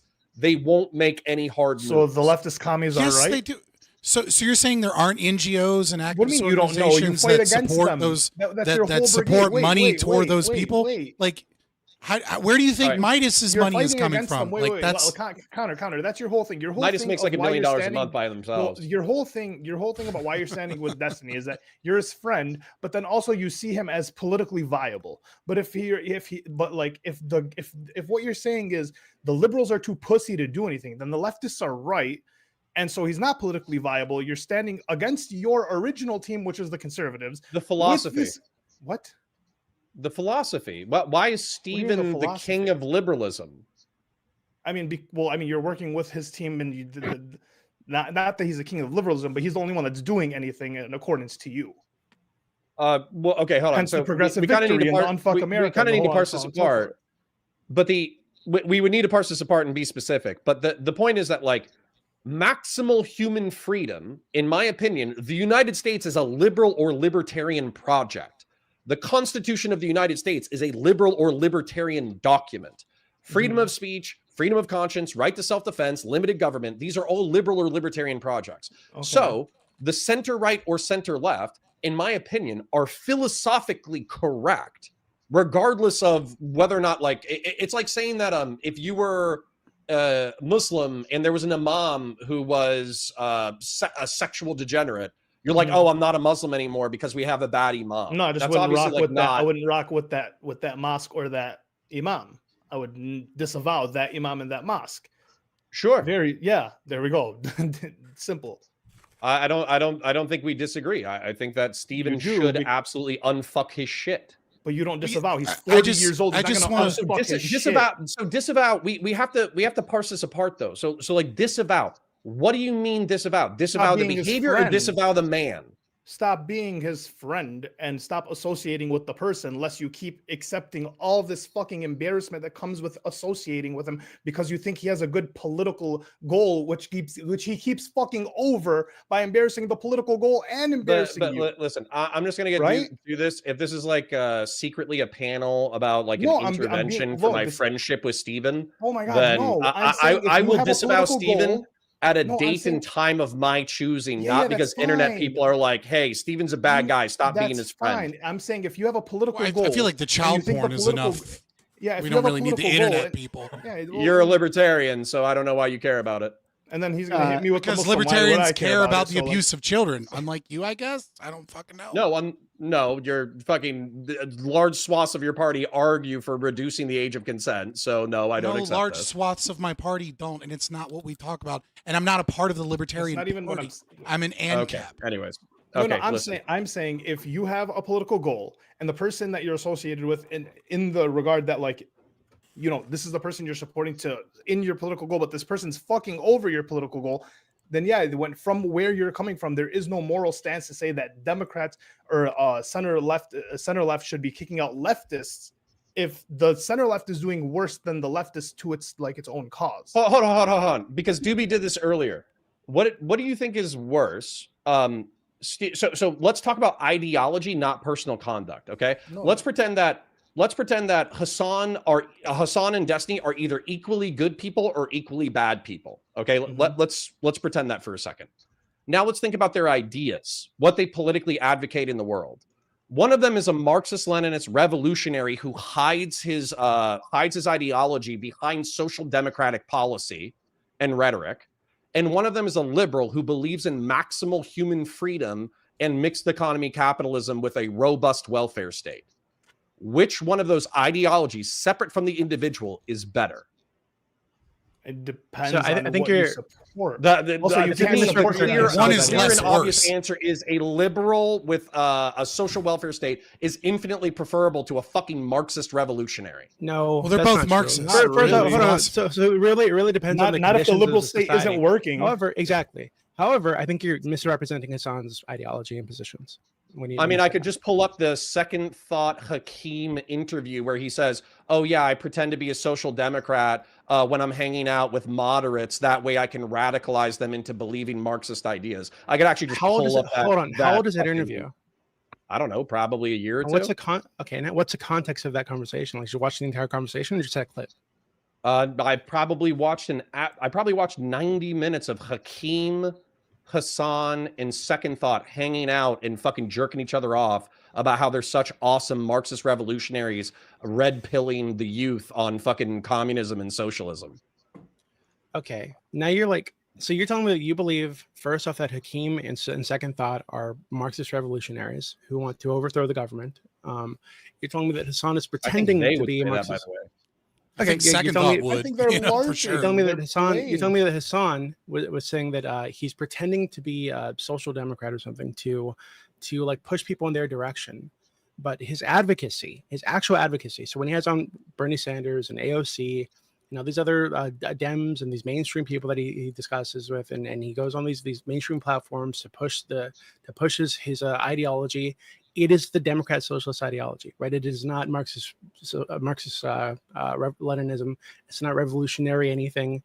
He's not calling for people to be murdered. He is. So like if that's what he's trying to shift the Overton window. That's fine. Yeah, I'm okay with that. I think it should be shifted. So because right now we're hold on. Yeah, because right now the Overton window so far to the right where people justifying genocide, right, and just waving that off. So yeah, I think we need to pull it back a bit. Right, away from all the fucking warmongers. But you can understand as like a century guy, when I see somebody, like let's say we're on a boat and people are rocking the boat all the way to the right. And what people are saying is, in order to correct the boat, we need to rock it all the way to the left. You can understand from my political position how I would say, please, for the love of God, stop rocking the boat with your stupid, shitty ideas. Okay, I understand. Actually, no, because you have people on both sides of the party pushing on the both. When I say the party, I consider the politicians of the U.S. to be sort of a uniparty in a lot of ways. So that's why I said the party. But you have people on both sides of the aisle pulling toward the right, and they've been pulling toward the right for fucking decades. And when I say right, I don't mean am I talking to Doobie human being, or am I talking to Doobie? You're talking to Doobie. Character? Hold on, Connor. I promise you, I will not play any kind of fashy character or anything like this. Okay, this is me as a person. Okay, so all right, I'm listening. So when you are oh, you threw me off. What was I going to say? So when you so you have people pulling to the right, and when I say the right, I don't mean the right in the way that Scott and Lacto would mean the right. I mean fucking corpo brain dead bullshit that benefits the unironically the 1% and fucks over most other people, while constantly pushing for war all over the fucking planet, right, to expand the American empire. Right. So if that's where we're currently at, then yeah, we do need to pull in the other direction a bit. And if Hassan's way to do that is to push for some Democrat socialist thing that he doesn't fully believe because he prefers something else that he's not going to get, well then yeah, let him advocate for that thing if that's going to pull the window in that direction. Okay. My counter argument to this was effectively the argument from the right wing a decade ago, was the dissident right wing is a bunch of freaks. Trump is a laughing stock. None of these ideas are ever going to take off. They're completely contradictory to the core of the party. People will work with him, but they won't actually take him seriously, et cetera, et cetera. And now the Republican Party, the party that I was raised with, the value set that I was raised with, it is almost inverted to the morality that I was raised with. And so my fear is that your appeal to political pragmatism, saying like, oh, just let Hassan do ooh-woo cutesy social democrat shit. Well, what's going to end up happening is you're going to shift a broad swath of the left towards Hassan, regardless of whether or not they're Scandinavians or social democrats or socialists. And then what's going to happen is we're going to have the same fucking problem in the inverse direction, where 55% of the Democratic Party aren't moderates, they're fucking extremists. Well, what's an extremist policy that Hassan advocates for? I would say missiling random commercial vessels in the Red Sea is probably That's not a policy. That's not an American policy. One's not a policy, and two, it's not extremist. That's just actually the morally correct thing to do. But okay, well, then you and I are already at cross paths. Missiling what's an American policy that he has nothing to do? That has nothing to do with left or right. That's just like I think like a moral position. I think genocide's bad, and if you need to shoot a boat to get it to stop funding it, to stop like fueling the genocide, yeah, shoot the fucking boat. I don't care if there's civilians on it. Yeah, sorry. Yeah, Doobie, that's dumb as fuck. I totally civilians that get bombed. I think you did agree with it. So if there was a road to fucking Auschwitz, right, and we knew that some percentage of the cars on this road were going to bring fucking coke for the furnaces, right? But we couldn't tell for sure because they were hiding which cars these were on, and we couldn't, stop the cars individually and make sure. I don't even accept the fact that the Houthis have even done the research in order to know that there's hidden cargo going to Israel. So what are the American policies that Hassan? This was only an easily searchable story like fucking last year that you could have looked up. Like, yeah, this was happening. Okay, so actually, it's still happening. So anyway, cars going to Auschwitz. Right? If we knew that some percentage of these cars were going to Auschwitz, we couldn't tell which ones are going to Auschwitz to fuel the fucking furnaces. Yeah, I'm totally fine with saying, hey, no cars can come down this fucking road until this fucking Holocaust stops. And if cars come anyway, if they know that, hey, we're stopping cars on this road, and they come anyway, and they try to go past a fucking blockade toward the fucking death camp, I'm okay with shooting at the cars. Yeah. Yeah, they're pretending Hamas has. Okay, I would love it. Has moderate views. So I just looked this up. Of course, the AI summary says that it's unsubstantiated. I'm checking the top news stories related to what you're doing. It's all mainstream news outlets saying, no, this is bullshit, this is bullshit, this is bullshit. So if you're asserting that there is some broadly known news story that these Liberian ships are carrying secret cargo for Israel, then please share it with the class. I would love to see it. I would love to read it. Okay, so we'll wait for that. Let's go to Scott. Let's go to Lactoid. Yeah, so counterpoints. I think there is a war going on between the liberals and the progressives and fighting for political power for real. But you made this assertion that I just don't. I can't contend. I can contend with it. I just mean like I can't accept, which is that these elbow-rubbing liberals are like not doing anything with their money. They're very clearly doing stuff with their money. Did you mean that? Like, did I misinterpret that? Right? Yeah, sorry. Let me try to articulate it. I feel like the revolutionary sentiment within our country has to do with a disconnection between the elites and the average working class and middle class person within the United States of America. And that all of the projects that they're doing, all the NGOs that you're talking about or whatever, they're not bridging that gap whatsoever. But that's like, you. You're like fancy. You're a part of those NGOs that are out there pushing the liberal agenda from the left. And like your own organization, Midas Touch, was a super PAC, right? That raised $4.7 million to fight against Republicans and to fight against the GOP and fight against Trump in 2020, then became the Democracy Now! Agenda. Your organization was birthed by those same liberal billionaires trying to push left-wing talking points. Are you talking about they were banned from Fox News ads. Like, yes, Midas Touch is the original super PAC that put forward the Midas Touch News, which is still maintains that name. But in 2023, the super PAC changed over to Democracy Now! These are both left-wing organizations that are designed to push wealthy Democrat left-wing philosophy, and you're a part of that organization that is being funded by the rich billionaires and the NGOs and everything to push those things. So I don't understand how you're like, they're not doing this, they're not in the trenches, they're not in the streaming space, while you're living proof of the Democrats funding left-wing liberals to try and fight back against these progressives. Like, you're getting paid to do that. So I feel like you're muddying some waters, but it's okay. The details don't matter. The point is the point. So I think that it's just demonstrably true within the past 2 years that there was a lesser of two evils between Trump and the Biden-Harris campaign. I think the lesser of two evils calculation that I made a year and a half ago or 2 years ago has been borne out in horrible detail. It's actually worse than I imagined. And then just because I might be employed by people who like so you think Kamala would have been better? What's that? You think Kamala would have been better for your views? I think there are substantive things that I could I don't want to get into the details. We can if you want to. I think there are substantive details like that. Absolutely, Kamala would have been better. But anyways, yeah, maybe from my perspective, I have a libertarian perspective. I don't understand you hold like a Republican or conservative. Okay, hold on. Worldview and so think Kamala. If you want to get into those details, we can get into those details. But you're making a different point, and I want to address that point. For fair, so, I'm sorry. My point is, you're saying like you're a part of the lullaby singing the American people to sleep to sweep for the DC elites who are currently so disconnected from the country that they're fucking destroying it, or their neglect is destroying it because zealots from both sides are just like running ramshod across the provinces. I'm trying to grab these people because I am paid, but I'm not, I have a soul and a brain. And I'm trying to grab these people by the fucking shoulders and I'm trying to say, wake the fuck up. Like, wake up. I might argue about those two things, but fair enough. If that's your belief, that's your belief. I'm just saying, like, obviously we can't say that the DC, rubbing elbows people aren't injecting money into the streaming space to try and gain liberalism and like the neoliberalism because you're literally an example of that. But if you don't address the actual concerns of middle class and working class people, then effectively all you are is just propaganda. You're not actually interested in fixing the problems of Americans, which I have consistently. That's what he's saying. You no, are. No, it's not. It's not me.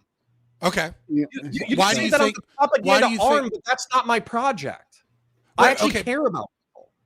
I mean, I don't know. All I have is I'm always going to distrust someone that is getting outside money, right? But like, I want to deal with you here and now, and not just simply say just because you're getting DC money and getting invited to DC places that automatically makes you corrupt. I would say that the most likely scenario is that they found you because you had some level of clout and you were saying the things that they wanted to support. Right. So your interests align with them, at least to some degree, or you wouldn't be working for them because they wouldn't pay you money. Right. Like, they're in the game. Right. And I think you're a part of that game.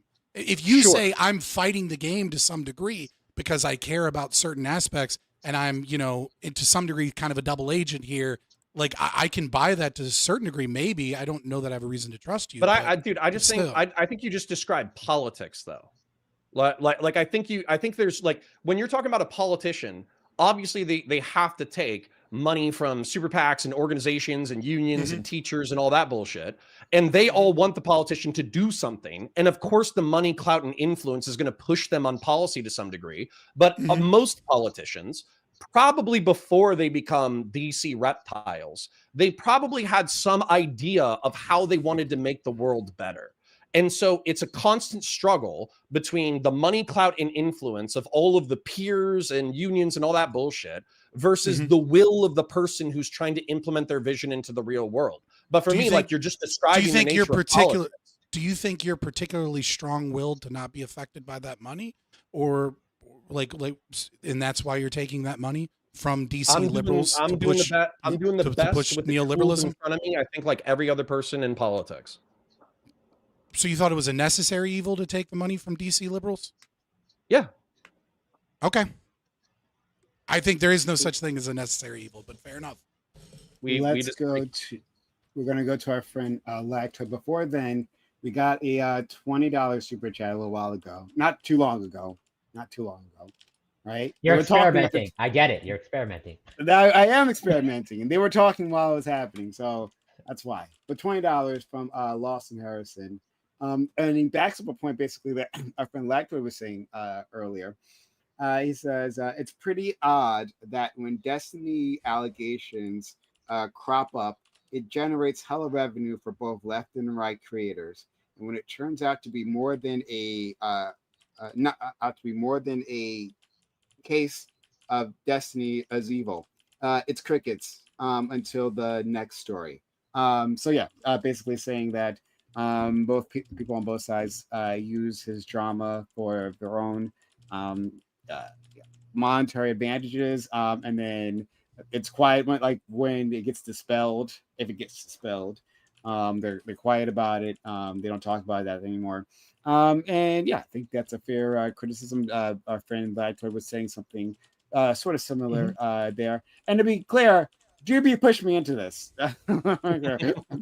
Oh, no, to be clear, I don't think it's a fair criticism at all. I think that Lawson's a Destiny simp, right? I think Lawson should give some examples and come onto the panel and give some go over them. I can't believe I think what actually happens admitted all of that. Is it's just Destiny fucking does this thing. wild.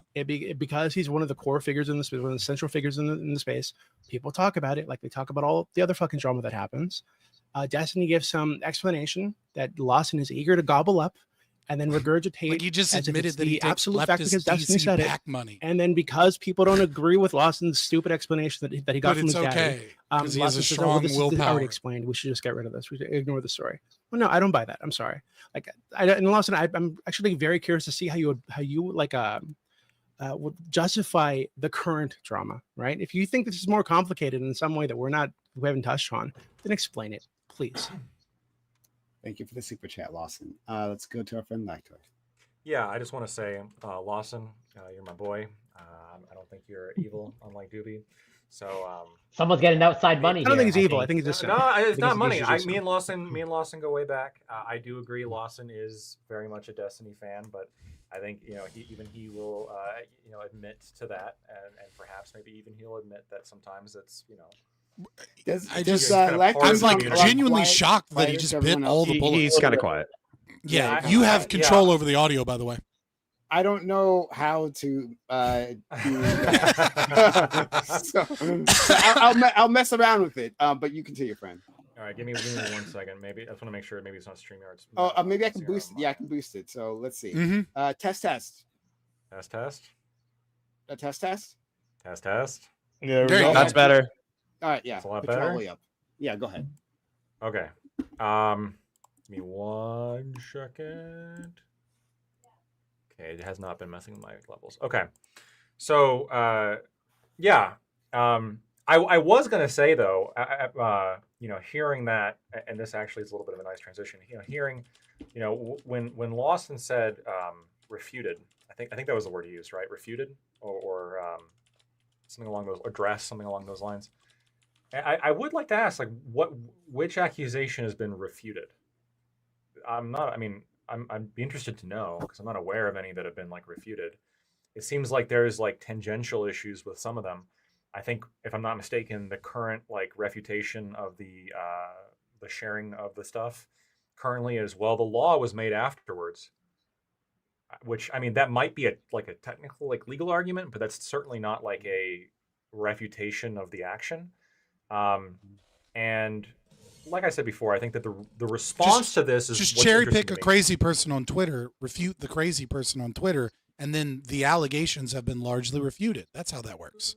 Sure. I think that the response to this is always more interesting to me than what the act, because this is framed in sort of the liberal wing versus the progressive wing. But I wonder how much that really has to do with it again. And more is it, there is this person with a brand who has a multi-million-dollar interest in defending that brand. And there's this other person with a multi-million-dollar brand. And they're in competition in the same space. And they are desperately trying to destroy each other to make as much money as possible. How much is that actually what's going on here? How much I is appreciate it political that, chat. I want this some is new actually, people donos. business, What's up? And most of there's a whole bunch of stuff happening behind the scenes that none of us Your know about. dedicated team And of probably feds? a lot of these people are talking. To each other Maybe I should have been cordially, nicer to Midas Touch. privately. They would have we paid kinda me, right, saw- boys? with some of the leaks recently, thousands of like how cordial dollars to sometimes go people can be, on streams, perhaps a little bit too cordial with each other. go behind on the streams scenes. and get And they're saying bodied stuff that they by would never me say and get or paid, behave in you know, ways they never behave in thousands of public. dollars while I get nothing. I'm a little It feels salty. a little bit like I'm a little you know, salty to watch a Illuminati DC kind of, drain these people are behind the scenes. motherfucker And then apparently get what? thousands of this is dollars like to real- debate I don't me know and nothing lose, about this, and then get but, more like, money to go back. There's some connections with like LSF mods in terms of like highlighting certain things and downplaying other things and like trying to curate a media environment to make some people look good and some people look bad. I don't really think, I think politics is like actually somewhat tangential to this. I think that most of this is just driven by personal clout and money. Sorry, if I can address that specifically. This is actually the beef that I have with Twitch and YouTube politics. And I do love this space. Like I've known all of you probably for like, I don't know, 2 years is probably the shortest relationship that I have with people. And I love nerds. I love nerds who love talking about highfalutin ideas. I like battling it out. I like yelling at each other. I've loved it. Dude, Dylan Burns and Prime Kai introduced me to the space, and I felt like I was home. Like I'm tearing up a little bit talking about it. But one of the things that frustrates the fuck out of me is that there's millions of dollars in the space. There's tens of thousands of people who are passionate about politics. There's probably hundreds of thousands of people if you include post-recorded viewers, and we're not doing shit with it. And so what I think that the reason why I worked with, or one of the reasons why I worked with PB, one of the reasons why I'm working with Valor, which is an offshoot of Midas, is because they're trying to figure out how to take the energy that's in Twitch and YouTube politics and transition it into the real world in volunteering actions, canvassing operations, disaster relief, volunteer programs, all that kind of stuff. But we haven't been able to succeed. And just truth be told, I don't have as big of a fucking platform as Steven. So when you guys say, oh, Steven totally fucked this up, and as a result, the real world people are not going to be interested in working with him, that is, that's horrific to me. Because while it's absolutely true that he has egregious behavior, effectively, like, if I want to do what I wanted to do with Twitch and YouTube politics on my own, it's going to take me another decade. And so while obviously we should focus on the sins, while we should focus on the crimes of what's allegedly had occurred, I think to some degree I'm mourning what could have been if Steven wasn't a fucking idiot. Well, when you say what when you a say, fucking like, idiot, like you're talking about being a sex pest.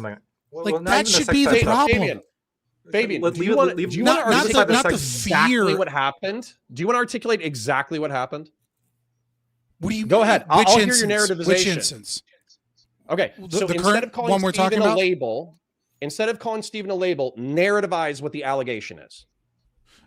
He is regularly targeting teenagers and older teenagers and younger women for content. He comes across one who claims is 19. We don't know whether or not he knew that this person was underage, but if we give him the benefit of the doubt, he is a 36-year-old man, going after teenagers with some level of influence and power and the ability to grow their channels. Sorry, can I pause you there?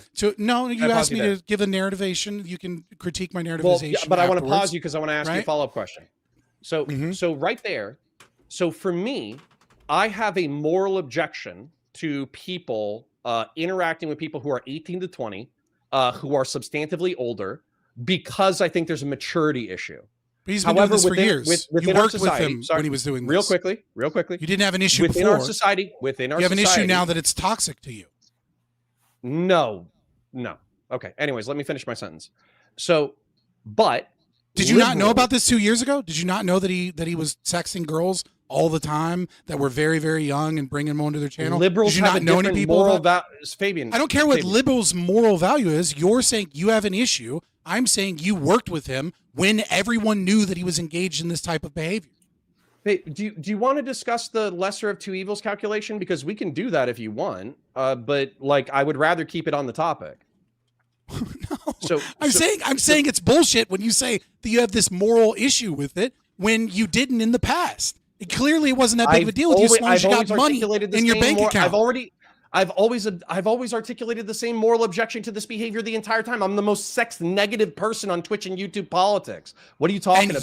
Right, say whatever you want, but you're working with these people when you know that they're engaged in this behavior. Wait. Hold on. So between liberals who think that after the age of 18, you can do whatever the fuck you want because you're an adult, versus MAGA that is currently sweeping for the biggest pedophile ring of the past fucking century, if you give me a choice, I'm going to pick the liberals. That's a false dichotomy. dichotomy. You understand this, right? You didn't have to take progressive victory money. That's a false dichotomy. That's bullshit. Okay, you could have fought it on your just own. one of the. Okay, we're gonna do it. We're gonna do it. I think this is stupid and it's not related to the primary point, but that's okay. Do you understand that predictably Trump has backstabbed Ukraine, backstabbed our European allies, and this has resulted in thousands of civilian deaths that were predictable? I didn't You vote for understand Trump. that's happened, right? I would not. If Destiny came to me and offered me money to go be a part of a progressive leftist organization, you know what I would have said? No. Because I have fucking principles and you don't. That's because you're politically irrelevant because nobody gives a fuck about libertarians. But that has nothing to do with what I don't wanna know, do. man. I You'll actually see. I actually want to have some Argentina. effect on the world rather than jerking off in my tiny little fucking corner of sad libertarianism. Well, then don't pretend. Hold on, Don't pretend that you have morals. Fabian Liberty. Fabian Don't Liberty. pretend you I know have you're morals smart enough then. to understand this. I know you're smart enough to understand this. So between the false dichotomy of fucking over Ukraine and not fucking over Ukraine, I think you can understand why I chose the lesser of two evils. Here's another one. No, you chose evil. You didn't have to choose either evil. Here's another one. Yeah, lesser of two evils. USAID and That's PEPFAR a have been false cut. dichotomy. You This just is a reused my 10 words Hold on, shut up. in a wrong I don't way. want to argue your Let fucking me go. libertarian morality. I want to talk about reality. So anyways. I am talking about reality. You Okay, just so don't have an here's argument. reality. Guy. No. Fine. This is important. This is These wildly aren't important, arguments. I'm only Yes, they interrupting are. when They're you make absolutely non-arguments. arguments. No, you don't know what an they're argument totally is. arguments. These are absolutely arguments. Let Counterpunch No, get it out, and then Yeah, I promise I will not interrupt so long as he's making arguments.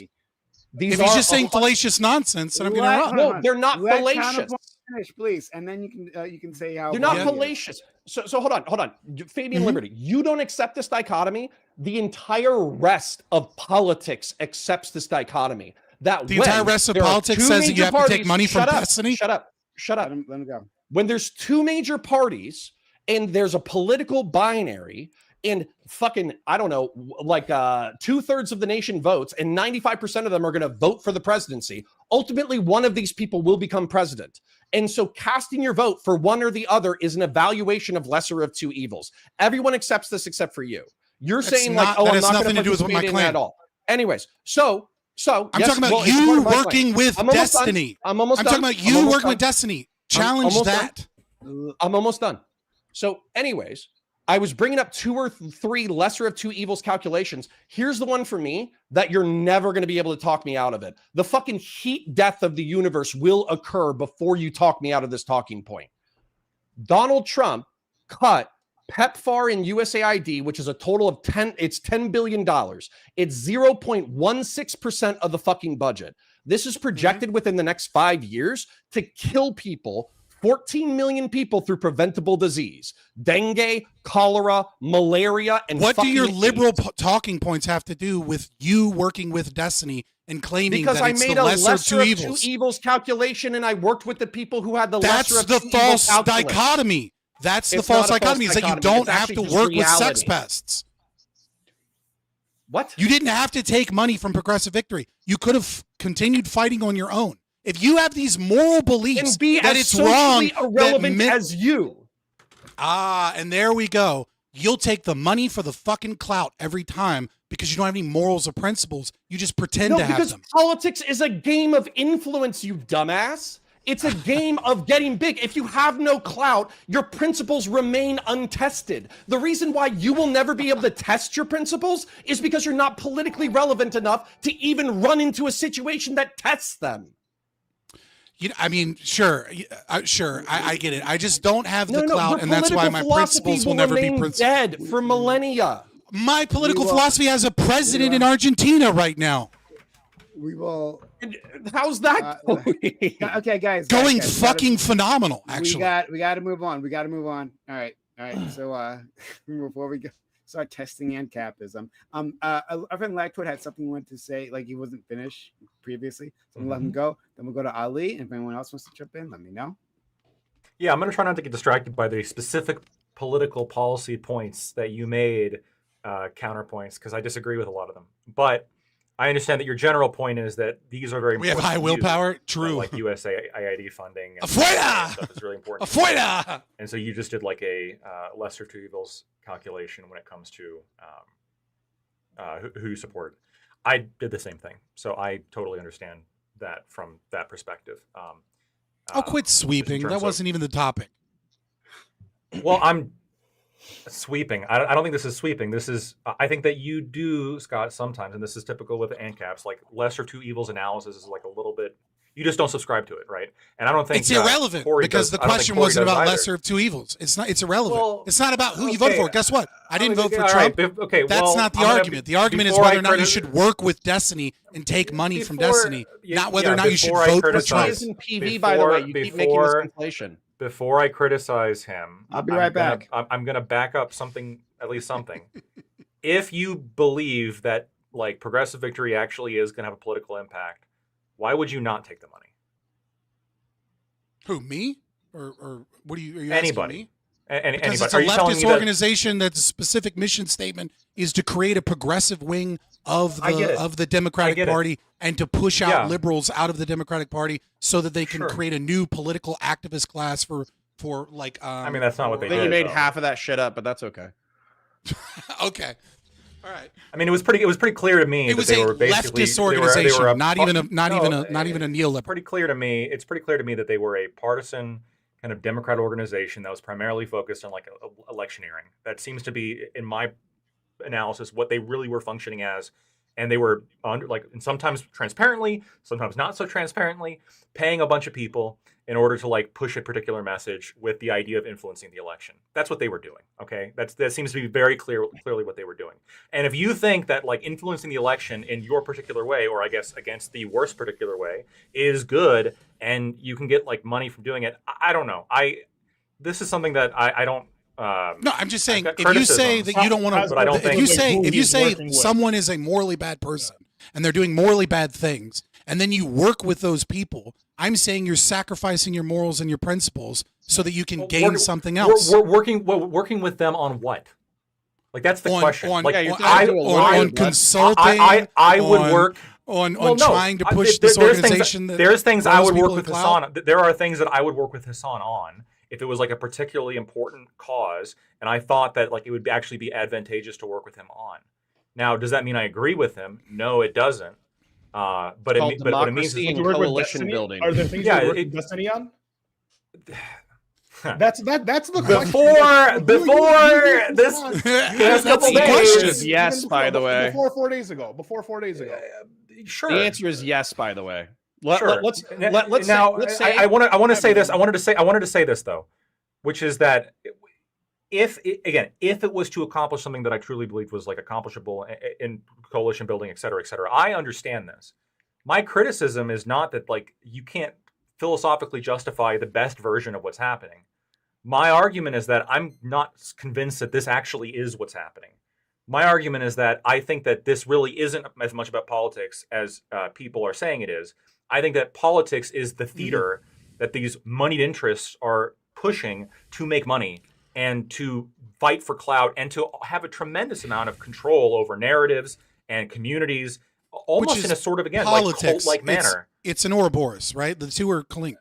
Like, what is the point of control of narratives if not for your political interests and corporate interests? No, sure, but I'm saying that the control of narratives to me seems to be more focused on like building a sort of cult-like following around the influencer as opposed to pushing a Democrat message.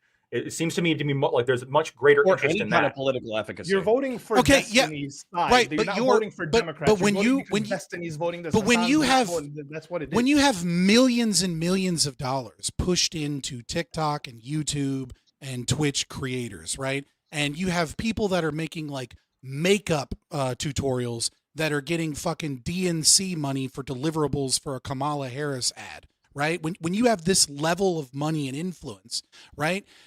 The thing is that they're not grooming some random nobody to then become this next person. What they're doing is they're finding people that have a little bit of a following, that already have a message, and then they're giving them money, and then they're giving them better microphone, better studio, getting them, flown That's kind of across grooming, and go on though. podcasts. Right. But they're taking people that already mostly align with them, and then they're changing their opinions to a certain degree based off of the political class's interest because they want to keep getting this money. They want to keep doing it. So they stay in a box. And then what this does when those people are buying bots on Twitch and buying bots on YouTube and paying to have certain people have more opportunities is that this pushes down all of the small content creators that don't take that money. And then it creates a censorship apparatus to control narratives based off of people that push the political interests of the people that are paying their managers in groups. And so it's I need both. to follow Fabian immediately after this. So, okay, sorry, if you're done. Okay. I'm done. It's fine. Okay. I mean, I could say it a lot, but I'm done. You're good. Okay. So but this is kind of been the criticism of democracy and money and corporate interest and whatever that democracy law is retarded. is. Well, I agree. It's the worst form of governance except for all the other ones. So anyways, the point is that like this criticism is not new. Okay. And so my point is that like, there are things that are material though. So for instance, whether or not these foreign NGOs or whatever, USAID and PEPFAR get funded, these have material impacts on the world. How much the military-industrial complex gets paid and whether or not invades certain countries, that has material effects on the world. How we handle rural hospitals and Medicaid, where I think we just kicked off like 10 or 15 million people, which you could think is the right policy. I don't give a fuck. But the point is that like the way that we run these policies works. And so the thing is, you can say it's all corrupt, it's all fucked up. And what they're doing is they're grooming these political propagandists and through money and influence and propping them up. Eventually they're going to be twisted by the DC propaganda machine. So nothing happens. But what I'm saying is that like, not only was this already the case, but the battle is between the propagandists, the representatives, and the people themselves over whether or not anything actually happens that's material. And we should be interested in that project because if it actually stagnates to the degree that you're saying that it is, where nothing is passable, where nothing gets done, where the entrenched interests just get what they want all the time, then we're fucked. And this country should burn. But both are true. So a material change is the encroachment of political interests and corporate interests and continued censorship of speech online by weighing down, putting their thumb on the scale to make independent journalism and independent commentary that is critical of the government and critical of policies of corporations silenced more and more, so that only those people that are adequately tepid towards the corporate ruling class are the ones that are able to have a voice in online speech. I don't even know if is a this material is true. change. That is a material change. That is an important thing to worry about. And if you're taking Christian nationalists have totally subverted the political paradigm, how do you say this is true of Curtis Yarvin? How do you say this is true of Nick Fuentes? How do you say this is true of Jack Posobiec and all the other Trump dick riders? How do you think this is still true? What do you mean? The fact that you're being able to pick out large accounts that are MAGA cultists or groypers is somehow untrue about the fact that narratives begin to get censored and that algorithms promote ideas in larger degrees than other ones do, and that narratives are controlled by corporate money and political agendas? I might be projecting something on top of your line of argumentation, but it seems like you're kind of alluding to this concept of like the uniparty or the deep state or whatever, or this like intractable liberal hegemony. But what I'm saying though is within the past 5 to 10 years, but I wouldn't necessarily hold on, let me argue finish the against concept and you can respond to it. Is what I'm saying is that the dissidents have actually had an effect on the right. They've moved the Overton window. They've changed the culture. And also on top of that, their policies are being implemented. Peter Thiel backed J.D. Vance as a dark horse in order to get into the Trump admin. And the deregulation that's happening with and the grants being given to Palantir are a direct result of dissident right-wing thought leaders influencing tech and influencing government. Your argument is fallacious because your argument hinges upon the concept Stop saying fallacious. What the fuck well, are you stop talking being fallacious, right? And I'm explaining what fallacy your am argument, I committing? Your argument continges upon the concept that two things can't be true at the same time. I don't disagree with you that the dissident right has had an effect in politics. I don't disagree with you that there are online, commentary people such You were as just you arguing said, 2 minutes ago that the dissidents always get stomped. No, you're trying to boil my argument down to a univariate analysis, and that's not the argument. I think you're I'm just making. using very big words that have nothing to do with what the fuck I said. Univariate is not a big word. It just means singular level of analysis as opposed to multiple. How many letters are in the word univariate? Why am I counting fucking 7 letters? Because you Like, said it it's not doesn't a big word, and I think you're wrong. it's how many letters are in univariate? I just told you. So again, I'm a terrible speller. That's not important. Univiate. It's a 10-letter word, bro. That's a big fucking word. You're wrong. Regardless, six letters or less, Scott. From now on, I'm sorry that my vernacular is too much for you. I'm sorry that I'm ULAR. Another 10-letter word, Scott. The democracy truly is the celebration of stupidity. So go ahead.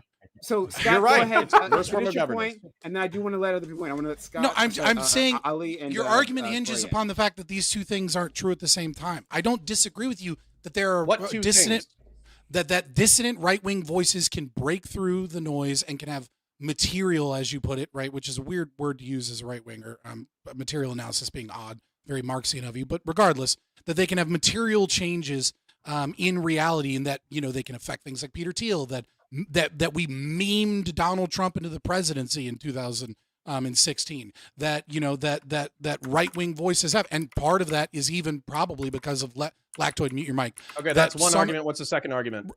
The second argument is that the more we have corporate and NGO moneyed interests in online streamer spaces and in YouTube channels and online content creation, the more there is a silencing effect of dissident voices. The more that you have to have that you have a large amount of lower content creators that will never be relevant, as you said, such as myself, because I don't take that DC money, or I don't take that Destiny money. This Go has talk to Peter Thiel. Peter Thiel would. I'm an actual libertarian. Peter Thiel would never fund me. Okay, well then go talk to the Koch brothers. The Koch brothers. Again, I'm an actual libertarian, and there's only one of them's alive. But fair enough. The Koch brother would never pay me because I'm an actual libertarian. It's the same reason Reason TV would never pay me, because I'm an actual libertarian, because I have principles. I'm sorry. Okay, we got to move on to our other friends here. Ali and Corey have been waiting quite patiently. Ali, please. Yeah. So if the goal ultimately is to fight the dissident right, and like anti-MAGA and like Vance or whatever it may be, but then so you sided with the liberals in fact that like the lesser of two evils, the ideology is better there, but then the entire party is losing because the liberals are just pushing away the leftists and creating their own hug box, so that now the leftists can't come in, and I wouldn't say that Trump won. I would say that Kamala lost the election. And it's because of things like Israel Palestine. It's because of things like people want more socialist policies, or they don't think that the liberals are doing anything for the middle. So your party and your team keep pushing these people away, which is actively fighting against your ultimate goal. And then, Ali, so yeah. So I've described this before, but I can't blame anybody here for not watching my content. That's totally fine. I've watched so if we made it like a U shape analysis, where like we have the traditional political spectrum with it, which is a bar, left, right, center, etc. But then we bend it up into the U shape. I actually want to cut off the top part of the U, and I want to take the bottom part of the U and make like a coalition. So I still think that libertarians are going to hate liberals. I still think that Republicans are going to hate liberals. I still think liberals are going to hate everybody else. However, we can at least agree on the fact that the Republic, meaning that like rule of law, freedom of conscience, the Constitution of the United States, we at least believe that this is the foundational framework on which to operate. And right now, I think the dissident right doesn't believe that. I think vast swaths of MAGA don't believe that. I actually do think that they would prefer to have Trump as a king. And then I think that there's revolutionary leftists, and I would actually make that the demarcation for people that I wouldn't want to work with politically, is whether or not they believe that the United States is a redeemable political project. This is how we got and if you don't think it's a redeemable political project, then I don't want you on my fucking team. Like Stacey Baker, I already proved that on Tim I am Pool. such a small segment of the right where either 80 to 90% of the Republican Party has just accepted King Emperor Trump and the remaining 10% are just getting their dick kicked in all the time, I'm the only person that I fucking know besides Ryan Mulally, and Ryan Mulally didn't even fucking vote for a Democrat. So, like, what the fuck, dude? There's like 6 of us. I don't know what to do about so that. small, you're funded by the Democrats. So, well, yeah, so maybe they liked my argumentation. So what I'm saying is, like, maybe since you've already changed for like kind of from conservative to liberal, maybe more of a Democrat liberal, because I watched your content and I heard you say that I heard you say that you went to a meeting and the guy and you were talking about the Republican Party and that guy told you the Republican Party said be a Democrat. Yeah, Bill Kristol with fucking depression in his eyes. Can I tell the story real quick? Yeah, so Bill Kristol, for those of you who don't know, he's the son of Irving Kristol. Irving Kristol is the father of neoconservatism and wrote a bunch of anti-communist newspapers in the 60s and the 80s. Bill Kristol, his son, was one of the architects of the Iraq War, one of the people who pushed the Bush administration into the Iraq War. And he's been one of the most ardent Never Trump Republicans. He founded the Lincoln Project and he founded, what was it? The Bulwark, I think. Either that or he's like good friends with the Bulwark. So anyways, I walk up to Bill Kristol and I say, hey man, I want to be like, what conservative pundits do you hate? And he's like, all of them. And then I was like, cool. And then I was like, well, I want to be the Never Trump Republican neoconservative pundit or whatever. And he's depressed, dude. I swear to God, if I handed this guy a gun, he would have shot himself in the fucking face right in front of me, okay? He's depressed and he says, listen, the Republican Party is dead. Just be a Democrat. Mm-hmm. And then he sadly walked away. Yeah. And so neoconservatives being leftists. And so, yeah. And so what I'm saying is you moved away from that into like just love the fucking love liberal values, of course. Into the liberal zone or whatever, and that isn't working, right? And so like I hear you talk so passionately about like Ukraine, right? And that's how passionately people talk about like Palestine. And I would say a big portion of like the liberal progressive left divide right now is because of the Palestine thing. And it's the fact that dude, just disavow the fucking rape and the terrorism. That's it. That's all you got to do. Say, I support the fuck out of Palestine. I love Palestinians, but murdering baby Jews is a step too far. It's that simple. People have been saying that's kind of hard to say that when your family's being killed abroad seas. But anyways, that's not the point. It's not hard to say. Say it right now. You can say it right now. He's the largest fucking left-wing streamer, and he doesn't say that. It's not hard to say. You can say it right now. He does say that. Jew babies. That's what I'm talking about. Like Connor, I don't know. All you have to say is right now. Say Hassan is wrong when he says that babies are valid targets. Yeah, I'm okay. I'm hearing like 6 people talking. I'm not a Hassan fan. Right, but I'm saying it's not hard for you to say that. You could say that right now. There's no difficulty in saying it, no matter what. They're just words. Hassan should. I disavow Hassan for saying that he shouldn't kill dead babies. There, do you guys? Are we good? This isn't a struggle session. I'm just saying that it's easy to say. Yeah, Connor, will you disavow Ukraine killing thousands of civilians in the Donbass right here on stream? Will you disavow? Yeah, if they intentionally artillery shelled civilian areas resulting in 15,000 casualties. Not 15,000, but it was thousands. It was more than those who died on October 7th. That's morally objectionable and evil, of course. Okay. Okay, anyways, do you condemn Russia killing hundreds of thousands of people via artillery strike? The current war has one of the lowest civilian to military death ratios compared to most modern conflicts, but every civilian death is a bad death, correct? Especially compared to Israel. I'm saying hold on real quick. You should look at the civilian to military death casualty ratios. Look at the Gulf War. Look at the current Israeli-Gaza conflict, and then look at the Russian-Ukraine conflict. It'll blow your mind. What's the? I thought it's drone. The improvements in drone warfare have had a significant impact on that as well. I lost. Wait, hold on, Lactoid. Why would it blow you? Well, okay, Connor can't hear him. So wait. So all I'm saying is, it seems like all the liberals in Twitch we're gonna get to you, Bill. have been essentially bought out or used by PV. PV seems to have been like a Zionist propaganda tool, and all it seems to be doing is all the liberals seem to be fighting all the leftists on the Gaza Palestine thing. No. You guys keep saying random shit, and I don't object because 70% of what Fabian said about PV is just like fundamentally incorrect. So hold on. So literally, it's in their fucking mission statement. Don't lie. Okay, so let me describe it.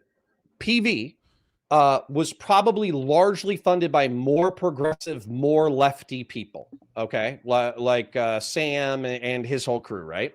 But what happened was the 2 creators that they linked up with before their controversies was Vosh and Steven, right? Wasn't Brianna the head runner of the PV? for like 6 months, but they had The a beginnings of disagreement it? around December, and she got Yeah, dismissed. it was the beginnings of it, and then Sorry, she who then is But she wasn't a Brianna Zio Wu? shill at she Oh. wasn't a Zio shill at the time. She's been a So Zio anyways. shill since the very beginning. Okay, Ali, please allow me. What? No, I the- think you know I'll I'm be good honest faith. in the Please let me tell the conversation. story. Please Yeah, let me go tell the ahead. story. I promise it's relevant. So, because Stephen was more involved and more willing to commit to more canvassing events, it seems like DGG kind of took the momentum within the organization and ran away with it. Whereas leftists, I hate to say this, are disproportionately fucking lazy. And so as a result, Vosh and the progressives and the lefties didn't get half as much done, and they only did one canvassing event.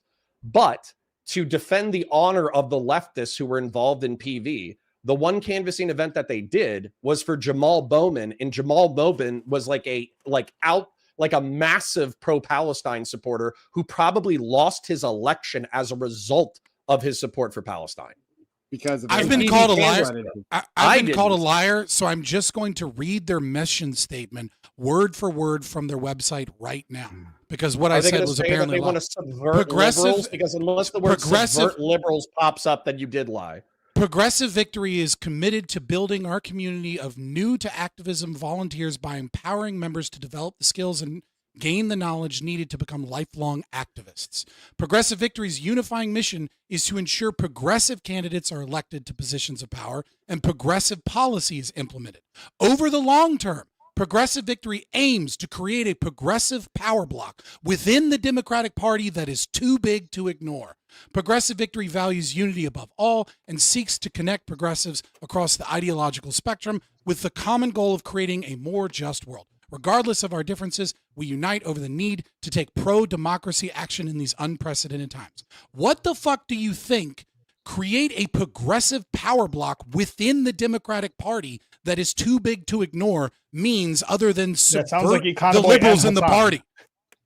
Yeah. So hold on. Sounds So like that Hassan and actually Econoboy. is funny. No, it actually does sound like Econoboy. So hold on. But that's the argumentation from within the Democrat Party right now, is that there's a liberal left divide and they're fighting for the soul of the party. Now, for social democrats, they might think of themselves as progressive, but they would want the Scandinavian model. Whereas people like Hassan, unironically, want a Marxist model. There's obviously a substantive difference between these two things. So now you're just going to hand wave away what I said. But you called me a liar. I didn't hand wave shit. I just you called me a liar. You piece of shit. You called me a liar, and now we're gonna toy to subvert liberals. Where did to create a progressive power block that is too big to ignore? What is the power block of the Democratic Party is liberals? You are so full of shit. Largely ignored by the current establishment. Yes, so you want to create more left-wing people, not you personally, right? You just want to work with the people that want this. That is, they want to create more leftist individuals that have a more socialist progressive mindset to go against the current power dynamic that is in the Democratic Party because it's too what? Liberal. That is what they are doing. They're attempting to subvert the liberal power block within the Democratic Party to push the Democrats further to the left. Let me make this clear for you. Let's say that we're running in a hypothetical separate universe in which we invert the political orientation of everyone. And Mitt Romney is running in 2028, and Nick Fuentes, center-right and, guy, and the Groypers and the Christian nationalists are voting for Mitt Romney. And there's some kind of coalition tepid Christian nationalist organization that is working for Romney over Hassan Piker. Guess what I'm going to do? I'm going to work with the right in order to make sure that a character like Hassan Piker doesn't end up in office, because a character like Hassan Piker will be infinitely more destructive than a character like Mitt Romney. That's an almost one-to-one calculus for what happened here. Kamala Harris was a tepid Democrat compared to a dipshit, dysfunctional piece of shit, and dumbass, and liberals lost the vote. The Republic of the United States. Let's go. I'm going to finish this very quickly. We got. Please, very quickly. Guys, you've been on this for a long time. Can I just very quick? Yeah, we were supposed to talk about Destiny's sex scandal. What the fuck is this? We're talking about politics. I mean, come on. It's very simple. It's like you're working with Nazis so that they can get a center-right guy elected because there's a communist. You don't actually have to work with the Nazis, dude. I'll work with Nazis to kill communists, and I'll work with communists to kill Nazis because they're both pieces of shit, and I hope they both lose. Whoever pays more, right? So no, whoever is more efficacious. Okay, so let's we got a super chat here. Then we're gonna go to Corey and we're gonna go to Doobie, who've been waiting quite patiently. Super chat from Landon Stewart. And every time my boy Connor got on here, is it going to become a panel about PV and him instead of the topic? Yeah, I would agree with this. Holy shit! Every time. Well, I was focusing on the Guys, right thing. It's a little too much. I mean, if I was a right-wing grifter that was taking money from leftist organizations consistently, and then one of those happened to be an organization that I worked with one of the sex pests, and then I was lying about my morals and principles, I don't know, I kind of expect you guys to attack me for that. Guys, well, I'm sorry. You say shit that I disagree with all the time. I don't fight you on it all the time. I don't bring up the same points all the time. I don't like stop the whole conversation. Or I specifically like the way that this is usually done, right? Is that a new person comes on, right? Scott starts talking, and they're like, "Wait a minute, what? You don't like the government, right? Let's investigate that. Let's go deeper and deeper." Yeah, and then I put an end to that because it happens all the time, and like we want to talk about other things, all right? Look, yeah, well, there's a difference between ideology and grifters in the space. Whatever, it doesn't matter. Like it's whatever. The thing that we're talking about here is inflammatory, right? If you think Counterpoints' actions were inflammatory, people think your ideals, right, are completely inflammatory and ridiculous. Yeah, but they're my ideals. They're not DC paid for ideals. Okay. Moving on from that, but I'm just saying, like. And this is, and I'm glad Landon said it, and I'm glad you've super chatted it. Thank you so much, Landon, for that. But like this, we don't always have to talk about BV. Like it's crazy that every time that he shows up here, right? We can talk about other things. Now, the reason why I let this go along a little longer is because it's actually tangentially related to what we're talking about for the larger conversation. But please, let's avoid PV, right? We can just talk about the streamer's relationship with the Democratic Party. Yeah, that's fine. That's fine. I'll move on. I'll move on. Right? Like it's connected, right? That's the only reason we were talking about it. So the actual tie-in, working with Destiny. This is the actual tie-in. The actual tie-in is if we don't want Twitch and YouTube politics to remain forever, a bunch of people wanking about their ideology and actually have some real-world impact, like canvassing, volunteer events, belief, etc. Number one, how do then we you got to work with Destiny? Number two, but then that's the interesting question is any of these people should what is the line of behavior that's too far? At which point you just can't associate with a human being anymore. What's your hold on? Wait. What is your line? Child porn on their computer. Okay. I want to hear the answer to that question specifically. Like, what is your line? Yeah. What are you asking me? Yeah. I don't know, man. I'm thinking about it. Okay. So into the chat, try if you want, you can get your comments on the screen like we did just now. We got that because we're doing something different than usual. So if you use a super chat on YouTube, right, youtube.com/PrimeKai, consider giving a super chat. We'll put you up on the screen here. You can we'll respond to your thing. It'll be nice. Consider supporting the channel, subs to channel, give subs if you're on Twitch. If you're on YouTube, consider giving a membership or a super chat, and then we can respond to it. And we can put it up on screen. It'll be a lot of fun. So let's go to our friend Corey.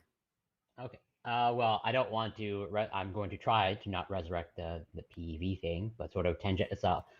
But the principle. I just want to clarify one thing in terms of principles. In terms of Scott views Connor as someone that lacks principles, and I want to clarify in terms of what is the line, or so. For example, from what I understand, which could be incorrect, is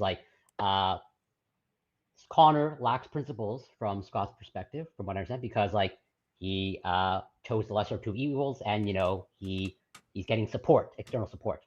I'm just curious then, for example, is Lactoid also without principles, since I believe he canvassed for Trump and he voted for Trump, and from what I understand, he doesn't actually really fully endorse Trump, even though he did on it, but he explicitly said he made the exact same analysis, a lesser of two evils. So does that mean that Lactoid is without principles from Scott's analysis, or is it something? Is it really? No, and if I don't. I don't actually know. I don't know. I just want to add on. It's like if for example, I don't actually know if this is evil, but let's say, is it the fact that like Connor was paid, like for if Lactoid was paid to canvas, would that mean that he lacks principles then as well?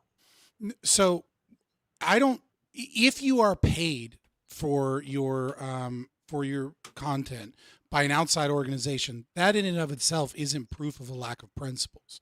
Though it is a red flag. It's like a warning that, okay, this person has some level of influence from the outside. Hopefully they're telling the truth. We don't know, right? The distinction here, my only distinction here was that Counterpoints had said that he had this moral condemnation of the sexual behavior of Destiny. And then I was saying, but you're working with them, and you're working with leftist organizations that are against your Trump. No, hold on. That you said, like, Progressive Victory's mission statement is obviously against the stated principles of Counterpoints. So that's not my contention. Isn't that someone takes money? My contention is when they're working with organizations where they're saying they believe one thing, but they're taking money and working for an organization that has goals that are directly against the people that are paying them, and working with people that they say are doing all of these bad things that they disagree with, but they're still working with them. That's when I'm like, where are your fucking principles? I mean, you kind of rehashed it, but I had to clarify. I'm fine with dropping it, but that's anything else. I mean, Corey, you've been waiting forever. I mean, well, I would push on it in terms of like, that's why it's like, because from what I understand, like Lactoid has more objections to Trump. Is it fair to say you have some more objections about Trump, Lactoid? Yeah, that's fair. Oh, so then, yeah.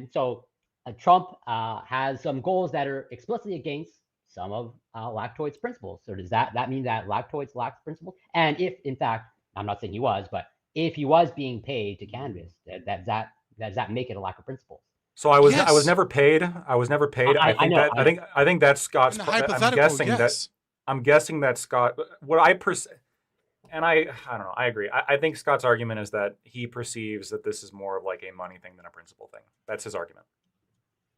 I agree. Okay. So 1 second, guys. So we're gonna see if Doobie's here, because Doobie was next in line. We'll go to Counterpoints, then we'll go to Scott. And Lawson, if you're hearing me. What about Ali? I've talked a lot. Did I say Ali or did I say Scott? You said Scott, but I think you meant Ali. I meant Ali. I didn't mean Ali. I'm sorry. It's the Lebanese in us. We look so similar. It's the Lebanese. I can't tell you apart, right? With beards, right? You just feel me fear. But anyway, so Lawson, if you can hear me, check your DMs, right? Think of the super chat. This just in: Prime Kai's is an Israeli. Filled with fear from the Lebanese. Zionist Prime Kai's. Desperately want your land. And also thank you, Beef Supreme, for gifting the 1 Prime Kai membership. Thank you so much. That's really kind of you. But yeah, Lawson, if you check your DMs, and so you'll know. Oh, no, you're not here yet. Okay, so we'll go to our friend Doobie next. I think he did step away. Oh, I thought he was back. I thought I heard him back. Okay, so he's not back yet. That's okay. 2 minutes are up. I can. Yeah, it was yeah. So do you want me or do you want Ali? I'll go with Counterpoints and Ali. Okay, I'll be brief. So Lactoid, you asked me a question, and it's something that I think I actually need to spend some time thinking on. And you asked where is your line, and this popped into my head almost immediately after you asked me. I would almost happily work with Bill Kristol. If George W. Bush said, "Hey, Connor, I'm coming out of retirement. I'm actually going to make like all these arguments for why Iraq really wasn't that bad, and the neoconservative Republican worldview needs to come back," I would work with George Bush as well. Now, arguably, George Bush and Bill Kristol are responsible for around 200,000 Iraqi dead, 10,000 American service members dead, approximately, I think, and around like $2 to $3 trillion in treasure that's been like annihilated from the American coffers. And these things are like we can make a lesser of two evil arguments, but I still think that, and I would be remiss if I didn't acknowledge them as evil. They're fucking evil. They're like things that weren't necessary for the health and well-being of the United States, that actually probably damaged a lot of shit in the world, and yet I would work with them. So I don't know if there's some kind of like sexual moral analysis that changes this shit. But I'm just saying, if I'm willing to work with Bill Kristol and I'm willing to work with George W. Bush, I'm also willing to acknowledge that they're directly or indirectly responsible for a few 100,000 dead people. Again, I don't know where the line is. I kind of need to think about it. Would you work with Hitler to stop Stalin? I'm just curious. Yeah. All right. And I would hope they would both lose. So I think but where your line is with kind of just in line with that direct question and the direct answer that just happened. Where your line is going to depend on what subject and versus who, because you give a sufficiently large bad guy, and you'll find yourself working with people that you thought were, that you never want to work with. I would honestly, agree that Counterpoints bites more bullets than let's I assume that the worst version of all the allegations exist in your he'll just bite anything. Like you could come up with some kind of bad guy sufficient enough that like I would work with the guy, right? And that everyone here would work with the guy because holy shit, this enemy is so dangerous, right? Like, when all the countries rally together against the aliens during war, like Judgment Day, right? Or Independence Day, sorry, that they all come together and fight the aliens. Do they have some squabbles? Of course, but I mean it's fucking aliens. They're invading. You gotta do what you gotta do. My problem is that I'm just not convinced of this analysis. I'm not convinced that that the political efficacy is actually sufficiently there to justify this. I think much more of it. Well, the efficacy might be dead. Well, the efficacy, yes, the efficacy might be dead. But even before, I'm skeptical as to how efficacious this actually was, on a political realm, as opposed to more of a theater kind of brand, kind of streamer influencer creation kind of goal, as opposed to what that actually is. Because when you for example, look at where a lot of the vitriol from Destiny and his community is kind of aimed towards right now. It's it's Hassan. A lot of that is thrown at Hassan, but the people that they really hate, that they've been doxing, openly doxing, they've been throwing death threats at. It's not people that politically disagree with them. It's people that threaten the brand. It's people that threaten him as a influencer. Nothing to do with the politics. Most of these people are actually probably in line with Destiny in a lot of these politics. But it's the brand that he cares about. I want to give you hard numbers though, and I know Ali's waiting, so I'll try to be brief. Sure. But I want to give you the hard numbers though. Okay. So PV ran 3 canvassing events that I know of, and each one of them had between 200 and 400 volunteers. At each canvassing event, they knocked approximately 40,000 doors per canvassing event. So I don't know, that's 40, 180, 120. It's 120,000 doors knocked. When it comes to voter contacts, they had canvassing houses, which was 2 years. So effectively, volunteers had their room and board paid for 2 years. These were volunteers from Twitch and YouTube Politics, and they went out every single day and knocked doors. And then between that and phone banking, the alleged numbers is 1.6 million voter contacts. Now, how many of those people actually registered? How many of those people actually voted? How many of those people were Trump or neutral and they switched to a Democrat? I have no fucking idea, but I do know it was better than nothing, right? So that's where, for me, it's present me with the alternative. Show me the center-right political figure who's ready to fight the leftists and the Nazis, who's big enough to have an influence on the space, and I'll fucking glue my hip to them tomorrow. Well, just to be clear, and this is why I'm not trying to make it about organizations like Progressive Victory or other political organizations that I think probably do have much more of a overt political aim, right? But they only did that because of online politics. All of the volunteers were Twitch and YouTube Politics members who found out about the organization through Destiny or through Vosh. Yeah.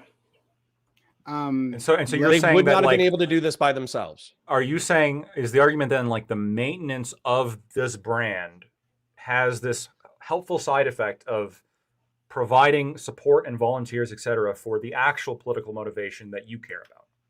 Yes, But I also don't know where the line is because, for instance, let's say like it's the fucking trolley problem, right? Let's say that you had to work with Jeffrey Epstein in order to save 14 million Africans from fucking dying of like AIDS and shit. And it's like, well, Jesus, do I really have to work with the kid rapist in order to save 14 million Africans? You know, I don't fucking know, right? No. That's why. Well, it's a you don't false save dichotomy. any Africans, Fabian Liberty. You don't even know any Africans. Prime Kai is the closest to an African you know. No, he's part. So I'm he's not going to Haitian. you for advice. Let's go to our friend Ali. I would rather let 14 million Africans Can I ask die, one for sure. one follow-up question? One follow-up question because this just came to me. Okay. And Lawson, if you hear me, check your DMs. I'm not sure if you are hearing me, but go check your DMs. Go ahead. One last follow-up question. Do you think that there is any, and there's no way of knowing whether or not you're telling the truth, so I'm just trusting you. Do you think that there is room here for dishonest moves to protect the brand and career of somebody that might be politically advantageous going forward? No. But for me personally, can I lie about someone in order to protect a brand and make some kind of cost-benefit analysis about it? Right. No. What I've done, and I understand not everybody's going to watch my coverage, is when the bad shit comes out, I try to describe the bad shit as accurately as fucking possible, and I try to articulate my calculations as accurately as I possibly fucking can. There will not be a time that I hear about bad things and then I say, oh, these bad things don't exist because I need to gain some kind of advantage. Yeah, I think the issue is this is gonna lead into it, is that like when just realize like admitting that bad shit happened. Yeah, just saying like, oh, this bad shit did happen doesn't really mean much if there's no action or consequence that comes with it. So this is like you were saying earlier that like you want political people to do canvassing or these streamers, and I actually don't, because I think a lot of these streamers are just fucking degens, and then this is basically what happens. So Destiny's a sexual, like he's the liberal leader online in terms of like liberal versus progressive versus whatever. He's the liberal guy. Destiny is a sexual degen. He hosts a canvassing event. And then instantly after the canvassing event, there's a 4-hour discussion with him and Erudite about how the guys at the event were creepy towards the girls at the event. And then wait, and that's Apple not falling from the tree. So these are the people that DGG is pulling. They were going to vote Democrat anyways. And then it wasn't even that effective. It wasn't even that effective considering that the Dems lost. Right, but then Destiny gets to have no cover. Wait, they already got the perv vote, Connor. They already got the pervs. I reject that. It wasn't effective because the people were already. DGG was never going to not vote Democrat. He didn't change anyone's mind in the vote. You're not trying to get DGG to vote. I know, but he didn't convince. I don't think you convinced many people to vote.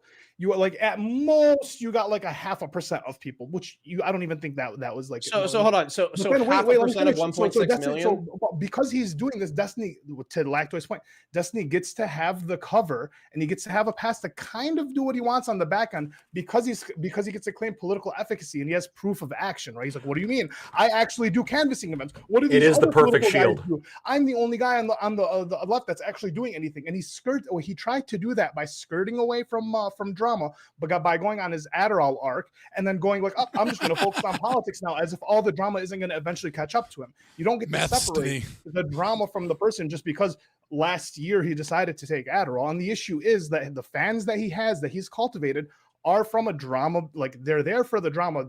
Not too many people are there for actual policy or politics. So they're gonna not fall far from the tree. And when they see their big guy, their leader, kind of get away with doing uber creepy shit just because he's politically efficacious and he has action to prove that he's politically efficacious, yeah, it's kind of like that's a cycle. I don't think these guys should be hosting. He's just the streamer Weinstein, man. Like he gets movies done, but he's fucking girls on the couch. Okay, you gave me a lot, so I want to address at least one point. So one of the things that you said is you don't think that this is having any kind of positive effect, that out of the 1.6 million people, you think that maybe 0.5% people might have actually like registered to vote if they weren't registered, or voted if they wanted to vote or whatever, right? Okay. So what I would argue is that efficiency, right? I have no fucking idea what's the most effective. Ads, canvassing operations, volunteering. People seem to actually really value canvassing operations, but you got to talk to a politics guy. But anyways, the point is that 0.5% of 1.6 million is 8,000 people who would have voted who otherwise might not have voted. And then let's say that we give it, let's give it a 10x just for the sake of argument, because I think 0.5% is probably too low. Yeah. Let's say that it's 5%. That would be 80,000 people. So let's just assume that the number is between. Let's say that it split the difference, right? You're only considering the positives, though. How many people? Hold on. How many people? Did I can address the negatives in a second. Right? I can address the negatives in a second. But between 8,000 and 80,000 people, let's call it 20,000, 30,000, somewhere in there, probably registered to vote and voted Democrat because of PV's efforts. Okay, Sure. These elections are being decided in states by tens of thousands of votes. Yeah. And every single one of the canvassing operations took place in a swing state. You're right. It wasn't enough. But I would never begrudge somebody who if you say like, oh, you didn't win, therefore you might as well have not done anything. That's not what I'm That makes no fucking sense in the realm of politics. How many people do you think the liberal, and once again, destiny, especially considering that Gaza was a big thing, how many people do you think liberals pissed off and caused not to vote with the way they were canvassing and the way they were talking about politics and the way they were talking? How many Well, I don't think they talked about Israel Palestine on the canvassing trail, but I do know for a fact because I think it cost them more votes. So I know for a fact that in Michigan, it went for Biden like 68%, and Kamala lost Michigan with 40%, with like 28% or 27% going to Jill Stein, I think. But Ali, this is my point to you though, between the liberal left fucking argumentation. Trump has written fucking a blank check to Israel to do whatever the fuck they want. Yeah. Israel is worse off. Yeah. You know what all Democrats had to do as not at the DNC, don't plug your fucking ears and don't bring some guys, don't bring Bill Clinton to fucking Dearborn to talk about Judea and Samaria. Trump ran a smart campaign. He lied. I don't give a fuck, but he ran a smart. The guy came to a cafe in Dearborn and just hung out with the Arabs in fucking person. All right, he just talked to them. He said, yo, I'm going to handle shit. Whether or not they believed him, that's up to them. But people were desperate at the time. And when you have people that don't believe that the Democratic Party is going to act any differently, they're going to then vote with their pockets, right? You have a bunch of business owners in Dearborn. When they don't believe that the Dems are going to care for them or do anything, well, fuck it. I'm going to vote with my pockets. I'm going to go Republican. I'm going to make some fucking money off this shit. Might as well. My people are going to die anyways. So you guys are lost out. Dude, if your argument that Democrats are asleep at the wheel, I just agree with you. They are asleep at the wheel. And they were absolutely every single person in the PV thing. Mind you, I try when I try to reach out to people like Hutch, no answer, but then I get blocked when I do a mild response. That's your guys' issue, is the liberals are pushing away all these people because they don't want to hear any fucking word. Dude, that's not my issue. I'm here to talk about the fucking sex shit. Fabian Liberty's calling me a piece of shit to my face. Not you individuals, the liberals. Yeah. I'm here, bro. Clear. Yeah, Connor's not an example of this for sure. The Democrats. No, I'm saying the liberals. Well, I mean, to be fair, it's he's one of the good ones. So he's just one of the good liberals. I like one of the good whites. You're the face to attack right now. I'm going to move on. I'm going to move on to I'm going to have Loss and then Doopy have a conversation here. I'm going to quick second. But for just quickly, Democrats were asleep at the wheel. Well, even that, no, not even sleep. I'm sorry. I should actually pull that back. No, instead, they were driving straight into a cliff. The Democrats specifically decided to not address Israel-Palestine, to again cover their ears, literally cover their ears when they're reading the names of dead kids outside the DNC. Specifically, scorn a Palestinian American politician, right, who gave an approved Democratic Party list or speech, right? They agreed to have her on, and then they changed their mind. They changed their minds. They were never going to have her on in the first place, right? Because they don't want to upset their Zionist donors, right? So, don't tell me these people are actually engaging with an important, a large dissident portion of their constituency. They ignored them, and but worse than that, they actively scorned them. And then, furthermore, right? Not only did these people scorn them, when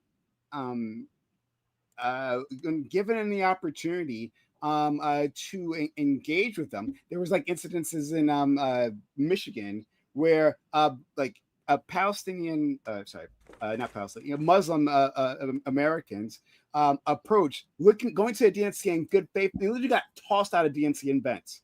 That's something that happened. That fucking happened because they found out he had a Muslim name and they were afraid he was going to protest, right? And he was there literally as an ambassador of the community.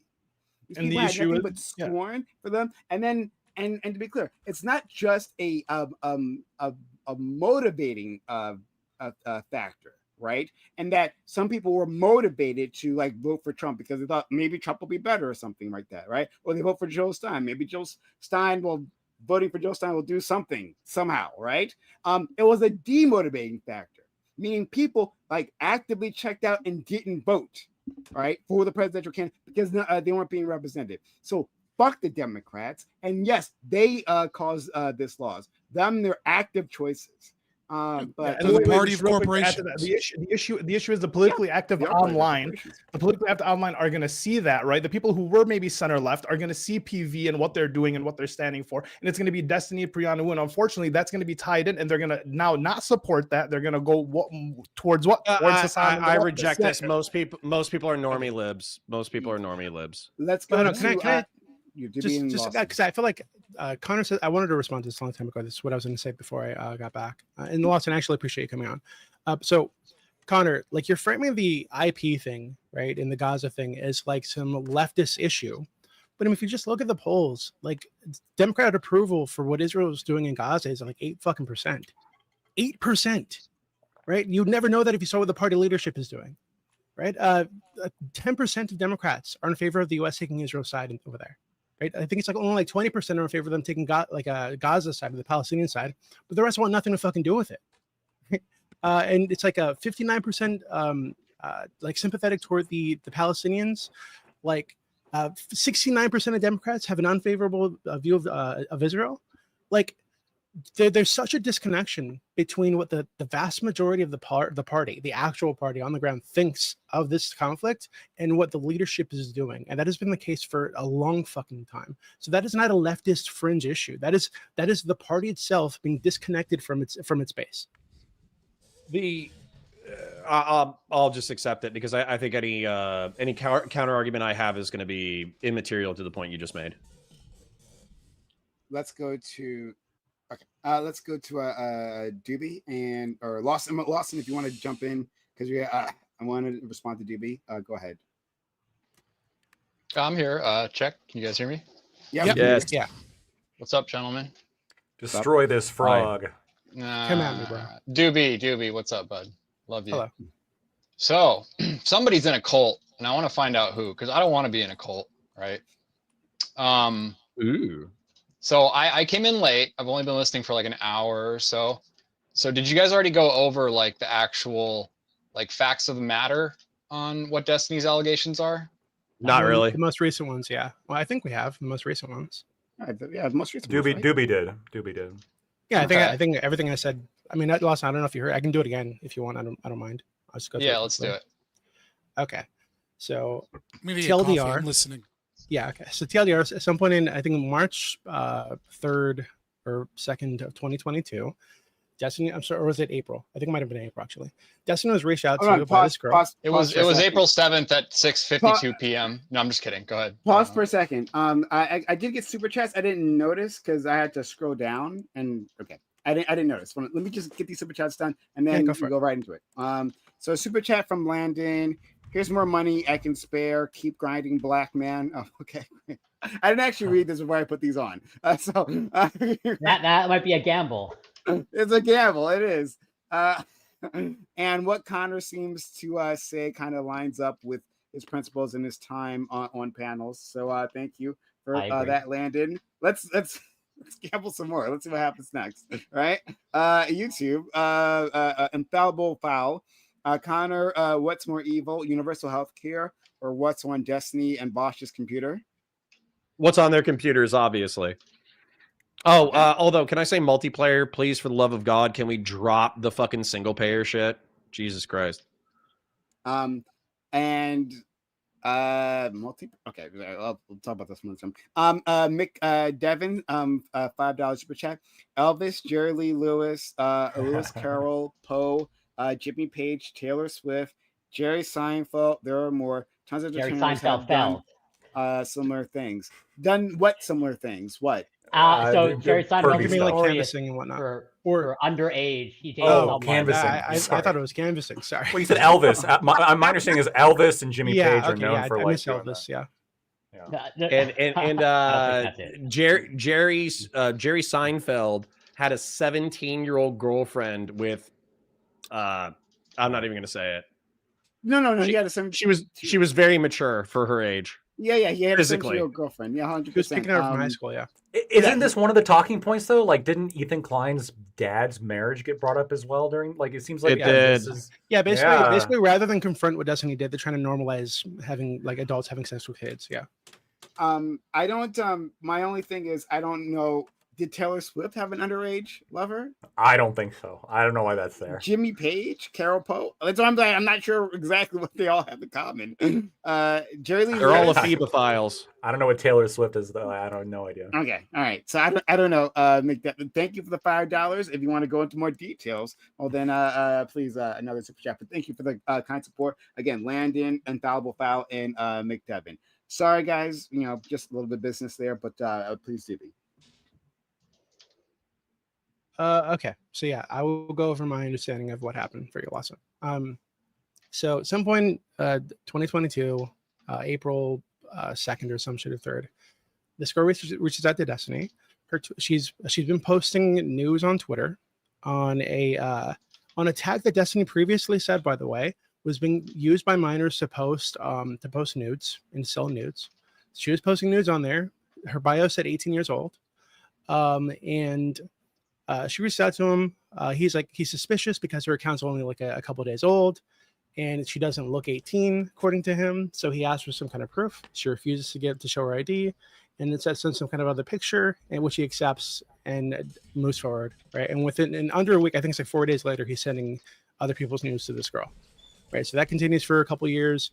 For the first I think 6-7 months or whatever of their interactions, she was a minor. And this girl was recording a bunch of sex videos with her boyfriend at the time, and selling them to people on Twitter, sending them to Destiny, doing other sexual conversations and sharing sexual shit with Destiny. Destiny didn't know at the time. I think it's fair to say that I don't think he 100% knew. I think he was suspicious, and I think him being suspicious should be enough to be like, okay, maybe I shouldn't do this. But given that he's like a horny dumbass, sure, I can buy he's a horny dumbass and did it anyway. So at some point, I think in October, he was told by the girl's boyfriend at the time, I think ex-boyfriend, that she was underage at the time, right? And he still had all these videos on his computer or his Google Cloud or wherever the fuck they are. And rather than put those on USB, give them to the police so they can pursue this guy and this girl for the production of child porn, the sale of child porn, he decides to make copies of it and hold it as part of his civil case with Pixel, which doesn't make any fucking sense. So that's what he says he decided to do. He mentions this to this Willie guy, who of course I think does the right thing and reports it because he apparently still had it at the time he was talking to Willie. And now that's a controversy, right? Him saving this, even though he knew, he will say that he didn't know 100%, but I think he knew. Sure. I think it's fair to say he knew that she was at least probably underage at the time. And in the same period, he also posted these sex videos and sex pictures on a Discord server where people that he knew, his close circle, were trying to find this girl, right? As part of his the situation with Pixie and their revenge porn shit. So rather than give that to the fucking police, he gave it to his doxing crew to try to find her, and they had to tell him to blur out her genitals just in case she was a minor. Right? So that's how fucking irresponsible and stupid he's been. That's my understanding of it all. I don't think there's any. I don't think he's a fucking pedophile. I couldn't say he's a pedophile. I'm suspicious, honestly. I can't say it for sure. Pedophile, sir. Sure. I'm sorry. Sure. No, go ahead. No, hold on. Yeah, sure. Yeah, I'll just say sure. Okay. I think he makes a lot of pedo jokes, okay, over the years, and the fucking thing with the 8-year-old kid is really fucking weird.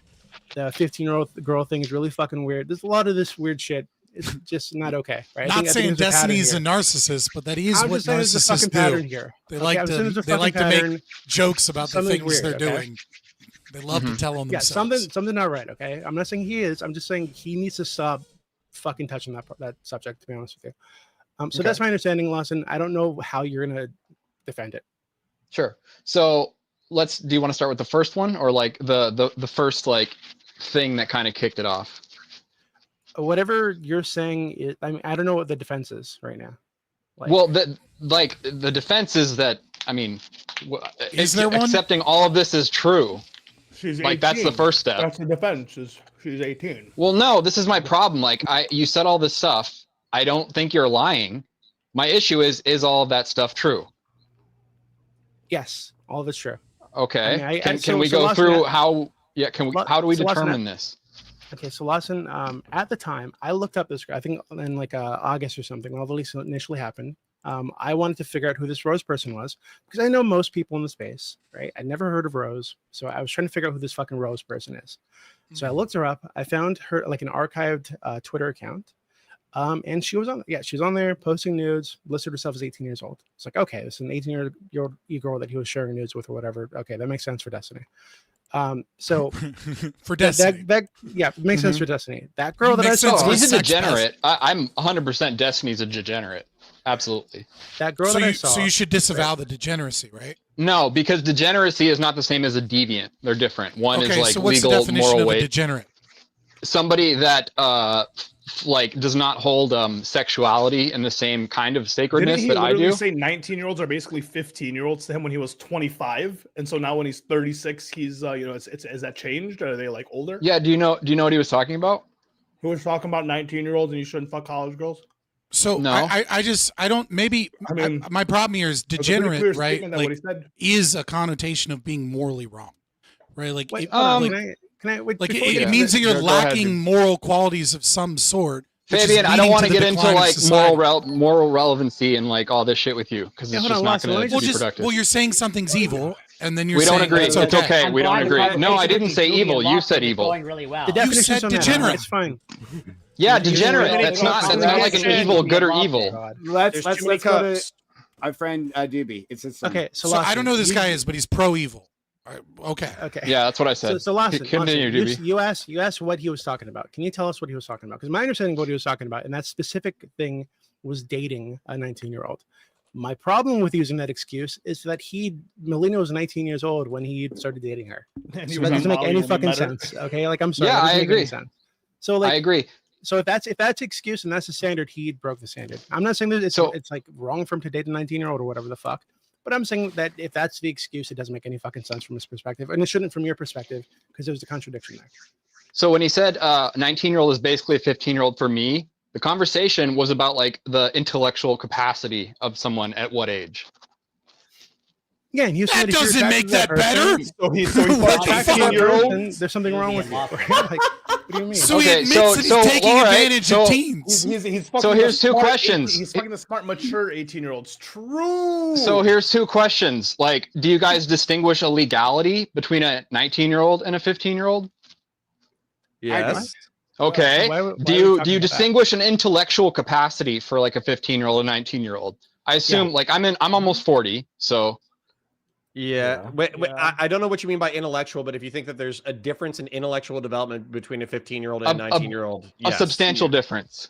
I think so, yes. I think so. Yes. Okay. All right. Yeah. I Okay, don't. so is the argument right now that you disagree with Destiny? Like, that's fine. That's fine. Like I'm not sure, but like No, I think a 19-year-old is a kid in a similar way I think a 15-year-old is a kid. But there's a legal difference when You shouldn't do either of them, right? That's crazy. Yeah, I wouldn't know, but no, one I'm that's going to crazy. say you just committed a crime, and the other you didn't. No one cares No, about crime. no, here. hold on, No one like, cares no, about you think legality. you don't- was a kid Okay, when he started all right. dating her. Wait, A I care about 15-year-old Legality. We're talking a- about if the guy's a scumbag or not, and you're like, yeah, he's a scumbag. No, but no, he's a- Ali, don't speak for there all is of a- us. I care about there the is a- morality and I there care is about a the legality. substantive you know, difference you know. between the typical 15-year-old and 19-year-old. Typical Muslim. And the reason that there is such a substantive difference is that a Sharia fixes all 15-year-old this, Connor. has not been in the body or mind of a they're still developing, number one, but even still, they're like, you can't look at it as 15 years of experience versus 19 years of experience. You have to look at it as a 15-year-old hasn't embodied a body that is predominantly or mostly developed for like more than like 6 months at best, if they're even at that stage, what they usually aren't. And they haven't had any adult-like experiences at all. Whereas a 19-year-old has been out in the world having adult-like experiences.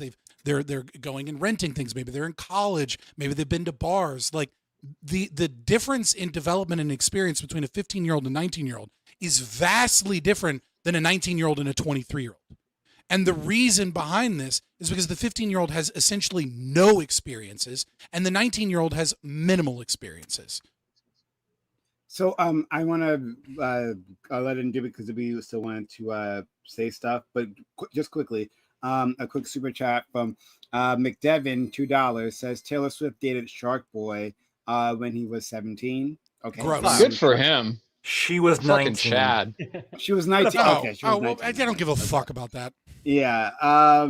And I'll say just one thing quickly on what Scott said. I think mostly that's true, but unfortunately, a lot of 15-year-olds do have a lot of experience with adult situations. That's not a very good thing. And a lot of 19-year-olds don't have shit for experience these days.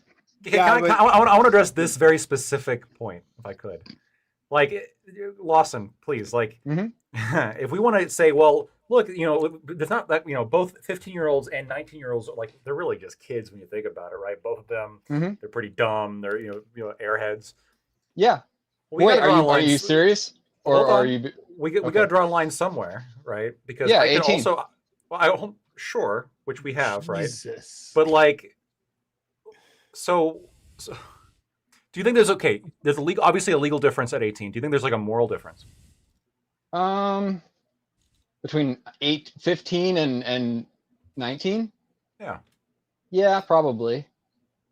All right. Well, there you It's go. not a black and white. Like we don't need to have the age of consent conversation, but like no one here is going to say with a serious straight face that like a 17-year-old a week before their birthday is substantially different than like an 18-year-old a week after their birthday. So let's just not pretend. No, and I'm just saying say a that 36-year-old shouldn't be trying to fuck either of them. Yeah, fine, but one is legal and one is illegal. There actually is a little bit of a difference. That's where I say I don't give a fuck about legality, Connor. One being legal doesn't mean it's okay. Like there is a okay. Wait, I can work with this. If we want to not care about legality for the rest of this conversation, I'm all down with that. That would help where Destiny's concerned, I'm sure. But I know someone's going to pull out legality when it suits them. So both are wrong. Like, what the fuck? Yeah, it's wrong on two accounts. I think that when you introduce legality, like that does affect the morality to some extent, because what somebody can do legally like affects their their capacity, right? So if you're an 18, bit of a red flag, right? When well, no, hold on, but no, not at all, right? actually. And I mean capacity in terms of like quite literally what they can do, right? So if you're an 18-year-old, you can own property. You can own property. You can, you can vote. You can die for your country. You can do, yes, you can die for your country. You can do all these things, right? Like you have the capacity now to do all these things. While a 17-year-old, they can't own property, right? They can't vote. They don't have participation in our society to the extent that an 18-year-old has. Even if their birthday's a month away. Even if their birthday's a month away, exactly. Sure. Okay, fair enough. Jibby, you've been waiting. Jibby, then Lawson. Yeah, so Lawson, I mean, I asked you to come in here because you said that, these stories blow up, people make money, and then when we find out that it's not, that Destiny is evil or did something wrong or whatever, nobody cares about it. But I don't think this is a case of that, right? So, like, from my perspective, this is very obviously he did a really stupid thing and continues to do stupid things. And throughout this whole process, he's which one specifically? We need to be specific here. We can't do the. I don't want to do the broad like this is a pattern and blah blah blah blah. Like because it's just So the thing I'm talking about, no, because it's just not. It's just not a. So pattern. the thing I'm talking about. Can we not do the nah and yaha? Like it's so stupid and boring. So the thing I'm currently talking about is the holding on to the potential. I think it is like CSAM, for like 8, 9, 10 months after he was told that the girl was 17 years old. Like I think that's fucking ridiculous, obviously. So okay, and I assume what you're saying comes from Like the Willie Mack screenshots that he posted? No, not just that. So I was saying this earlier, right? So when I looked at this Okay. girl, like I said, like last August, right, to figure out who the fuck this person was, and I Uh-huh. did see that she said she was 18 in her like bio, right? So when they said that this girl had been found, I looked at Kiwi Farms, and I'm not a Kiwi Farm person, to be clear, but I did look at Kiwi Farms to see if this was actually the same person that I saw, because some people were saying it wasn't her. I think our relevant said it was like a twin. I don't know why the fuck it would make any difference if it were a twin, whatever. Yeah, like what? Like they're the same age. Like that doesn't make any fucking sense, but okay. So Twins, but So- she gestated for another 6 months. Yeah, like it's stupid. Like yeah. So I looked it up, right, to see if this is the same person that I saw, and it is the same person I saw. This is not. This is absolutely her. And Sure. all the other shit they found, where they found her birthday, from like a court, like a traffic ticket or Speeding some other ticket. shit. Yeah, they found like a bunch of shit where she like lists her age, right? And it seems very clear that at the time she was 17 years old. So yeah. Okay. But I'm talking about like the evidence or whatever that Destiny has CP on his computer. Oh He yeah, admitted to it. Yeah, he admitted to it. When? In the DMs with the Willie Mac guy, he said. Hey, he that's said, what that's what I just said, bro. Like that's what I'm trying to get to. So Yeah, I assuming the specific message you're talking about is yes, I created copies of all our messages and everything when that court case started. Is that the hold on. specific Willie asked him if he has it, and he says Mhm. yes. And then he takes a picture of it. Sure. So he still So has here's it my on his computer. So here's my question. Why would Destiny ever admit this to Willie Mack, knowing who Willie Mack is? He's an idiot. Why would he do all the other shit he did? Actually, this reminds me of something that I've wanted A lot to of say time for a very criminals long want to time, get okay? caught. Hold on, I've wanted He to say this for wants very- to get. Do you, Hold on, do you, Lawson, wait, Lawson. you actually believe that? Yeah, Let I think it go. benefits him. Okay. Lawson. Okay. So this is like a common tactic, right, of like manipulative people that Destiny himself laid out once. And I remember seeing it, and I was like, oh yeah, that is a thing manipulative people do. It's like when you get caught doing a really fucking stupid thing, and if the other person knows you and they think you're an intelligent person, but you did do the really fucking stupid thing, if you say, hey, do you really think I would do something like that? Do you really think I would do something that's Yeah, but he wasn't caught until. hold on, and that's enough. That's enough Uh-huh. to gaslight people into thinking, oh no, maybe he didn't actually do this stupid thing that he wouldn't have done because he's too smart to do that. But again and again, Destiny's been caught doing really. Can we fucking not do the stupid general things. thing? No, stay on the one thing. Yeah, So, I'm talking about this one so- thing. Like No, yeah, but you're I saying understand that again he and did again this, and all the and whole he told, piles. hold on, I and he know. told Willie Mack that Yeah. he had this on his computer. Why do you keep trying to Okay, frame what- people's arguments and what arguments they're allowed to make? Who is this fucking guy? Doobie, so before he said, yes, I created copies of all our messages and everything, what was the proof that like Destiny had it on his computer? The screenshot of the video title, right? And hold on, and prior Of to the video this, title? Yeah, the name of the file. Hold on, and prior to this, I think this was before the Willie Mack video. People were saying that, and I don't mean just like random ass people that are associated with Destiny and Dan, and have been in their little circles, and were able to prove that they were in their little circles. I can't like. That's fine. Duel I can with, show you. Okay. I can show you later if you're just not aware, but I can just tell you right now. Can you okay? show me now? I'd have to pull it up. I have to dig it up for you, right? Okay. So I have been following the story, right? I've been aware of these things. So people that were in these circles, these doxing circles that Dan and Destiny put together, said that Counter Destiny was doxing circles. No Correction. doxing. No doxing. Don't do that. Okay. Dan All right, and Destiny have continue. been actively publicly doxing people for fucking months. Don't do that. Jay's Why would dog you do didn't that? dox anybody. Okay, It's not doxing, bro. It's counter doxing. Like who did Pisco dox? What? Who did Pisco dox? I don't think he doxed anybody. Yeah, they doxed Pisco, and the guy that hold on, one of the guys involved said that Dan was the one that on that fucking account that did it, that posted it, and He that was they've on had the this little account. crew. That's correct. Sorry, I'm not here to defend Dan. Doobie, I need to. Okay, I then what do you need mean to hear counter this. doxing? Like what do you Hold mean? on, Doobie. I need to hear this real quick. You're saying that in the DGG counterdox server, they went after Pisco?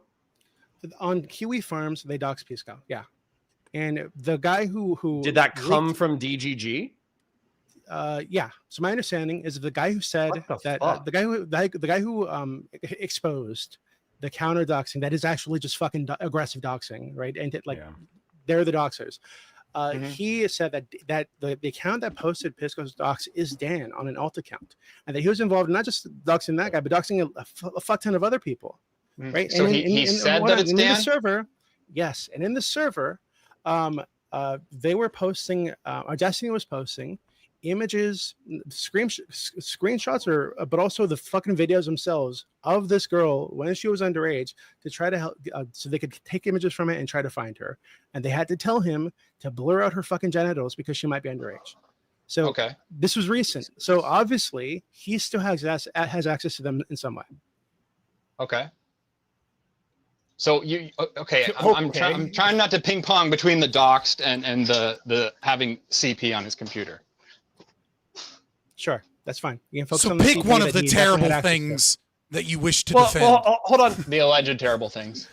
Okay, hold on. The alleged terrible things. What the fuck did Pisco do that deserved to get doxxed for? Well, he didn't get doxxed by challenged the brand. Hold on. And He counterpoints challenged to the be clear, brand. this happened right in the period where Pisco's having all these arguments with Destiny about all this fucking communist shit. I think the day after that big fucking argument, he was doxxed. That it's fucking. Sorry, Doobie. And just to be clear, your allegation is that with Steven's knowledge, consent, whatever. I don't know if he personally was involved, right? So to be clear, but we don't know it was Dan either. You said some guy said it was Dan's alt account. Yeah, okay. The guy that leaked this doxing server said that Dan was behind that alt. So that's what I'm saying that I've heard. Right? So who is this guy? That he was correct about, given that he was correct about the other shit, right? I don't see there's any reason. Wait, correct about what? About the existence of the doxing server that he was able to prove. He was able to provide screenshots of the doxing server that he said was owned by Dan through an alt account. No, I think it was Dan's main account that owned the doxing server. Well, it was the same one where it was the same one where they were trying to find Hassan's family to smear his family. Like they posted fucking a book or something written by his father to try to pull some kind of information from it that they could use to smear his father. Like these people were like Dan and Destiny have been. Well, see, when you say smear, I don't know the difference between smear and critique. When I say smear, I mean make up bullshit about them. They could use it to tarnish their public image, right? That's what I mean by smear. Well, Hassan doesn't need help with that. Who did JSOC dox? Do you know what? JSOC. Who did he dox? So that is a huge convoluted web of bullshit on Kiwi Farms, and to be fair, I'm getting to it, but you've come to me with, I think this was Dan's alt account because some guy said so, but actually I think it was his main account. No, hold on, you're misunderstanding. The account on Kiwi Farms is an alt used by Dan. Is the allegation. How do you know it's an alt used by Dan?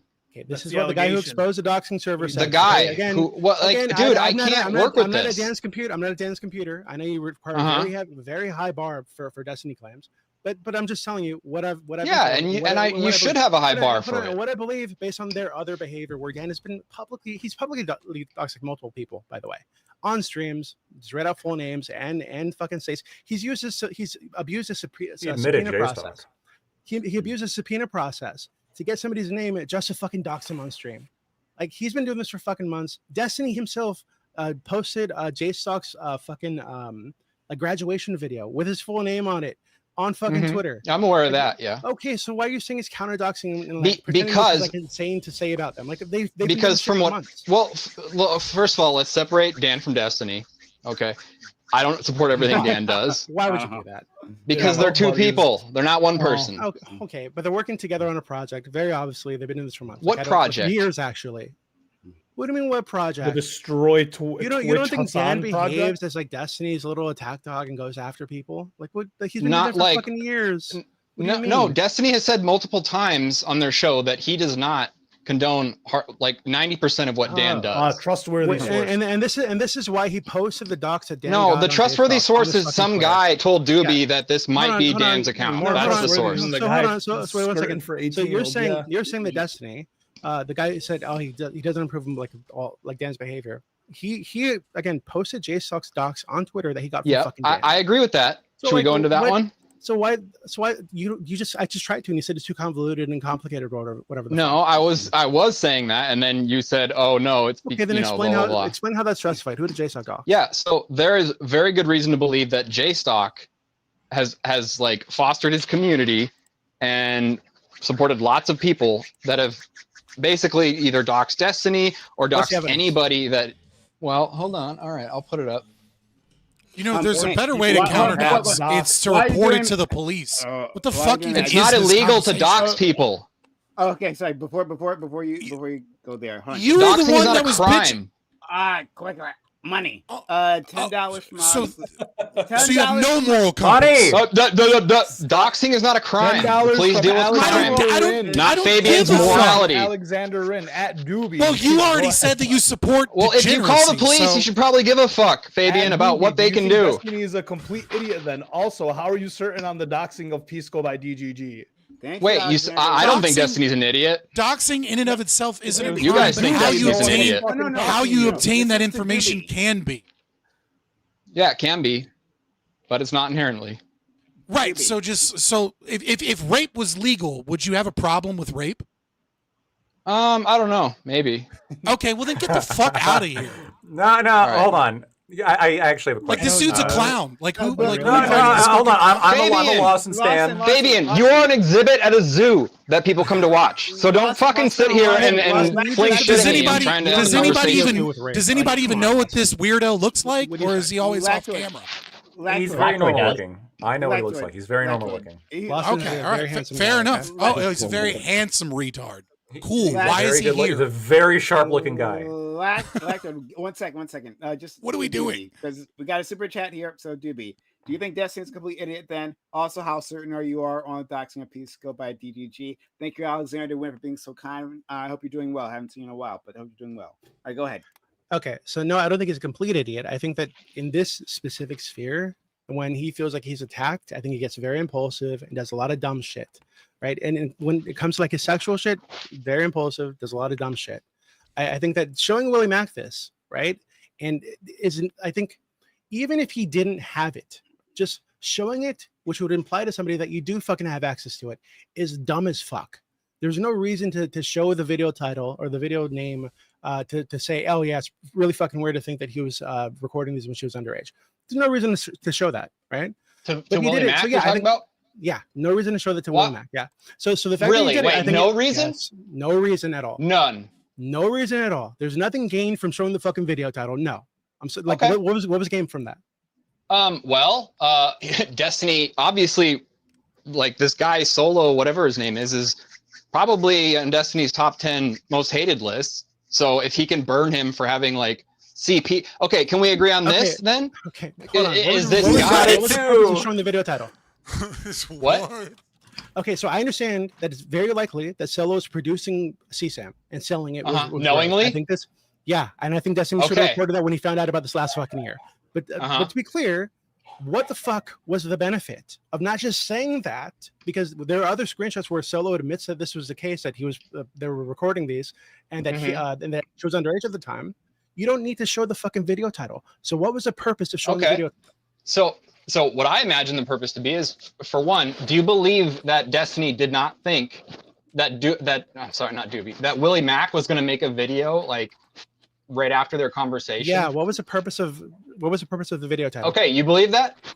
Okay, so if I were Destiny and I'm talking to Willie Mack, and I'm talking to Willie Mack, who is allegedly making a video to cover like drama or whatever, because that's what he does. Like here's some more information about what I know that this guy probably has on his computer. Okay, again, there were screenshots released last year, I think by Destiny even, because there were his conversations between him and Solo, or they might have been released by Solo, I'm not sure who released these, where Solo says that she was underage at the time. And in that period, and he says underage at the time, these fucking like sex videos were being made and you were like sexting with her or whatever the fuck. That was released last year. Like a that is all Willie Mack would need to show. There's no reason to show the top of a fucking video in the video title. Absolutely no reason to do this. So even the fact that he did that, even if he doesn't have it on his fucking computer, the fact that he would do that, which would imply to somebody that he does, and then the way that he answered, which was when he was asked, it was like, oh, depends what you're asking. And then he gives like this fucking convoluted reason, hypothetical for why it might be beneficial to keep it. I think all this indicates he's a fucking idiot on this topic. Yes. Okay. Do you have a steel man or strongest argument for why he would have it?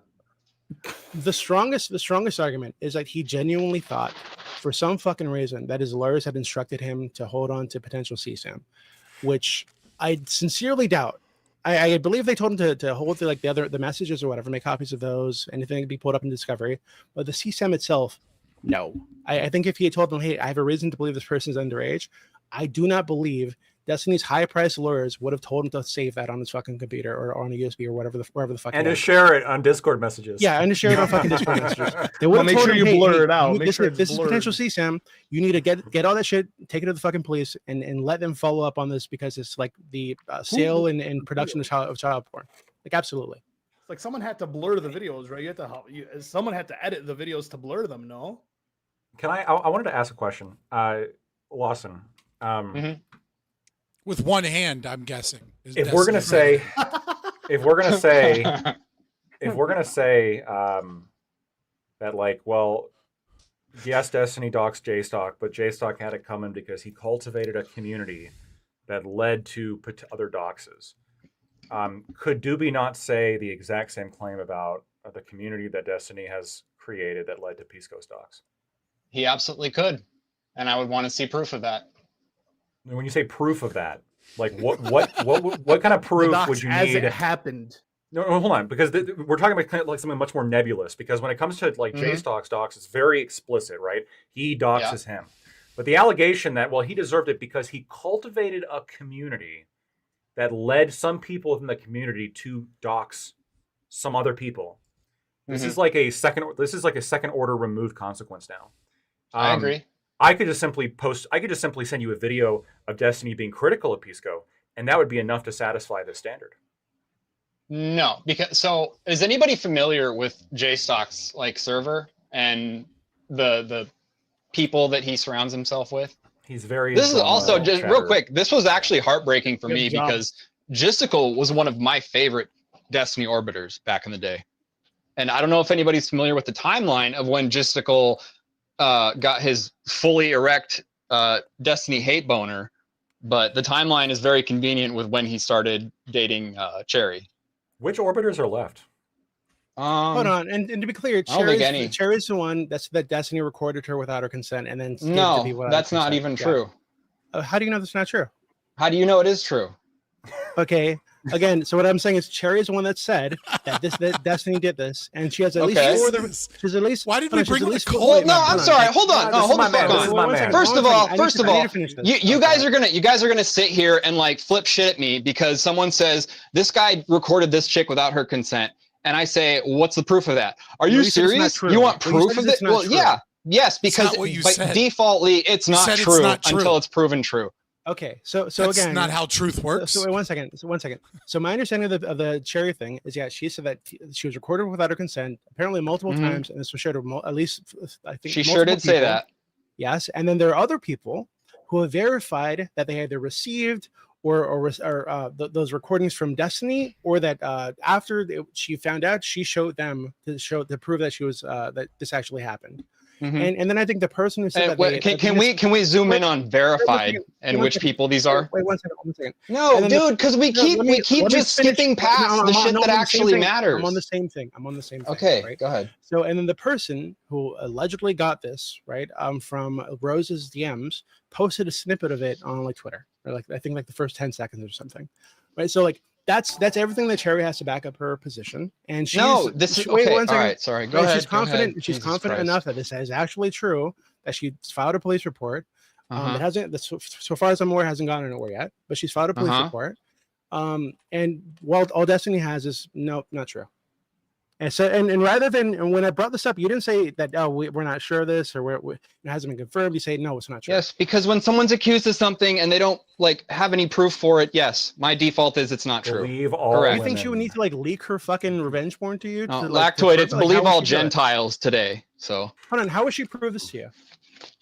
what? How would she prove? How this would to she you? prove that she was recorded without her? Well, how does she know she was recorded without her consent? Because she has copies of the recording. Okay, that would be a start. You want copies of the fucking recordings? Well, dude, do you understand? You're asking for a standard that no one would ever accept ever. What do you? You understand about? that? Hold on, I'm Okay, talking about, like, 4 or 5 Doobie, people I that have that recordings of you outside my Come on, 4 or window 5 other people. videotaping me jacking off, and I didn't know you were there. I have them though. So where do we go? Where do we go from I here? understand. Well, we have 4 or 5 other people. Did you file a police report? What Do you have people? several other Okay, people this supporting is you? why I wanted You're to stop you, because what people are you talking about? And what Name names, every single Yeah, name. ever interacted with the situation, dude. Yes, that's what I asked. You fucking Alexander retard. Wynn in this. I'm says the you're retard. wrong. Alexander's wrong. Yes. Alexander's He wrong. says $10. Says she was not recorded without her consent. It was shared without her consent. Yeah, he's wrong. I don't think He that's thinks true. he's talking about one That's of the not other the girls. claim. Yeah, he's thinking about The one of the claim other could be girls that wrong. it's happened to. The claim could be wrong, but that's not the claim. The That's claim not- is that she was Yeah. recorded without her consent, and then it was shared without her consent, and she learned of It was the recording audio. because of the it was audio recording. That she learned of the recording because of it being shared. Mm-hmm. Well, because of it being doxed from being shared to someone else. Or not Yes, doxed. that but is the leaked. claim. Right. Okay.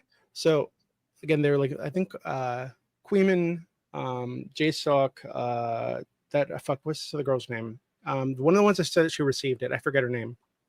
But she wasn't in JSOC's crew, if that's what you're thinking. She said on Twitter that she received it, and she told Cherry about it. I forget her fucking name. It's like is it like Abby or some shit? I can't remember her fucking name. But there's like 3 or 4 I'm people. familiar with Abby. Three or 4 people who said that they've seen this, right? And that it exists and that it's real, right? So, and given the other behavior that was made public at the time, which is sharing of people's news and shit without consent, and recording audio of people, which Well, what other audio? Stop. Wait. Please don't pile stuff on. One at a time, please. I'm giving you all the reasons that I think it's very likely that it's true. Okay, Yes, more likely than not that it's true. Okay. So, and one of the other reasons is that there was another recording that was released of him with some dude that was just audio, and he took it in his pocket, right? And the thing is, oh well, some people get nervous, and when this was brought up, it's like, oh well, some people get nervous with the camera, so I record in my pocket. That's fucking nonsense. I'm sorry, like no. So I think it's very likely that based on all this, right, and probably some other things I'm forgetting right now, that this happened to Cherry and he did this. Right. So, so if Destiny's response to this is no, not true, then yeah, I have no reason to believe him at this point because he's lied about so many other things. This is a different allegation. Just none of them are true. Well, which ones are true? What do you mean so many other things? All of them, I think. Wait, hold on. What do you mean all of so them many you other think? Things? Yeah. Hold on. Wait, hold on. Do you think that I'm wrong about him lying about so many other things? Like, well, maybe. Wait, I need specifics. Oh my god.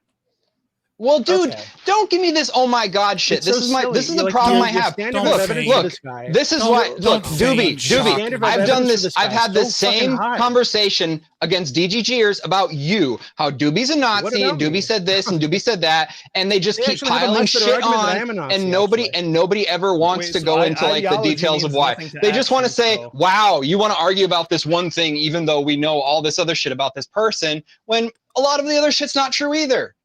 And that's what's happening. Hold on. I don't even need the rest of the patterns of dishonesty. Okay, then don't bring it up again. Okay, but hold on. Unless you want to go through each one. This is a There's one thing I want to go through. No. This is what's happening. Don't do the meta. Right. It's important to do the meta. Like what we have here is we have. I'm assuming some cult member that can't accept reality because he's too in love with the concept of destiny and DGG, but I'm working with insufficient evidence. That's just my first assumption. And there's this tactic where you're trying to establish several things as a pattern. He wants to go through each one, present a different counter argument, and muddy the waters with each thing because he doesn't want to deal with the overarching narrative that he's already accepted, which is that Destiny is an immoral degenerate, right? Which is redundant. Fabian, I'm actually rubber and you're glue, so checkmate. Go on, Doobie. No, exactly. Wait. I wanted to ask a question. I wanted to ask, like, you're talking about like going like one by one. Well, yeah, because dude, no, this is fair. This is fair. This is fair. I very quickly however quickly we can do it. What is the sufficient evidence here that JStock was personally involved in doxing people that would give the right to Destiny to dox him? JStock was personally directly because remember, JStock was the one who was doxed, and so what did he do to justify that action against him? To be clear, yeah. Yes, I believe it was counter doxing. Okay, so what did he do? All right, let me pull it up. Hold on. He had a community of people who hated Destiny and doxed them, and therefore should suffer the crimes of his community.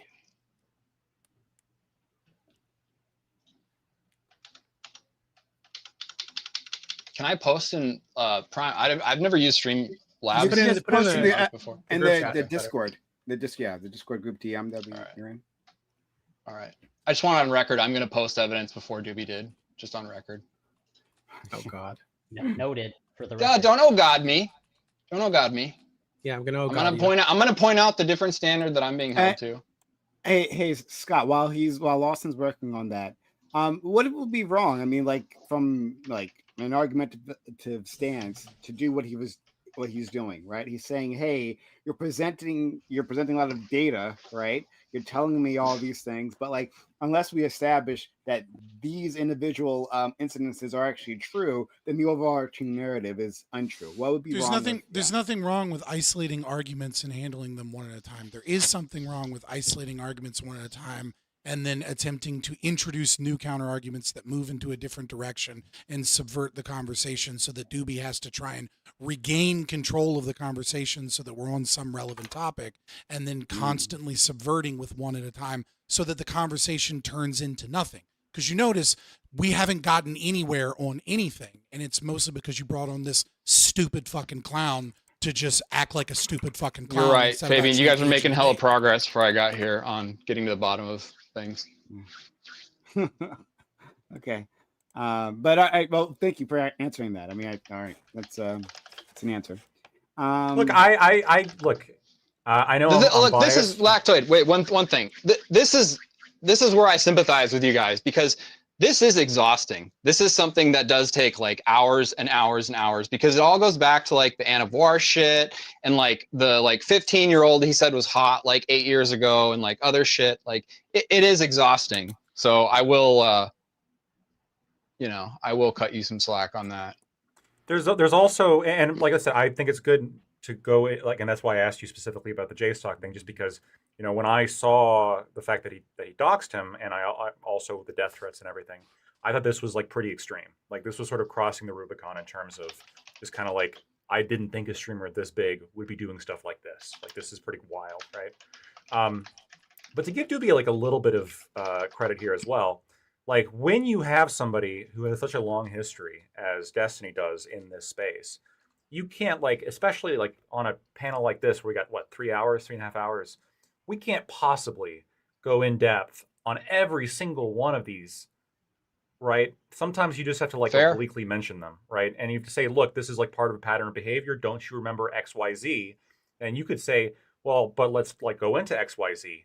We don't have enough time to go into XYZ. I mean, I agree. X alone That's is totally 20 fair. hours, right? So, but you can go into X though, and potentially, but then the you're problem not is getting into people Y, point to you're not Y getting and into Z. Yeah, but people are going to say, well, even if X isn't true, look at sorry. X is a starting point. No, but remember, XYZ was like this is proof of the pattern of behavior of some like the actual point that we're trying to talk about, and then the whole panel is now just talking specifically about X as opposed to the point of the panel, which I guess I'm kind of participating in by asking details as to how JSTOC was responsible for doxing people. But to me, this is like particularly important because I think that this was done. My theory as to why this was done was because I think that JSTOC was threatening the brand, but also this kind of behavior is like particularly egregious.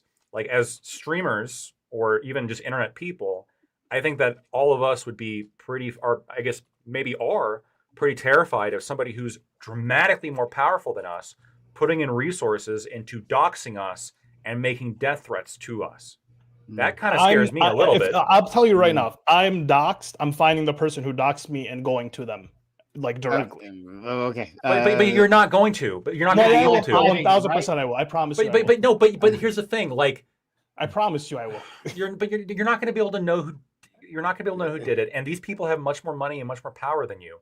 Like, I'm sorry. Like, this is part of like, power dynamics are usually like memes, right? But there is something here as to like, if a multimillionaire is trying to come after you and you're not that, you're kind of at a huge disadvantage. Yeah, leftist power dynamics are actually completely correct, not just memes. But anyway, Fairy Queen FQ, that's a nice picture of you right there. FQ says, ask Lawson how Destiny knows that Rose had sex with like 10 different guys in the video, which he says in the Willie Mac DMs. if he didn't possess or view the CP on his computer. So Lawson? First of all, Fairy Queen, love you, miss you. Hope you're doing good. Yeah, I'm sure he that's saw fine. them. My contention is not Destiny never viewed. I mean, what's probably now child porn. Well, it was CP then too. Well, sure, yeah. I'm just saying, like, I'm sure he whether didn't or not see he it. whether or not he knew is Yeah. up for the mysteries of the universe, right? Like, I mean, maybe he knew, maybe he didn't know. That, like, the contention is whether or not he kept it. Did he handle it responsibly? He clearly either didn't handle it responsibly at all, or he's just lying to people to, like, so that he can, because he's a 5D chess genius, and then later he'll show that he did actually handle it responsibly and that it was all lies and smoke and mirrors. I mean, like, you know, I could sprout wings and fly potentially, but all of the available evidence that we have points to the fact that he is wildly, at minimum, is a dude in his mid-30s constantly going after teenagers and not really giving a fuck if they're underage or not. In any real way, and is using his power and influence to try and, you know, garner that, maybe make some careers, and, you know, and that's a fucking problem. And then when people reach out to him, he is wildly handling this wrong and is maintaining child porn on his computer for some fucking reason. And that this is a relative pattern of behavior, not necessarily the CP, but in constantly being involved in drama and in bullshit and in potential mishandling and destroying of, these teens' lives and these 20-year-olds' lives. Yeah. I mean, he's made a few 20-year-olds' lives too, to be fair. You know, but I mean, that's what you get when you go with Destiny. You get to roll the dice whether or not your life is ruined or whether or not you get a career. And he's, you know, it's kind of like a Harvey Weinstein. You know, maybe if you just bend over on the couch for him, you can have a career in this industry. Oh no. Alexander win $5. Says my apologies, just thinking of Pixie, no problem. We all make mistakes, not a big deal. Sorry, there's just so many. Another 19-year-old, like, it's just, well, even if they, once again, I think it's morally disgusting to be skirting, like, you're 36, you're scrolling Discord for 18, 19-year-olds, 20-year-olds. You know what? I am ecstatic that we can all land on mild social conservatism being the right way to conduct your personal affairs. I'm happy we all agree on that. I think it's just being a normie, bro. I wanted to talk about that counterpoint because I had a larger conversation with someone else offline about this very issue, and we just don't have time to get it because it's going to be inflammatory. It's going to be extremely inflammatory. But I think that, okay, very quickly, right? I think there is something to be said about people who tend to have like a predilection for those who are much younger than them, right?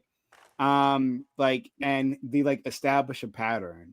Like that's that person. That sounds like a red flag to me, right? If nothing else, that sounds like a red flag. Liberals and progressives. It looks like a paraphilic disorder, right? It looks listen, like so here's actually part of my beef because I actually do have a 30%, 40% crossover with DGG. Okay, and this is my beef. Is so liberalism, maximum human liberty. Effectively, like, it doesn't really make a prescription past the age of 18. It says like, oh, you're an adult, pursue your happiness. And actually, when you make a whole bunch of assertions about like, well, maybe happiness isn't the end all be all of existence. Maybe you need to pursue like purpose or principle. Like happiness and pleasure is not like the end all be all of existence. You'll get a lot of pushback and you'll be like, well, who are you to moral frog about my decisions? You know, I'm an adult. I can do whatever the fuck I want. Right. Well, the whole point though, is that like mild social conservative, like ordered freedom, ordered liberty actually does have something to say about how you conduct your affairs after the age of 18, because it says, if you engage in all these degenerate behaviors, you're going to reap what you sow. So, okay. This is so contradictory and hilarious. So it's really not, Fabian. It's really maximizing freedom with authoritarianism. Got it. Yeah, like, so very quickly, right? Like, that's not authoritarianism. If we're talking about individuals who are specifically seeking And again, maybe we might have a larger conversation about this because we just don't have the time. But anyone who is seeking specifically in their partners a person who has less power than them, all right, who is looking as the power imbalance as a positive dating trait, that's a person who's a massive red flag. Right. So like now these power imbalances come in different ways. It could be age, right? That's a classic one. It also could be money, right? Like let's say our friend Doobie, right? Let's say Doobie, you know, wealthy, but like if he had met a series of like millionaire women, right, who are otherwise amazing and completely compatible with him, right, and could be the love of his life, but he says no because they have as much power as I do, right? I'd rather date someone poor. Well, I would say, hey, that's a red fucking flag, right? Like I would examine that. And I would do the same thing with age. Like if this is your predilection. So you're saying progressives do have some level of criticism. So at the same time, right? The fact that I don't know like his wife's income level, but like I believe she's lower, right? But Prime, doesn't this make homosexual relationships more ethical than heterosexual relationships because women are below men in the power dynamic? No. It is more ethical to be gay. That's interesting because of sexism, right? Let me just get it out. Let me get it out really quickly. Let me just get out the thesis, okay? Right? Is that like just because you happen to be involved with a person where there's some sort of power imbalance does not necessarily tell me on its face that there is a problem, right? If there's a larger pattern, that's different, right? Or if I can see inside this relationship, if I can examine it and examine the mechanisms of that relationship, then maybe I can say, oh, there's like an abusive use of power. I think maybe the confusion happens when people have called a red flag as like there's such a negative connotation. It does deserve a negative connotation, but I think people often think of a red flag more of like this means bad as opposed to this is a warning sign of something potentially bad. Right. So I actually agree with you. Right. As much as I'm not a power dynamics fact, I'm saying you're saying like if you're seeing a dude in his 40s or in his mid 30s that is constantly trying to find, you know, burgeoning e-girls in their older teens over and over and over again, that's a massive red flag of a pattern of someone that is constantly looking for someone that he has some level of control or influence over. But that's not the same thing as a 36-year-old dating a 22-year-old once. That like that's not a pattern, and even then that might be a red flag, but then you get to know them and then you're like, oh, the red flag wasn't true in this scenario. Exactly. I think the predominant thing here though to consider as a broader framework is that power dynamic isn't in any way inherently evil in that regard. I think the problem comes to the fact of, listen, 18 is an arbitrary number that we have decided where we say, look, a majority of people have an adult brain, or at least enough of an adult brain at this point to be able to make rational decisions as an adult ought to be able to make that. I personally think it's too low, but whatever. Same here. I agree. Right. Like I think it should probably be closer to 20, 21 without parental permission, but that's just my opinion. Nevertheless, what I would say is that, you know, it's even in a power dynamic, it's not necessarily the power dynamic that is a problem. The problem is, does the person that is in the submissive or the subservient or the lower subordinate, lower power role, do they have the capacity to be able to make rational decisions?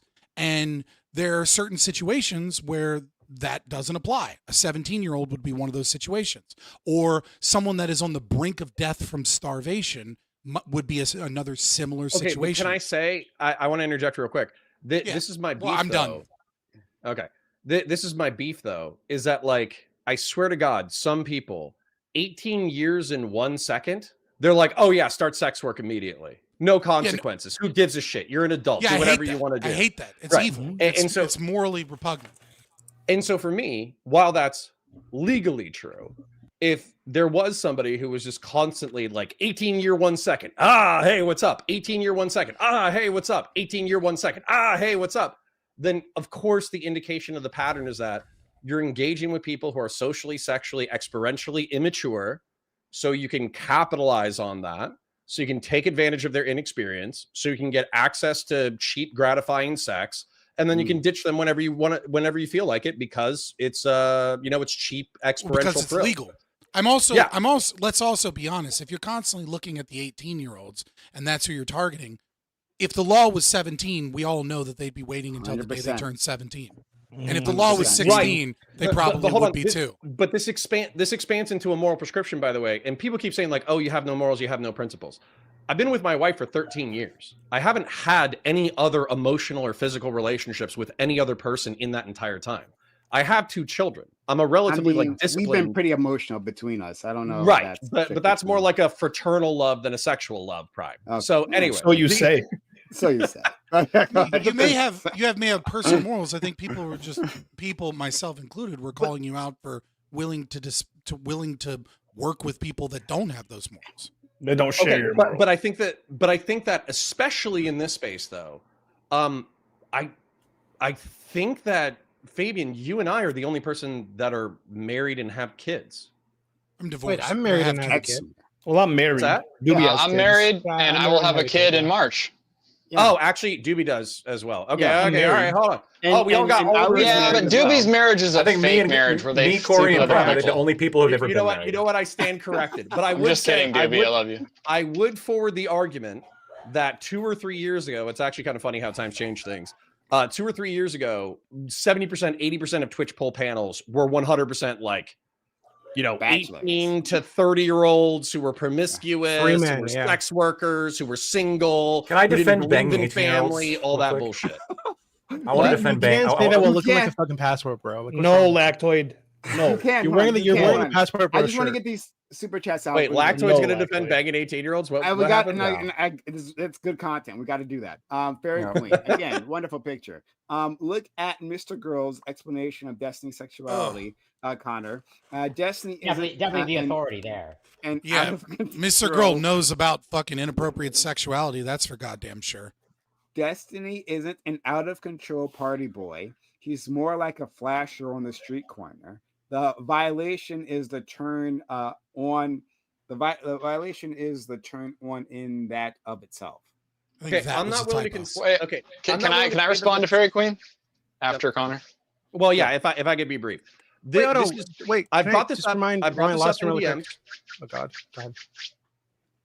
Somebody's breaking What's up. So I No, brought it's this just up in Lawson DMs. like rubbing his hands together or something. This is the danger of the hedonic treadmill. Okay, if you're unfamiliar with the concept, go ahead and take a look at it. But it effectively says that we're psychological beings who adapt to pleasure-seeking behavior constantly, and so we pursue, we obtain, we enjoy, we derive satisfaction, then we look for the next thing to pursue. And so while this is like a useful survival mechanism because it rewards food, water, sex, shelter, all that kind It's of stuff. high time preference. Effectively within a luxurious society, you can get trapped on the hedonic treadmill where you're constantly pursuing the next high. And so if you're somebody who likes to consider morals, principles, values, higher level thinking, you might want to break or at least minimize your addiction to the hedonic treadmill. Quickly, thank you, Landon Stewart. This is something nice. $5 says, I got some more I can drop money. Prime, I always appreciate your many lantern shirts over the years and bring back all black everything. I would actually love to. We just need more reliable guests. It's really the long and the short of it. If I had more black people to bring in this space and have them be able to come on week after week, I would absolutely do it because I'm available. He is available, and it's something Put on to his be Fubu considered. jacket. And Doobie, oh my God, we had a whole thing about this. Doobie wants to be a part of it too. He just needs to change his avatar. Wait, Connor, did you address her point though that it's not that he's a party boy, it's that he's more of like a flasher, and so it's like, well, what was? Hold on. So what? Sorry. The point with the hedonic treadmill is that allegedly, at least from a conservative perspective, people get used to the highs of that pursuit. And so as a result, they have to keep pursuing more and more extreme things in order to obtain a high. He's a victim of his own addiction. Well, right. So at some point, if you're not committed in a monogamous relationship, which I understand it's the ideal for me, it's not the ideal for everybody, et cetera, but sex is like your drug. You're going to get bored of doing missionary with a woman you love. you're going to keep pursuing more aggressive sex acts, looking for like higher and higher pleasurable achievement. So and then obviously fucking crazy shit can happen as a result of your addiction. So Lawson, did you find the reason it's okay to dox JSOC? No, I didn't. I'm sorry. I've been switching between like Let the laundry record and show some you other did stuff. not show proof. Oh, before my the bad. video. I provided as much Your proof bad. as Yes, everyone none else of that did. is Thank your you. Hold bad. on, You to be talk clear, shit, Yes, thank you. You were saying, I know. you were saying, okay, hold on. I I actually did understand. provide some kind of proof, okay? And that is Well, Destiny wait, saying, where? Okay, it's in the group DM. So when he's asked by Willie Mack, if you're sending me this, I'm guessing you still have that video. His response is, guess why? It depends on what you're asking. And then, but yes, I created a copy, yada, yada, yada. So like he's asked Well, I never contested that. Yes, you did. You asked me No, why I didn't. okay, you asked me what proof I had that he saw the video. Yeah, I'm not. No, at his that he fucking computer had the digging through video? his fucking collection of child porn. But I'm telling you, when he responded to Willie Mack, he said, "Yes, I have it." Like that's okay. That was Okay. that was So, what he said. Okay. Can we agree that Willie Mack did call the police? Yes. Yeah. I'm guessing the police take child pornography fairly seriously. I hope so. I hope Depends on so how rich too. you are. Yeah. Destiny might Sure, be yeah. rich I've had enough. Sure. mixed experiences over the years with that. Yeah, reporting. That Yeah, kind he of stuff. just slips the cops 100 when they come in and they don't care about CP anymore. Yeah, so I imagine if he did get the police called on him, that I don't think he would have streamed today if that were the case. Okay, so hold on. So have you gone from we shouldn't think that he actually had this on his computer to well, he hasn't been charged with anything that we're aware of, so we should just trust him. Like, is that? Well, I'm operating from the assumption that Destiny isn't a complete fucking idiot, and if he Why? did have that on his At this point, why would because you do he's that? because he's not, and I don't believe you Because it's believe that he DDD, is either. bro. Hold on, Yeah, but I do exactly. think on this issue, on Inshallah. his interpersonal shit and his fucking weird got sex me. habits. On the, like, You're doing the okay, pile again. hold on. You're doing No, hold on. the Lawson. Okay, yeah. Would an intelligent person share someone's news with somebody that they just met in under a week? Would an intelligent person do that? I would say no. He did that. Yeah, maybe. Yeah. The balls why? make the brain Doobie, turns off. Doobie, Dude. What? Doobie. Is that a stupid thing to do, or is that a reckless thing to Yes, do, it's a or is that a so legal Doobie, thing to do? Doobie, The stupid and reckless, yes. if we go off of what Fairy Queen was saying, right? We assume this to be true. I'm not saying this is true, right? I'm just offering a possibility. If we go off of the concept that Destiny is in a situation where he is addicted to the drama, addicted to the kind of the fear of getting caught, addicted to doing the perverse, then it is if we assume that to be part of the paraphilia that is enrapturing Destiny's sexual experiences, then Allegedly. it's perfect. Yeah, I said assumed like 7 times, right? Allegedly. Fair enough. Right? Fair enough. Yeah, no, then it's perfectly reasonable to assume that Destiny can be it's not reasonable to assume that he's like super smart, but that he can be a slightly above average IQ person, or like a 115 IQ, whatever metric in that area you want to grab, and still engage in very stupid behavior in those instances because they would be wrapped up together, just like a streaker, just like a flasher, right? The idea that they're like, ooh, the idea of getting caught, or oh yeah, I have, like, it's not unreasonable that he might do stupid things in terms of showing what people what he has, because his paraphilia is taking over in that moment, or his sexual excitement about the idea of being in all this drama and this danger and in this like whatever state. So you can assume both of these things can actually be true, that Destiny is a relatively intelligent person and that he's engaged in really stupid disclosures of the the potentially dangerous sexual exploitations of his fucking Discord DMs, right? Those two things can be true at the same time if we were to take that framework that Fairy Queen was putting up forward. 3 super chats. I wanted 3 super chats. $5 from Miss Devin77. Racism, sexism, a phobophobe, bigotry, etc. are immoral, but if I curated my entertainment to match my morals, I'd be significantly less entertained. Oh, I guess it's the hedonic thing. I love racists. That's true. Oh boy. We'll talk about. I mean, I hate Nick Lactoid Fuentes. and He's his, funny sometimes. race He just relations is. Oh boy. Okay, let's leave that alone. FQ again. Thank you, FQ, for the kind super chats. We really do appreciate it. It's really kind of you. Thanks so much. So she says, do you think Ted Bundy attacked the sorority girls at Florida State because he was a quote unquote degenerate? Yes. No. Yeah. Can I answer that? And I also, think it's 'cause he was I'm a going to have deviant. to. Well, I need to leave in a moment, so I'll answer briefly. Degenerate 150 years ago was actually understood as a statement about life, where if you engaged in good behavior, it would be generative. It would help you live. Whereas degenerate were behaviors that would slowly slap your energy or sap your energy and kill you. So that's why drugs, promiscuity, all that kind of stuff is labeled degenerate. So unironically, Ted Bundy murdering people is degenerate behavior because it ended up fucking him over and killing him.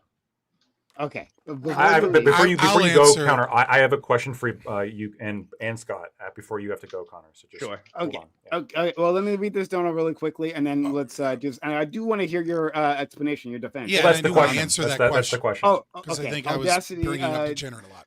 $10. This dono stands out as attestation that do be as provided facts relevant to the findings regarding details of the events of streamer Stephen Destiny Bonnell II in secure format with confidence to me.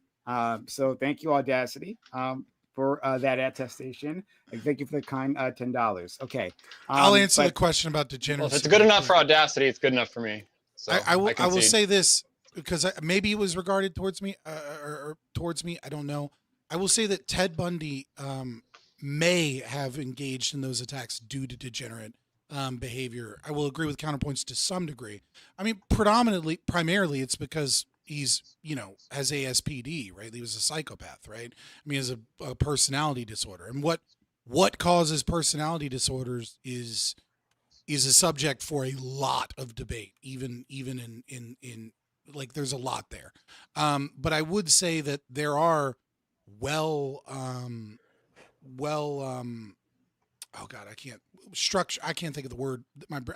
It's getting late. But there are people that function as sociopaths, right? They go into business or they go into other areas of life. And so it wouldn't be insane to say that his degeneracy may have led to that type of behavior or taking on those things. But that's it is not primarily or predominantly because of degeneracy. It may have had an effect. But I think we're talking about different things. We brought up Destiny as a degenerate as the baseline, that this is at the minimum, he is a degenerate, which is a bad thing, was my argument. I wanted to respond to Fairy Queen's earlier thing. Fairy Queen, you and me are in the same position. We're both trying to get people to listen to the insights of a person who's apparently a sexual deviant. What are you doing? What is that noise? Yeah, I don't know. I'm sorry. I apologize. I keep rubbing my hands together. Don't worry about it. Maybe he's cold. It's a compulsion of his people, yeah. I was thinking it, but I wasn't going to say it. Wait a minute. I didn't want to go there for the memes, but... Please. Hopefully that's not anti-Semitic, please. It is. Wait, isn't that Jewish? I have a real job. He's not Jewish. I have a real job, and it puts wear on my hands. I just meant white people. Like I don't know where you got Jews. Oh, okay. Oh, okay. It's right. not remember, it's not racist if it's targeted towards white people. Excuse me, Jews are not white, first of all. That's not what I said. I will not let that stand. I didn't say that. Anyway, Lactoid, save us by defending having sex with young people. Go ahead. 18-year-olds specifically, but be very specific about young people, legal adults. Okay, legal adults, as in young people. Yeah, and my question is very it's very straightforward, right? It's based on the premise of if someone can fuck me over politically, why can't I fuck them sexually? You're telling me that this person is so impressionable and easily manipulated that I can't get with them, yet they're able to decide my fate on the political level. They can vote. Their vote is equal to mine. The premise is you fucking people over in a revenge way. I don't. Okay, so hold up. The question I'm is, just saying, if they're so easily manipulated that they can't even have sex at 18 years old, and they shouldn't be able to decide who the leader of the free world Okay. is. I'll address this Yeah, I straightforward agree with because that, actually 100%. I disagree with some other people who were like, "Oh, we should raise age of consent to 20 or 21." I don't agree with Cringe. that. So 18, I think we understand to be like an approximate age of maturity means that you have to start acting as if you're fully developed. And then also you can enlist in the military, you can vote, you have all the civic rights. And also like 100 years ago, 150 years ago, dude, people were like, enlisting in the military, fighting wars and dying by the age of 16, 17, right? So anyways, the point being that I think legalistically, you can have sex with an 18-year-old and 1 day old, and I'm not going to send the cops after you. However, if that's your repeated behavior, where you just keep targeting 18-year-olds in 1 day because probably because you have a predatory impulse where you know that you're going to be able to take advantage of their immaturity, then I'm going to say that's antisocial. It's disgenerate. What does that say about people who target that? What does that say about people who target that demographic then as a voting demographic? Yeah, that democracy is the worst form of governance except for all the other ones. It's predatory. There's one that's better. Yeah. I mean, sure, but like, you can still have democracy, but also say like you can only vote. Voluntary government. I think 18 is probably fine. I would be moved by an argument for somebody who said, yeah, the age of consent should be 21, but so should voting in the military, right? If you want to make it so. Weirdly enough, I only have a pragmatic argument that you guys are probably going to think is worse. I think that 18 to 20-year-olds, because of the stupidity and recklessness and hormones that are like endemic in that age group, lends itself to youthful recklessness. I think the American military is reliant on that youthful recklessness in order to feed the war machine. It's a problem. But I think that's based though. So you can die, you can go consent to getting shot, but if somebody tries to come bang you, that's degenerate. No, I'm saying that at 18, if you can sign up to go die, then you can sign up. The judgment isn't on the 18-year-old, right? The judgment's on the 36-year-old. So it's like it's not that you're not. Yeah, but these generals are 36 that are recruiting these guys. I mean, yeah, and people say it's predatory. I mean, the staff sergeants are like 28. So all right, Connor says it's basis. I mean, everyone agrees. No, I think I'll give society. I think first response security work and military work is reliant on the stupidity and recklessness of 18 to 21-year-olds. That's 100%. Not a good thing. How do you view that? No, it's a good thing. So I'll say that a few things. First of all, ethics have to be intersubjectively communicated, and so it is right that 100 years ago, an 18-year-old was a different type of person than the 18-year-old that is today.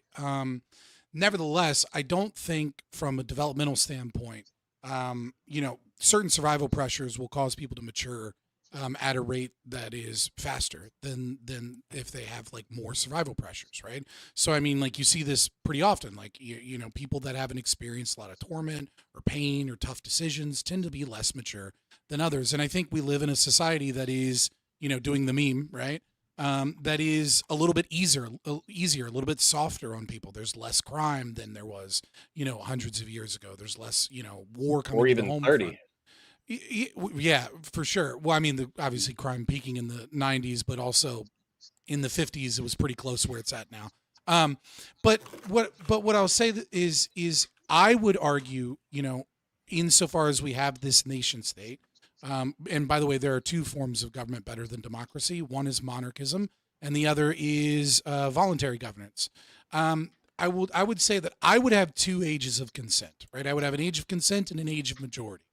I would probably keep age 18 as an age of majority and 21 as an age of consent. And what I mean by that is I would treat 18-year-olds as the ability to do adult things so long as they have parental permission, and then they would now no longer need that parental permission at 21, or if they got emancipated through the court system, and you could get rid of this emancipation if both of the parents agreed to it, right? So if you're a really interesting idea, actually. I don't like the idea of you having sex or getting married or joining the military if your parents are against it and you're an 18-year-old kid. But if your parents say, hey, look, I think this is a good opportunity for you. There's college money there. You fucked up. You didn't get good grades. And like, you kind of have your head on straight. I mean, look, I don't think being a stripper is morally good, but I do think that that at 18, with parental How would you permission, you could do enforce so. that? So you would send law enforcement after like 19-year-olds who like got like smoked tobacco without their parents' permission? Well, hold on. Currently, I'm not- at 19, you can't smoke tobacco. Break laws. Right, Yeah, like break that's the laws. Like, no, if the they- law is moved, 21. No, they everywhere. moved it from 18 to 21. They moved that a couple They years moved ago. tobacco to 21? Yep, Yeah, 21 vaping now. and tobacco is the law currently. So Yep. Where have Oh my you god, been, dude! If Grandpa? I can whole shoot country. people Oh, that's great. overseas, I should be able to smoke tobacco. You I can't guarantee even you buy. that's Wait, not wait, wait. You enforced. can't. I you agree, wait, but wait, that Connor, would you be- can't buy Same alcohol for menthols alcohol has wait, been the Connor, case. You can't buy menthols or bullshit. flavored. You can't buy menthols or flavored vapes in Massachusetts. You can. It's only one type of tobacco. That's But yeah, I mean, I would just say that the parent. I would just say that weirdly enough, I would just weirdly say that enough, the this is parent. kind of Well, you're paternalism interrupting that I me want with. to avoid. I think Right, but, this like- is like over encroaching on fucking young people. I think this is What- fucking what I- crazy.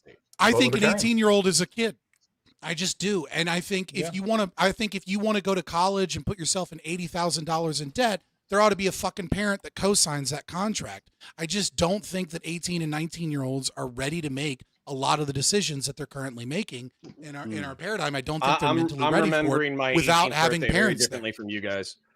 So Yeah, I again, I said it's arbitrary and it's intersubjectively communicated, and I also said that if both of your parents agree, you could be emancipated. The only time that this would occur is if the child in question, the 18-year-old, right? And if you want me to call him a kid instead of a child, fine, whatever. But the 18-year-old in question says, I'm ready to be an adult, and the parents are like, we don't agree with you. Then we can potentially have some type of court, legal mediation process to determine whether or not they deserve to be mediated, or the child I think can this just is deal with. unenforceable and silly.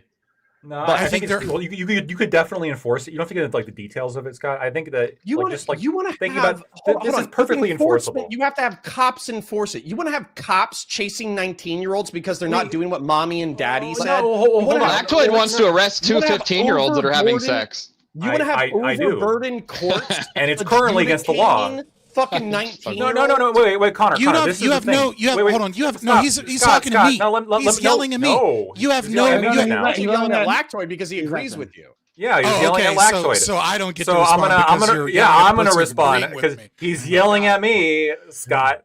So this idea of enforcement, like being like the big, you try to just bring that up. We're talking about tobacco, and then I pointed out that it's currently against the law for people under the age of 21 to buy tobacco. Non-libertarians being mad about this is hilarious.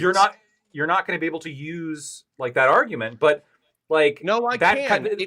No, hold on. This like elucidates the point I'm trying to make, which is like if you say, oh, this could never be enforced. First of all, you're wrong. We enforce minors doing shit all the time. But like we would simply enforce it to a scale that is feasible enough. We can't catch every 15-year-old that's drinking. We can't catch every 19-year-old that's drinking, but we catch them sometimes and then we give them tickets. Okay, I'm going to say this, and I can't believe I'm arguing with this with libertarians, okay?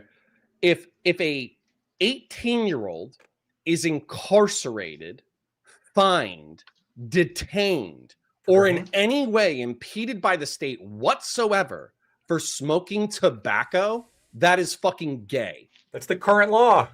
That's dumb. That's okay. So what about alcohol? What about alcohol? That's unbelievably cringe. That's alcohol? Fucked up. Sure, but what about alcohol? Yeah, what about alcohol? We enforce that. We enforce that, Connor. But the physical differences between alcohol and tobacco are substantively different, and tobacco's worse for you. No, I don't. I don't agree at all. What the fuck are we talking? You want to compare death tables? I'm 30. Let's You're do probably more likely to be addicted to cigarettes than alcohol. Like age being of like consent. an I thought we were going to be talking right? about the age of consent today. It did not end up the way that I thought it was going to. It actually ended up with libertarians arguing for a higher age of consent. I'm very confused right now. Yeah, because you'd only know fucking meme arguments as opposed to engaging with the real ones. Well, that's because 99% of libertarians are dumb as shit, Scott. So, well, Connor, on that, Connor, libertarians have the highest IQ out of any political philosophy. Then why are they? No, that's not true. Destiny's not a libertarian.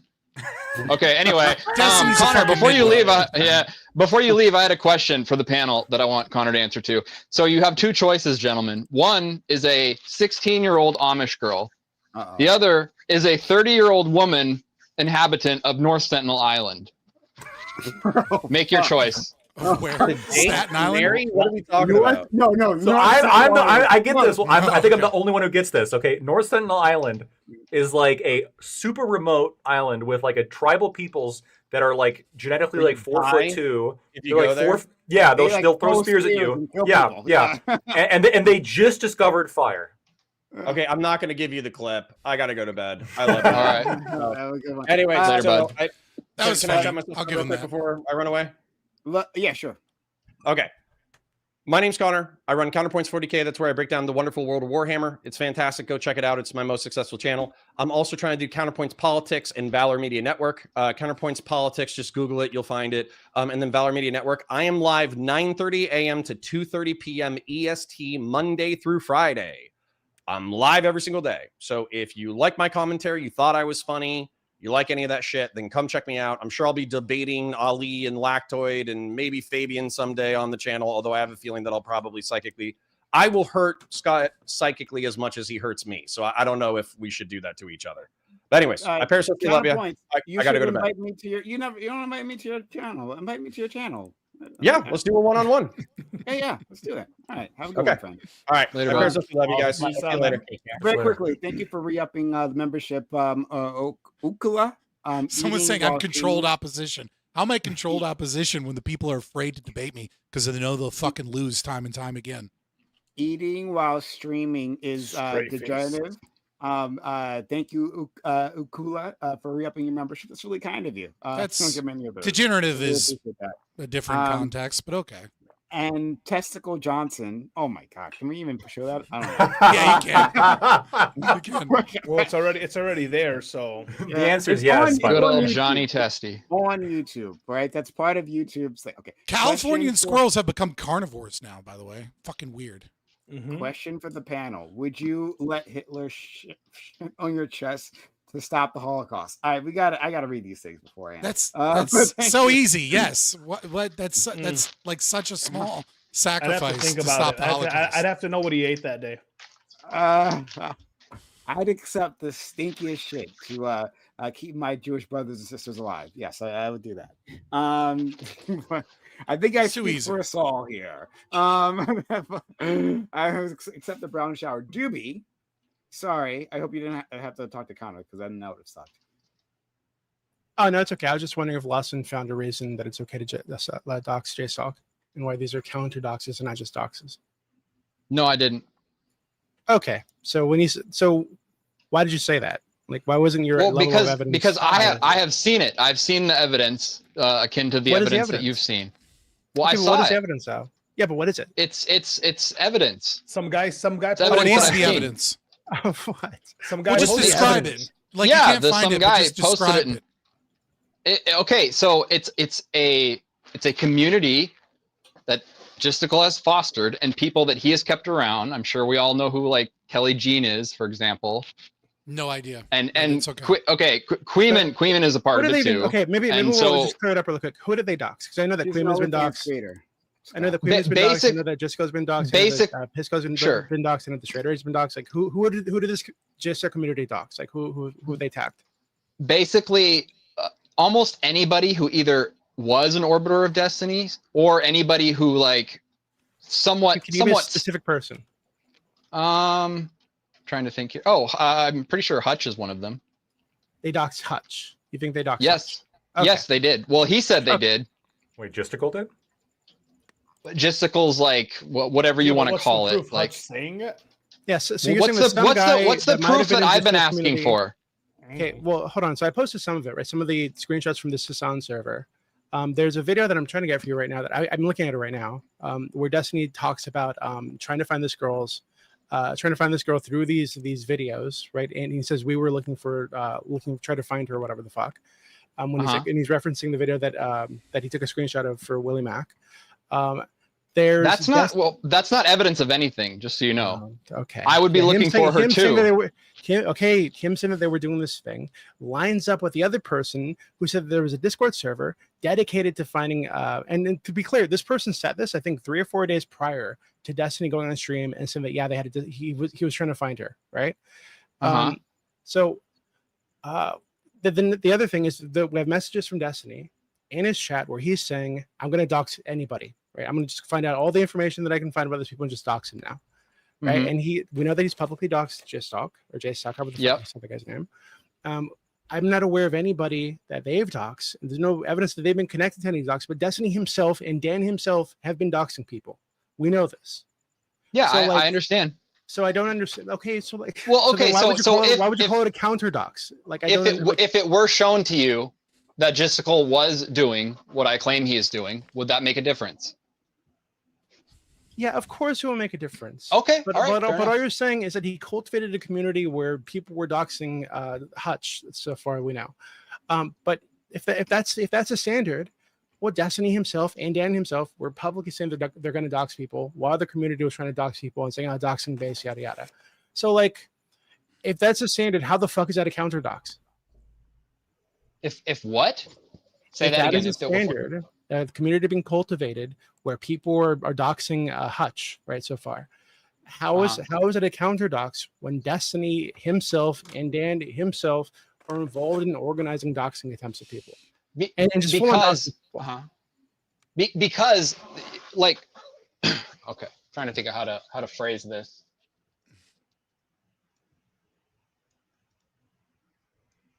Sorry, shouldn't have to think this hard, brother. Well, it's difficult. Look, one second. I need to post this really quickly. Because the guy who the screenshot that I just posted, where the guy talks about doxing President Sunday at Dan's direction, President Sunday acknowledged that same guy, a guy called Nico Sam, I think it is, reached out to him directly and apologized for that like months prior, right? So President Sunday believes that this guy was involved in his dox, and this guy is admitting publicly that he was involved in the dox at Dan's direction. At Dan's direction? Yes. And what guy is it? A guy called Nico Sam, I think it is. And who is that? Okay, so he's one of the people that was involved in the Kiwi Farms doc, posting doxes on Kiwi Farms. Doxes of people that were like anti-Destiny, basically. I think the specific one that he talks about is President Sunday, and also the Hassan dox group. And I posted screenshots from the Hassan dox group above that. Oh, Nico Sam is in that screenshot too, by the way. Okay.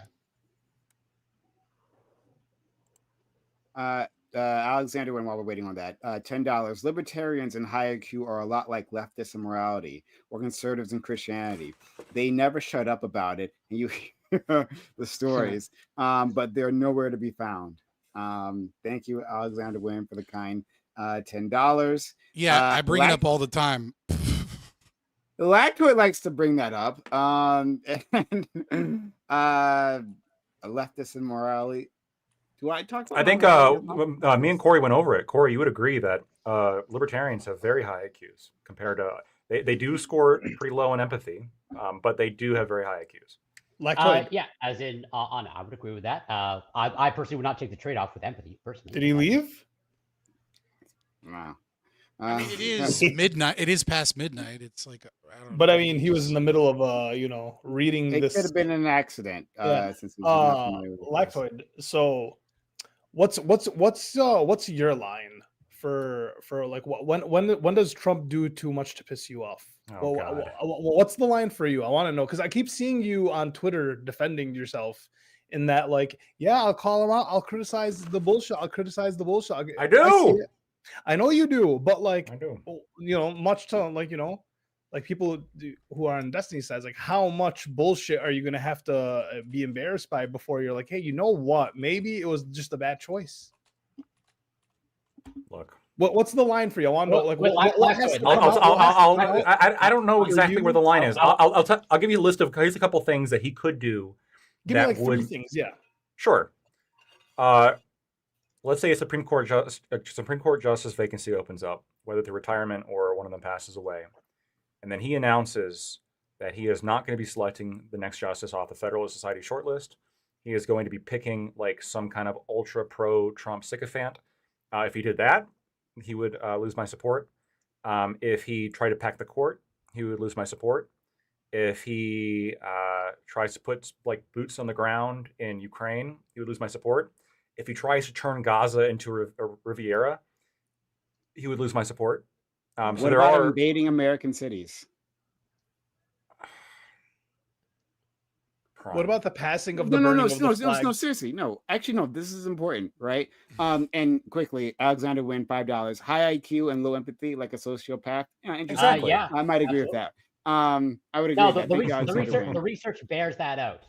Libertarians are low on that. Who There would are a be lot of surprised low listening- IQ sociopaths, and having a low empathy score, especially in tests that are designed to make leftist political philosophy and ideas be Now the tests are rigged. The IQ Yeah. calculators aren't rigged, but yeah, the But- empathy ones, those are rigged. No, go look at the methodology of the tests on what is testing empathy. Many of them are like, do you care about welfare programs and things of that And nature do you think the designed to help the studies poor? showing libertarians? That's not low empathy. Is Lawson coming Are they back going or through no? a full IQ test for those cognitive ability tests for the research that I you think said? For the I think that There we IQ go. IQ tests are some of the most means tested tests in all of I'm not. psychology. That's And not. if you're That's going to not my throw out question. IQ tests, That's not my question. In the studies, if you're saying by the research that libertarians have high IQ, are they actually doing full IQ tests to determine that?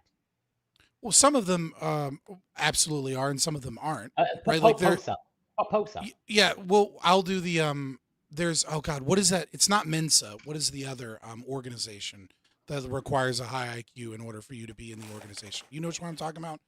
I know the Mensa. King one. There's the one with that guy who claims to be the smartest guy in the world. No, not that That's guy. That's a made up. Not that one. Yeah. No, there's an organization, and they post their political metrics. So in order to get into it, you have to be verified, not by like some online quiz, but you have to have a professional IQ test to even be a member of the organization. So that's Mensa. Yeah. It's not Mensa. There's another one, but I can't remember the name. It's Well, like Mensa Royal does gatekeep something. There's anyways. Quickly. Occupying Washington D.C. is not a line for me. No. Oh no! But like expanding out to different cities, boots on the ground, expand out, using the flimsiest of excuses to send military troops into other American cities. That's not a line for you. Like he's talking about Chicago. He's talking about Philadelphia. He's talking about specifically Detroit. Chicago is next on the list. He already did Los Angeles, right? So it depends. It depends what it's for. If he does with L.A., where there's federal troops, because that's what they were. did nothing. Federal troops that were there to protect federal agents doing their job did and to nothing. protect federal. You're saying they did nothing. They did nothing. Oh, the okay, Triple hold Nine on. Society. Prime. You're right. Yeah. If you're telling me is my line, if they send feds that do nothing, that's not a line for me. They did If nothing. they do something really really bad, then that could be a line. Okay. All right. Well, I'll leave it there. I won't make this whole thing about that. Alexander Wynn for $10. Corey, don't you know anytime it's convenient, it's fact, inconvenient, rigged. I dispute the spelling of my name though, just FYI. We do. It's that with a C. There, like right there. Doobie, sorry, you want to say something to Lawson? He's back. I know. Yeah. So I posted more. I didn't run. Yeah. Okay. So I posted more, and there is more. Right. Is this okay? Wait, is this in Discord? It's in the group DM. So there's Okay, a lot all more. right. And so the last one I just posted is so I'm trying to verify this, right? I don't want to say it. Actually, I just want to say it because I'm not sure if it's true, right? But so I'll clear that up after I like have time to look into it. So, All right. but I think that's enough evidence that yeah, he's been involved in the doxing. Danny's been involved in the doxing. This Nico Sam guy seems like legitimate, right? What he said in that when the guy said in the email about the doxing server and the server where they were trying to find this girl on the 22nd, I think, or like it was like 3 or 4 days before. Destiny said on stream that they were trying to find this girl, right? Yeah, I can see all of that. Yeah, all that seems to match up to me, right? So this is why I think he's been involved with this kind of stuff, and I can't find anything. Well, that's where I have a problem. That Jason When you was say, involved. well, okay, sorry, I keep doing my hand thing. Yeah, I understand that at this juncture, like the burden is on me to show that this is a counter dox and not just a first strike, if you will. So I do understand that, and I apologize. I don't use Discord on my computer very often, and it's updating. And I'm on my phone on the this stupid ass StreamYard thing, and so every time I like downsize the window, it kicks me out. So just bear with me, and I'll be on tomorrow too, if you want to chat it up. Sure. Yeah, of course. Yeah, I don't know. I don't know if that like meets your standard, right? But this is just the first thing that like I could find, which is from the 999 Society. Right. So they require either Stanford Renee or the Weschler. Weschler done by a professional, and you have to have an IQ of at least 146 or whatever is the current 99.9 percentile. And their organization is overwhelmingly libertarian. No, they're not ANCAPs, right? They are limited government, limited taxation, socially liberal, which is where we like when we talk about libertarian as like a catch-all term, right? Like there's not any good evidence that like autistic fucking anarcho-capitalists like me have a higher IQ, other than my personal experience with these freaks.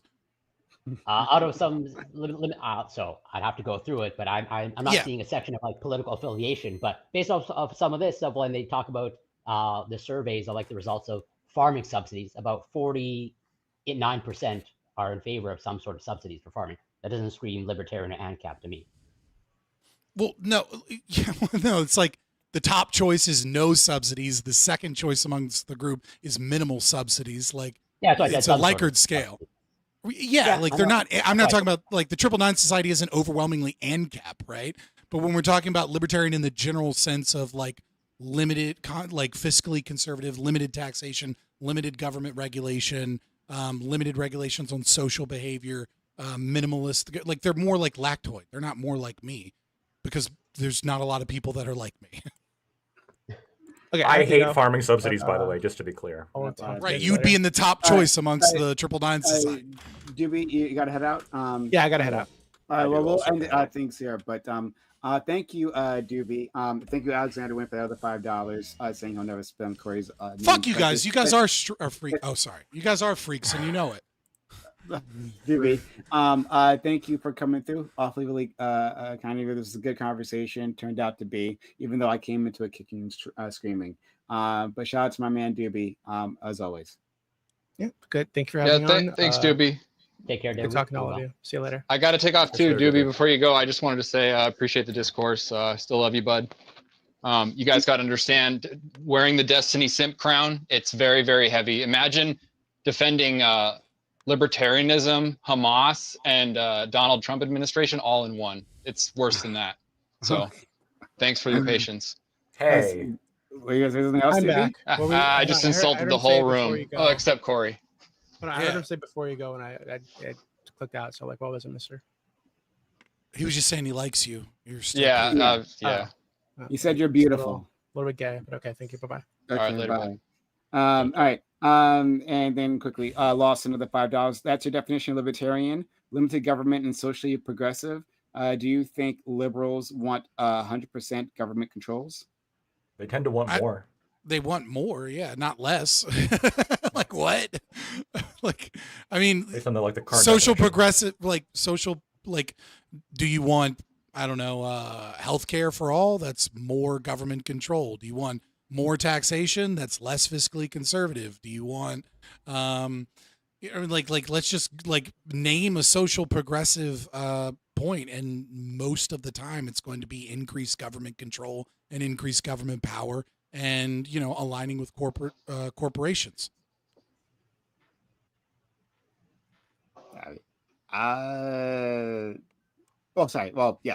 Liberals. Unless you mean liberal as a classical liberal, right? But then that's like basically an entirely different. Yeah. Like it's entirely different category. That's libertarian. That's libertarian. Classic liberals. It's a big tent at least. It's libertarian in the sense of align with corporations, not necessarily progressives and leftists. Certainly not leftists. I think leftists, it's like 50-50 whether or not they align with corporations. Like they hate corporations, but then the things that they want give corporations more power. Even the tankies. I think there might be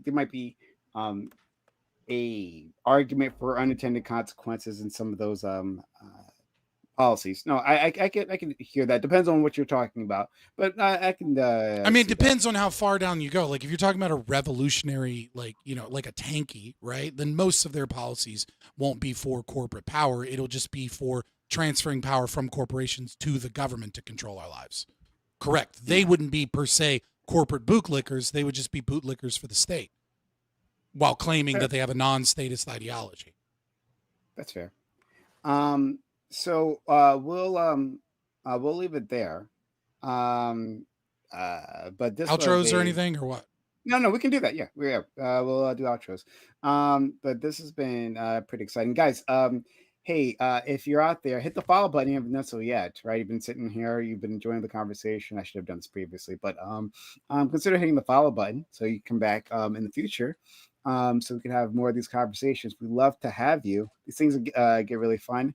I think this was a pretty good demonstration of the StreamYard technology here today, right? The audio is fucking working, so I mean, like that's what I needed. So here we are. If you're on YouTube, consider hitting the subscribe button there. And shout out to all the kind people who helped out with the super chats. Like Alexander went up yet another $10, saying, "So anyone with half a brain cell, classical liberalism, is a libertarian. Then I don't have a problem with your statement about IQ." Welcome. Okay. So he was talking about classical liberals, which argue for minimalist government, a night watchman state, deeply preserving the rights of private property and the freedom of capitalism. Like, yeah, we're gonna I would say that they're in the definition of big tent libertarianism. If you what do you mean? Like, are you gonna then play word games with classically liberal and then try and make it neoliberals? Like, I don't understand. Well, you still have time, Alexander, to make that clear. But thank you, Alexander, for the kindness. Okay, why don't we start with our friend Corey. Corey, thank you for being here, even though you're at your grandma's place. I'm sorry, I missed the explanation. Where are you again? Or is this your lady's place? He's at one of the Canadian baddies' houses. One of the things. Undisclosed female location. That's true. If this is actually his grandma, then it's weird that no, it's definitely not my grandmother. My grandmother literally can't remember 5 minutes ago. Like she's 93 in pretty much a very fancy prison. Well, he's got his lady friend in the corner watching him talk. She just has to be silent. Yeah. Her not remembering it doesn't mean she's not a guilt, and it could be a benefit, right? So let's put that out there. Let's I don't know, I shouldn't have put that calm down, Destiny. Don't say that. Take that back. Yeah. I'll take it back. Tessico Johnson says, "I used to be a libertarian, but then my balls dropped." Oh my god! All right. I just started reading these things. Thank you for the 5 Canadian fun bucks. Holy shit! But thank you. It's on theme. I'll give him it. It's on theme. It's great. And absolutely. But Corey, thank you. Also, I apologize for bringing your grandmother into this. No, you can't. She's not going to take any offense because she literally has no idea what's going on around here. What was your answer to the Hitler question, Scott? What Hitler question? Shit in your chest. He said obviously. Brown shower. Isn't that consequentialism? No. I would allow it because I value 6 million, or we can't say numbers less. Would you force me to have Hitler shit on my chest? Not at all. Not at all. Okay. The question was about my personal choice. I would force Hitler. I would force you to accept Hitler. If I have if I have the means of forcing you, hopefully we're in a room alone, then I could just force Hitler to fucking die. Well, with Hitler, right? Of course. Yeah, right. Yeah. That'd be the preferable, thing here. Yeah, I mean, we can't. He's bulletproof Hitler, though. He's come back. Mecha Hitler. Or maybe just give him that acceptance letter to the Patriot School. It all could have been prevented. All done. If only we could go back in time and cockblock Hitler's dad. Oh, yeah. Corey. Please. Then we don't have to kill baby Hitler. I'm just saying. But I would also allow Hitler to defecate on my chest as well, and I might actually force it upon someone else, much to Scott's chagrin. But yeah, as always, this is a pleasure to be here. You can find me on Twitch, CoreyCam84, Twitter, X, YouTube, Instagram is Corey Campbell, and I stand by my opening statement in that I was ignorant of the facts during my opening statement, and as far as I can tell, I'm still ignorant of the facts currently based off of just even despite what's went through on the panel. But that brave take. That might just be a reflection of whatever my poor cognitive ability. But but at the end of the day, okay, regardless of what the actual facts are, what the truth is, do I view Destiny as a moral character personally? No, I don't. And I don't view him as a role model. I wouldn't advocate for anybody to look up to him. He has some entertainment value, and he has some utility, again, for, I guess, a left-leaning movement. But that's pretty much, I think that's more or less where it begins and ends with me. And like, yeah, the morality, like, I don't think he's a good person overall. But yeah, thank you so much for inviting me, despite I apologize for my poor video and audio quality, but I should be back to normal next week. And Ali and Scott and Lacroix, always a pleasure. And credit to you, Lawson, for coming on. It does take courage to come and defend your positions. I think more people should do it as opposed to just anonymously trash talking in the chat. And you should look into the psychological profile of online trolls. Not so great. Corey, how do you've been on this panel for years and you're always so pleasant. I don't understand how you've maintained this decorum for so long. Well, I also score high on sociopathy, so. True. Thank you. Yeah, for thanks, that. We have another super chat. We'll get to that in a second. Ali, thank you for actually no, let me just do it now. 1 second. $10 super chat. Alexander Wynn says, I have no issues with classical liberalism, just with the caveat that sometimes the government needs to step up when collective action is needed to protect society or liberty. Yeah, there's only what's the difference between a minarchist and an ANCAP? 6 months. It's been a lot longer than 6 months, Scott. He's been in there. He's been in the trenches for a while. But I would argue you weren't ever a minarchist. Of course not. Because if I was a true minarchist, because no true minarchist would not default to Ancapistan. Okay, you got it. You got it. Ali, it is inevitable. Yeah. So I too stand by my opening statement. If your 36-year-old friend is maybe above in the 20s, late 20s, they're doing degen shit. Just punch them in the face, right? Like best case scenarios always happen. You lose. Is that good advice? Legally? And they might change their lives. No. Yeah, 100%. 100%. Lacroix, you want to stamp it, seal of approval? Assault people? I don't know if he'll stamp it. I think so. But yeah, other than that, Free Palestine. Prime, thanks for having me, boys. It's always a pleasure. Free Palestine every goddamn day. Free Palestine. And yeah, I want to have more conversation than that. But anyway, let's go to our friend.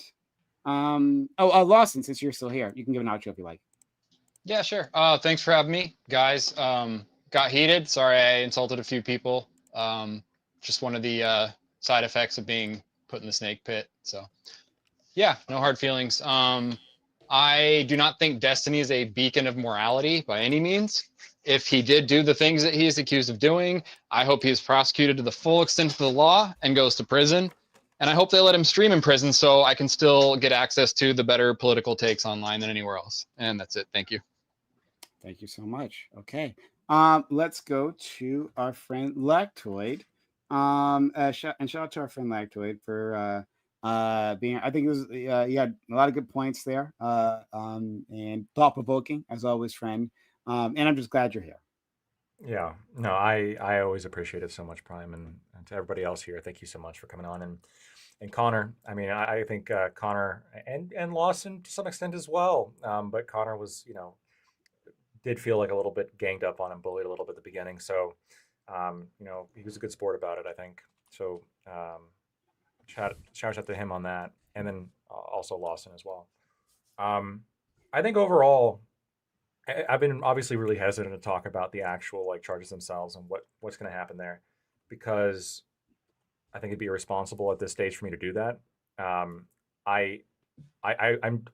because it's potentially very serious. That's the thing, right? But don't you know the facts, Lactoid? Are the facts? I know enough facts to raise eyebrows. I don't know enough facts, and really I think we don't know what the government's going to be doing either. So. I'm going to withhold judgment until we get more information there. But I do think that, like I said during the panel, the reaction sometimes to me is more important than the allegations. And the reaction, I think, is very easily condemnable because the evidence is undeniable, right? I don't know all the details about the allegations here, But I know what Destiny's been doing in response to them, which is a campaign of doxing, death threats, and exclusion, and it's just kind of fucked. And I don't think it's good for somebody who so many people look up to be acting this way. Lactoid, and you might have said this in your opening statement. You might have like just laid this out, but just like very quickly, do you think that it is the given excuse by Destiny is completely unreasonable? That like, hey, I'm preserving this evidence here. Do I think it's completely unreasonable? No, I don't. Okay. Do I think that it was assuming that it is accurate, that it was potentially poorly handled? Based on my very limited information, that would be the conclusion that I would come to. Okay. My advice for anybody who ever finds himself in this position is to immediately go get a lawyer and tell them, and be willing to provide that to them, and get it out of your possession as quickly as possible. And 2, don't share it on Discord. For fuck's sakes. Yes. It doesn't need to go anywhere else. Don't do that. Two easy points. Just do what your lawyer says. Yeah.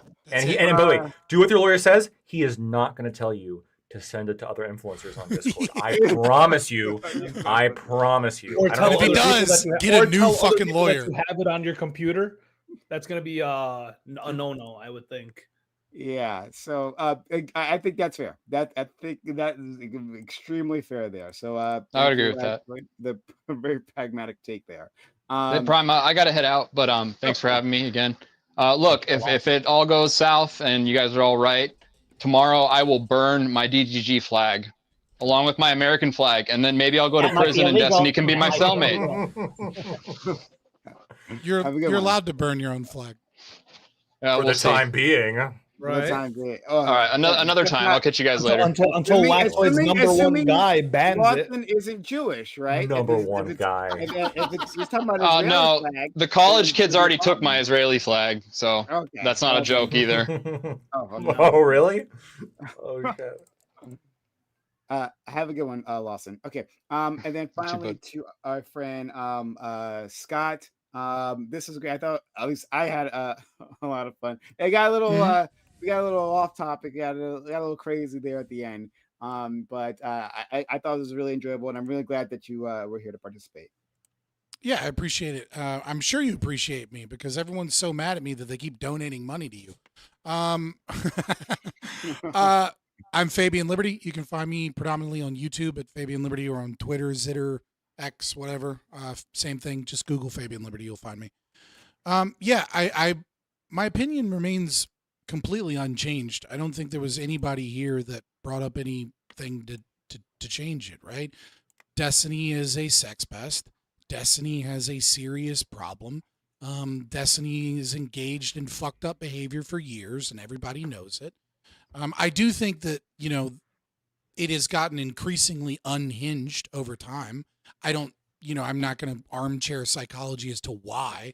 Maybe it's just that he was always this way and it's just coming to light, or maybe, divorce, or maybe, whatever fucking drama thing that he's doing, or maybe like increased, as Connor, wanted to point out, hedonistic, pleasure and the trap of that. Nevertheless, I think, and I'll say it again, everybody that has been in streaming for years and has a lot of friends that are streamers knows at least one woman that was incredibly uncomfortable by Destiny's approaches and DMs and things like that. Every single they all do, right? I'm not going to name names because it's not that's not my right, But I am definitely not alone. Period. We all fucking know that for years and years he has targeted young impressionable girls in the hopes of and floating over top of them, coming on stream or getting shout outs from a very large channel and being able to make a career, and use that as a pressuring tactic to some degree to engage in disgusting, degenerate behavior, that he's constantly sharing, things that when those girls were vulnerable with or without their permission, apparently, and then making up excuses later like, oh, well, see, maybe I did have permission because they shared some other stuff with me. So it's totally cool that I'm sharing, young teen girls' nudes to a bunch of other people. He's a fucking freak. He's disgusting. I won't be on camera with him anymore. I won't debate Destiny again. I don't want to see him. The main reason I don't even want to be in the same place or see him is because I'm a father with a daughter. And this is the exact type of person that you need to be scared of when you have a daughter. Like, this is the exact type of person that I want to protect my child from as she grows older, because I know this is the type of person that will use money, power, influence, and potentially worse forms of coercion to try and get her nudes and then spread them out places and try and engage in disgusting behavior. Fuck this piece of shit. Nobody should accept him. Anybody that's working with him or doing anything with him is tacitly supporting it. I'm not here to say, oh, we should all cancel fucking Destiny. I'm just saying you have no fucking moral compass. You have no right to talk to other people about morality and ethics when you're inviting on sex pests because you know that it'll make your numbers go up. Fuck, just stop. Fabian Liberty. I think with you, Scott, right? As always, whether I agree with your statements or not, one thing I can always give you is I appreciate your moral clarity on all these very tough, difficult topics that we discuss, right? Again, I mean, I necessarily agree with your conclusions, but you have a level of moral clarity that I find extremely admirable. So I'll put that out there.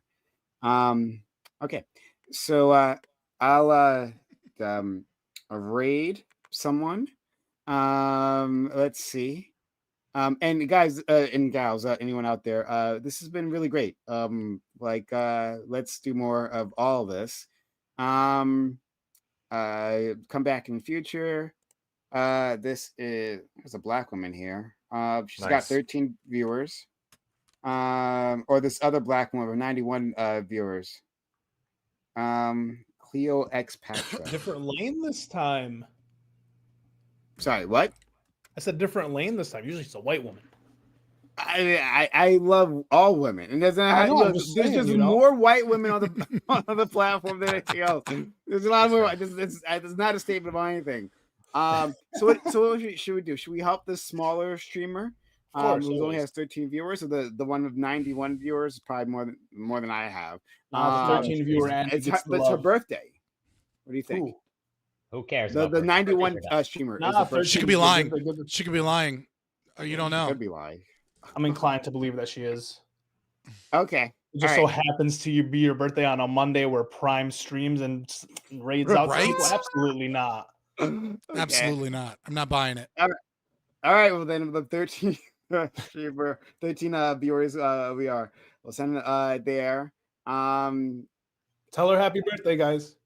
No, this is not the one. No, I don't the other say one. happy birthday. The smaller one. Still say happy birthday. Just because she has 13 viewers doesn't mean you should put 1350 memes in her chat. Oh my God. Oh God. Get out of here, everyone. Okay, great. That was wonderful. And I'm saying don't do that. Great. End stream, please, now. But thank you. If she does that, if they do that, I'm sorry. The joke just came to my mind, and then of course it came to your mind. And now I feel bad. I really hope nobody actually does that. Oh fuck. Have a good night, everyone. That would suck. Have a good night, fellas. Yeah. All right, I'm gonna get out of here as well. Y'all have a good one. Peace out. Have a good night.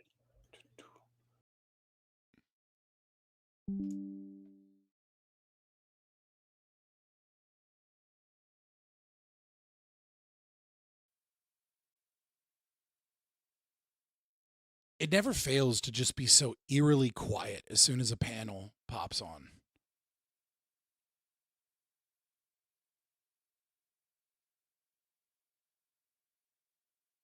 Why is there no music? What is happening? Play the music. There we go. All right, boys. It's 6.5 hours into the stream. I'm not going to be streaming tomorrow. I have some stuff to do early in the morning, Wednesday. I'll definitely be here Thursday, maybe Wednesday night. It just depends on how busy I get. Love you guys. Like, share, subscribe. Join the Discord. That's where the go live notifications are. If you found something funny, based, crazy, whatever it is that you think would make a good YouTube short, please join the Discord. Clip it. All you gotta do is just click the scissors and like clip those things and then put it in the stream clips. Because tomorrow I'm definitely gonna turn a bunch of whatever's in stream clips into YouTube shorts. So that way we can grow the channel. It helps the channel. No money, just time involved. So we can get more people in here, more people in the Discord, and have a good time. I appreciate you guys. And like I said, if you want to get in contact with me when I'm not streaming, also Discord or Twitter is the place to be, because I'm usually on Twitter or Discord at some point, even when I'm not streaming. So like, share, subscribe, consider donations if you want for super chats or channel memberships, stream clips. I appreciate all the things.